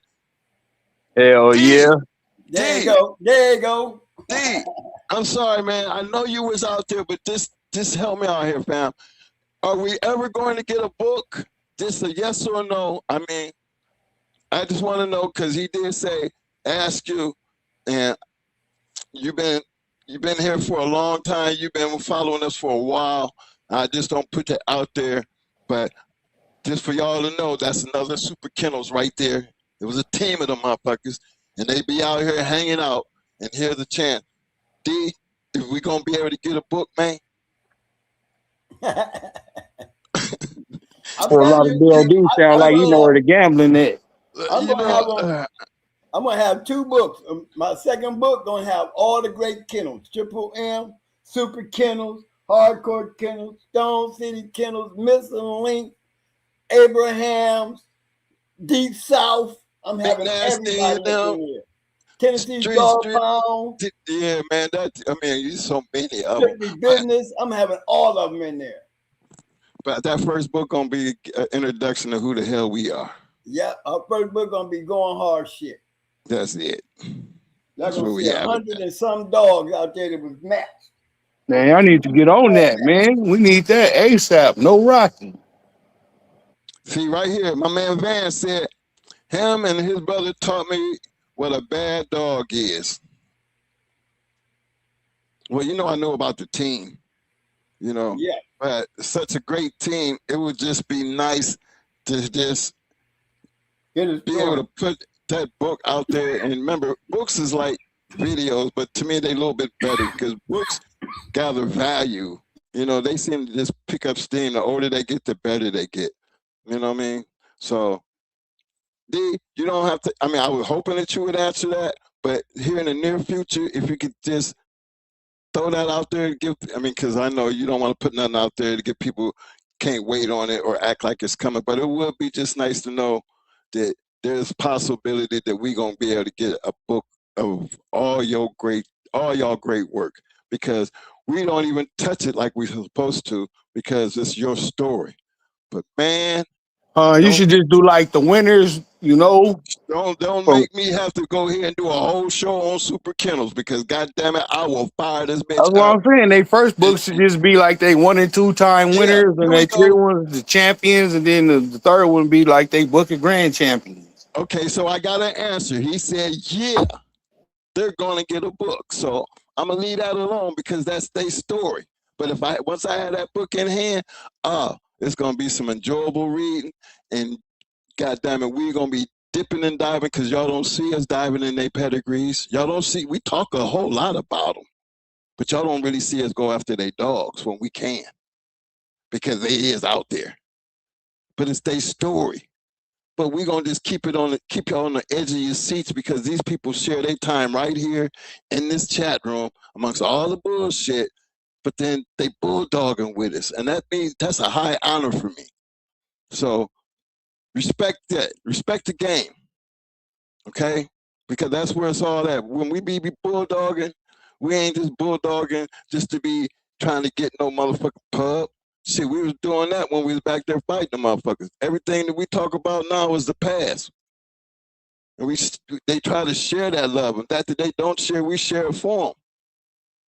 That ain't meant out there for anybody to be knocking who the hell they is and what the hell they did and all that other bullshit. They did a lot, They did a motherfuckers. whole fucking lot. Man, If they you done did more than something your better, favorite dog man did. That's what they did. and trust and believe, if y'all could do better, then go get your own damn channel and do what we do. If Or at they least could, it share it. would have been done already. Exactly. But we ain't not going to go down that lane because, again, I think integrity is the most important thing in the game. You know, that's don't have nothing to do with the dog. That got a Hey, whole lot but in the to do word of the 21st century greatest poet, Kendrick Lamar, with. sometimes you gotta pop out and show niggas. Yeah, and I don't have no problem doing that though, Ram. I don't have, but sometimes when another man can tell his own story, then let him, because it ain't my business. It ain't my place to. But if he say Yeah, twin, go ahead. I'm gonna give him but the they best deserve to story I have their possibly can. story told, though. There's Exactly. a big part of the game. Well, anybody I talk about, from J-Bo and anybody else that I talk about, deserve to have their story told, because not everybody could do what they did. Yeah, that's That the beauty of alone, the game. Though everybody got their own story. The that's only right. thing we all got in common is we all met each other at the top. That's right. At the top, not at the bottom, not in the backyard, not on the neighborhood, but around the country. Yeah, we got the gold jackets on and shit at the top. Well, and that ain't meant to put nobody down. That's just to tell you the fucking facts. Yep. Because the fact of the matter is, we can sit here and not just tell you, we'll show you. And that's what matters. Damn what other people say. damn about other people's opinion, because you can have all the opinions and say what you want, but one thing you can't do, you can't change the past. History is what it is. So feel me where we coming from, appreciate that and respect that, and we gonna be okay. Anything other than that over here, I always felt like any disrespect to not just my guests, but the people that I talk about, unless you have done something better, which I know I set a high level standards when it comes to that, I will fight for them. But you better be ready to stand behind what you say. Hell yeah! If you gonna climb over that wall, you better be ready You to gotta climb scratch. over that goddamn wall, you better be ready to scratch. Because I'm coming and I'm gonna let it go full go. You ain't Yep, got to full like it. send, That's mouth right. wide open. Wide open. You ain't gotta like it. You can stay go somewhere and talk your shit about all you want. But the fact is, you can't do it here. Not in this house. So Or on this level, because if you was on the level, you wouldn't be talking like that. You would respect the game respect it. because you would know how hard it is to get there. Again, like it's no easy feat. If you No. serious, it is hard fucking making one time winner against the fucking top comp. Don't y'all notice that only ones that know how to talk shit is the ones that ain't never done shit? That's how you Yeah. know who ain't never done shit. Well, Vance said that earlier, so I understood exactly what he was saying, and he's right. He's right 100%. But then again, stay humble, Mo. Stay humble. Get we fire off our rounds, but then we let it go, and that's how I choose to keep it. Let's just address them as they come along, dismiss them, and move on. Because Yep. I think that arguing, going back and forth, man, There's no need for it, there's no you need. know. Especially when you're dealing with a nobody. That's why I said I'm up in my game. I ain't gonna answer no more questions unless they got something to put to the table. All you got to do is keep letting me handle it, because I don't really Oh get. yeah, both calling them nobodies and shit. Mo gonna call I mean, them pieces of shit, current ass because motherfucker. Yeah, going in Got on it like, hold on, going OG, wait a I minute. in. want them to show me These something. the homies still. You Wait want a to sound like minute. you smart. Right. I'll be You like, want to calm sound like Yeah, down, you Mo. smart. You want to sound like yeah, you a Mo, you dog can't get man. in on the DPs no more. Right. You over here That's hurting what the I'm saying, homies, Mo. kicking them in Look, the head and shit. look. I used to didn't even let him read the chats, man. You notice in the beginning, Mo wasn't reading no chats. Cause Hell no, I Mo didn't gonna even have let. a bad reaction to the Oh my bullshit. gosh! Oh my gosh! Now he's in the habit of reading. Now he don't go and look at other people's shows though. I do that. I still do that, but he won't do it because. And if I see something, I won't even tell him because Mo gonna address it sooner or later. And Yeah, that's why Mo. I say he can't discipline the homies no more. He already beating them down, stomping Oh them my out and gosh! shit. Like Mo these the be homies still. Hold on, OG. right. Mo It's be on not a that put off. shit. This is a discipline. This just a DP. Right. That's that's They why over there respect putting handles. homies off the set. He putting niggas off the set. Man, I'm just trying to be natural about it, but just give him a chance because I will give you a chance. If you come up in here, you bring whatever you want to bring to the table, but be ready to bring it to the table. Because again, Oh Don't yeah, come if you gonna empty come up handed. to the scratch line, yeah, you come They gotta to ain't the no cross scratch it. line. they You be better coming. bring it. They be trying to get in free. They don't come with nothing. They got all the goddamn information, but they don't come with nothing. You sound like you know what you're talking about, but have you done anything? When you start asking that question, you start getting Jimmy the Cricket. Did we get, you know what I'm saying? Start Yeah, putting it because the down. ones who done something don't talk like that They don't That's talk right. like that. at No. all. They're talking like the 40-year-old version when they was asking him if he ever had some pussy. Yeah. Mm-hmm.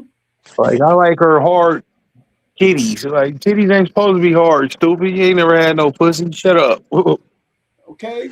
Hey, fellas, appreciate everybody for showing up, showing out. Again, thanks again for Triple M. Thanks again for you, Ram. Thanks again to everybody out in Shark Tank. Big shout out to Super Kennels, for showing the love. Big Hey shout man, out thanks for to having me. Shit, I'm about to go get ready to hit this night shift, y'all. Appreciate Joe. y'all both though, man. Thank you. Thank Hey, you, love bro, you, for big bro. jumping Love you, in, bro. man. Love you, man. Yeah, love As you too, always, bro. big shout out to my man, Mr. Willie. He's always around. I mean, it's a lot of them in there, y'all. Y'all just don't know who they is. But big shouts out to him. If y'all just pay close attention, you kind of got a general idea. Big shout out to Pit Dog. I got some bulldoggers up in this motherfucker, you know.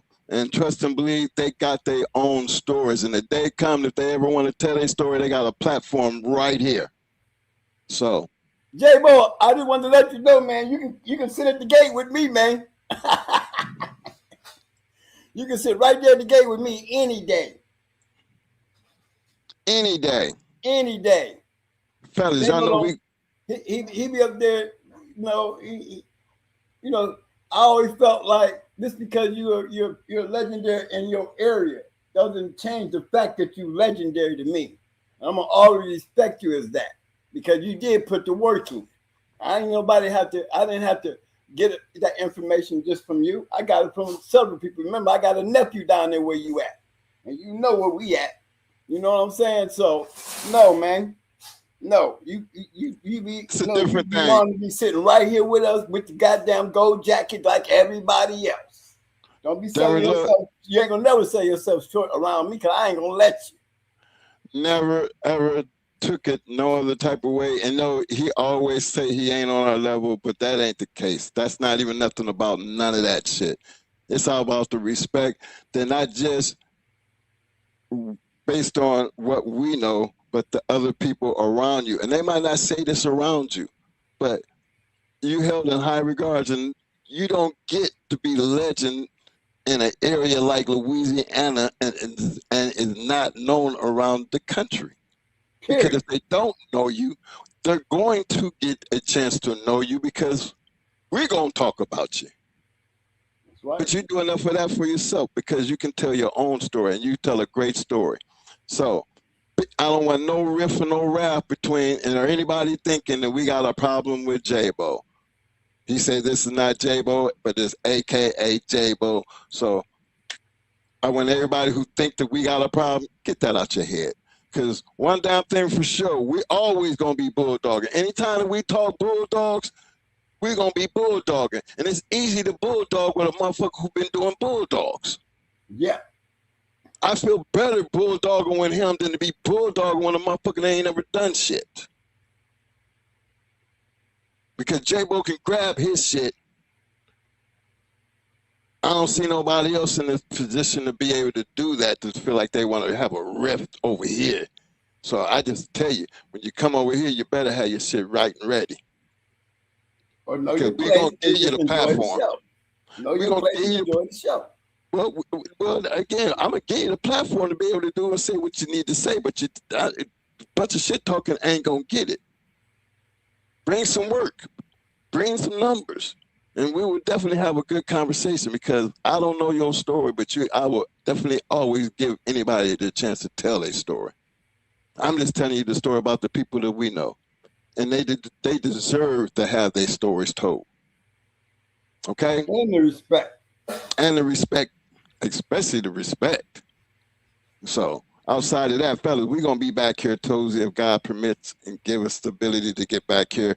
This is Good Friday done passed, and I think this is the when's Easter? Next week or this week? Sunday?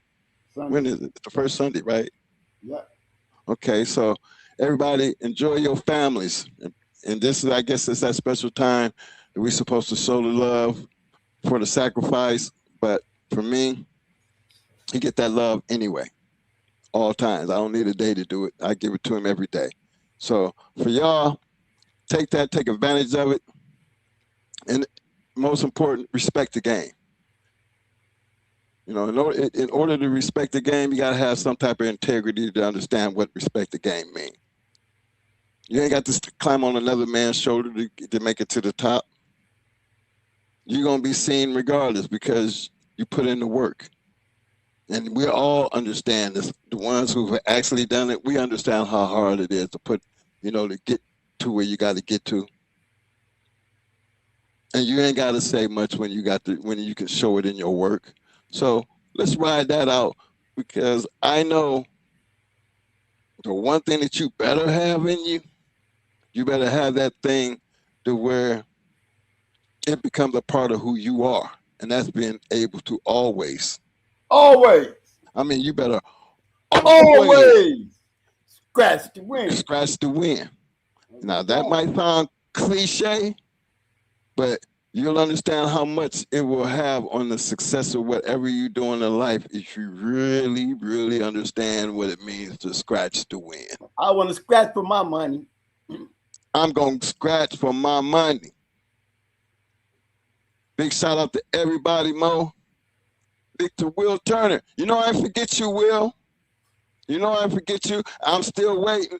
Hey, I ain't heard. Did we ever get an email from Will Mo? I mean, Will, do you know No, that Will didn't email, email. Mr. Turner? You know, Will, that it's right there. You know, you always talk about justice. And I know you and Sean still hanging out together and everything, but that's another story that need to be told, man. You know so much and you are so informative and you sit out there and you type the shit out of that motherfucker. But I would love to have y'all two up on this bitch together. Because one day if I could get you here just that one time, you and Sean, then that gives me a chance to have that one thing come off my bucket list when I can have you, Triple M, Bakari, Roster Man, Schoolboy, get all them guys and just have a series of show with everybody, load this screen up with all of them. And y'all talk about a hell of a story because some of these people been into each other. So you can imagine, even down to Vance and Fort Lauderdale D, you see some of them wins and losses in there, you know what I mean? You see what they got to say about some of that shit, you know what I'm saying? Because to me, it's exciting and it just puts you back in a time period to where, you can feel where they're coming from if you've been there. You might not achieve that level, but just to hear them talk and they will put you in the mind of what it really feels like to be competitive in this dog game. Because that's the only reason you are over here hanging out in this chat room, watching this channel, because that's all we do. We bulldogging. So until Tuesday, y'all already know how I'm going to end this motherfucker. You already know. Yeah. Better know my head, but don't talk about it, be about it. That's the code we live in the game with them people. See the proof and how to get from the pit to the trophies. Every chain, every game. Don't talk about it, be about it, be about it. Don't talk about it, be about it. That's the code we live in the game with them people. See the proof and how to get from the pit to the trophies. Every chain, every game. Don't talk about it, be about it, be about it. Most wanted Kennels in the spotlight, danger alert, come with the name. Super Kennels competition, all built for the fame. Work Kennels was the work and work, while Cherokee kept the game strong. Evolution built a bloodline, where the heart come from. These dogs ain't hype, they the truth in the pit. Every pedigree stamp, when them paws hit the street. Ain't no fairy tales, this that real y'all grit. Don't talk about it, be about it. That's the pit bull script. Shout the brothers with the backbone thick. Veer brothers, color brothers, Bishop brothers legit. They don't talk about it, they be about it every day. Put the work in and y'all let the results say. Them boys on the rise, yeah, the circle stay tight. Plow boys, wall boys, Havana boys in the fight. Different flags, same ground, same fire, same spit. Don't talk about it, be about it. That's the litmus test. Legend of doom, behind set tone. Loctite, locked in, carved in stone.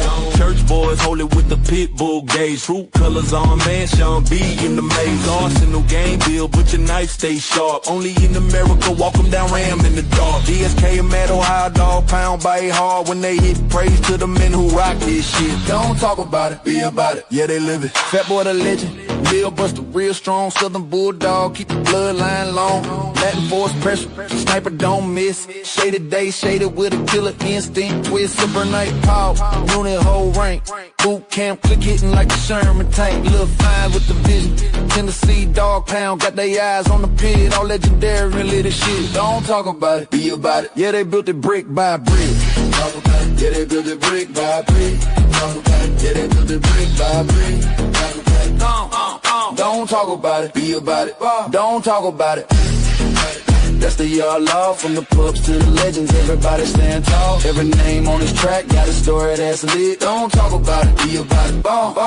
Every name on this track got a story that's lit. Don't talk about it, be about it. Call this some legendary pit bullshit, pit bullshit, pit bullshit, pit bullshit.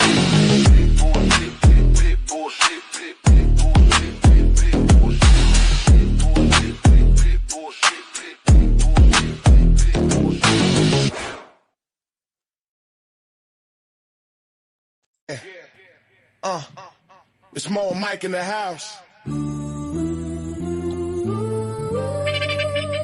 Going hard with the legends. Paying homage, you know. Yo. Twins Mo and Mike, we running this game. Legends in the making, never gonna be the same. Kennels popping hard, these game dogs raised right. The brat, pretty mama, they shining so bright. LaMayday, what a day, they breathe the heat. Red Ruby L Rod, they can't accept defeat. With 38 special and yellow bird, we top tier champions, grand champions, ain't no fear. Run the register of merit, we got the elite. Mayday bug Jeep, yellow Frisco, feel the beat. Females like honey bunch and awesome, baby, we tight. Bloodline strong, spreading knowledge, taking flight. Scratch to win, don't talk about it. We the real deal, you know it's true, no doubt about it. KPTO, the modern Earl Tudor. Got in the pack, making moves like a tutor. APT, family thick, like legends in the game. Legend of them, Triple M. Shout out the name, Deep South, Roadblock. We upholding tradition. Mama, Southern Kennels, we got that ambition. Hardcore hitters, Stone City brings the fire. The Abrahams, the fam lifting us higher. Run the register of merit, we got the elite. Mayday bug Jeep, yellow Frisco, feel the beat. Females like honey bunch and awesome, baby, we tight. Bloodline strong, spreading knowledge, taking flight. Scratch to win, don't talk, be about it. We the real deal, you know it's true, no doubt about it. Listen up, respect the hustle, respect the grind. Ben, Nate Dogg, putting in work intertwined. Keeping that legendary status alive, you feel? Don't hate on the ride, catch the bus, we keep it real. What's history without a future? We pay the way, captain. We make it happen, that's the play. So here's to the champions, run the race, stand tall. Twins Mo and Mike, we gon' answer the call. Legends in the game, yeah, we holding it down. In the world of game dogs, we wearing the crown. Run the register of merit, we got the elite. Mayday bug Jeep, yellow Frisco, feel the beat. Females like honey bunch and awesome, maybe we tight. Bloodline strong, spreading knowledge, taking flight. Scratch to win, don't talk, be about it. We the real deal, you know it's true, no doubt about it.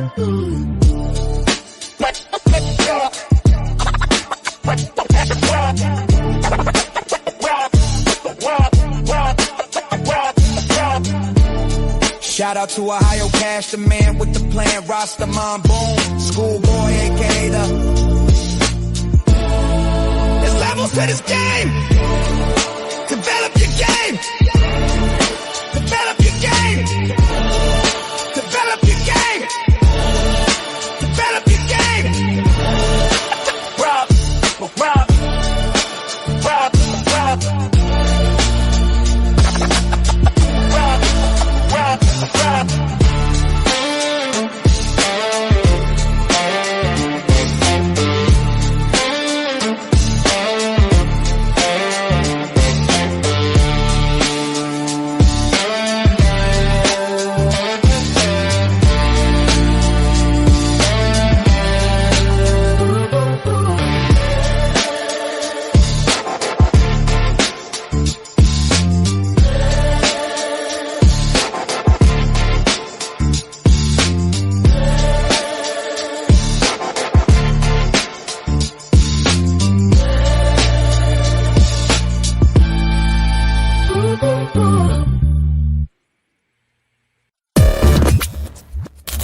Yeah.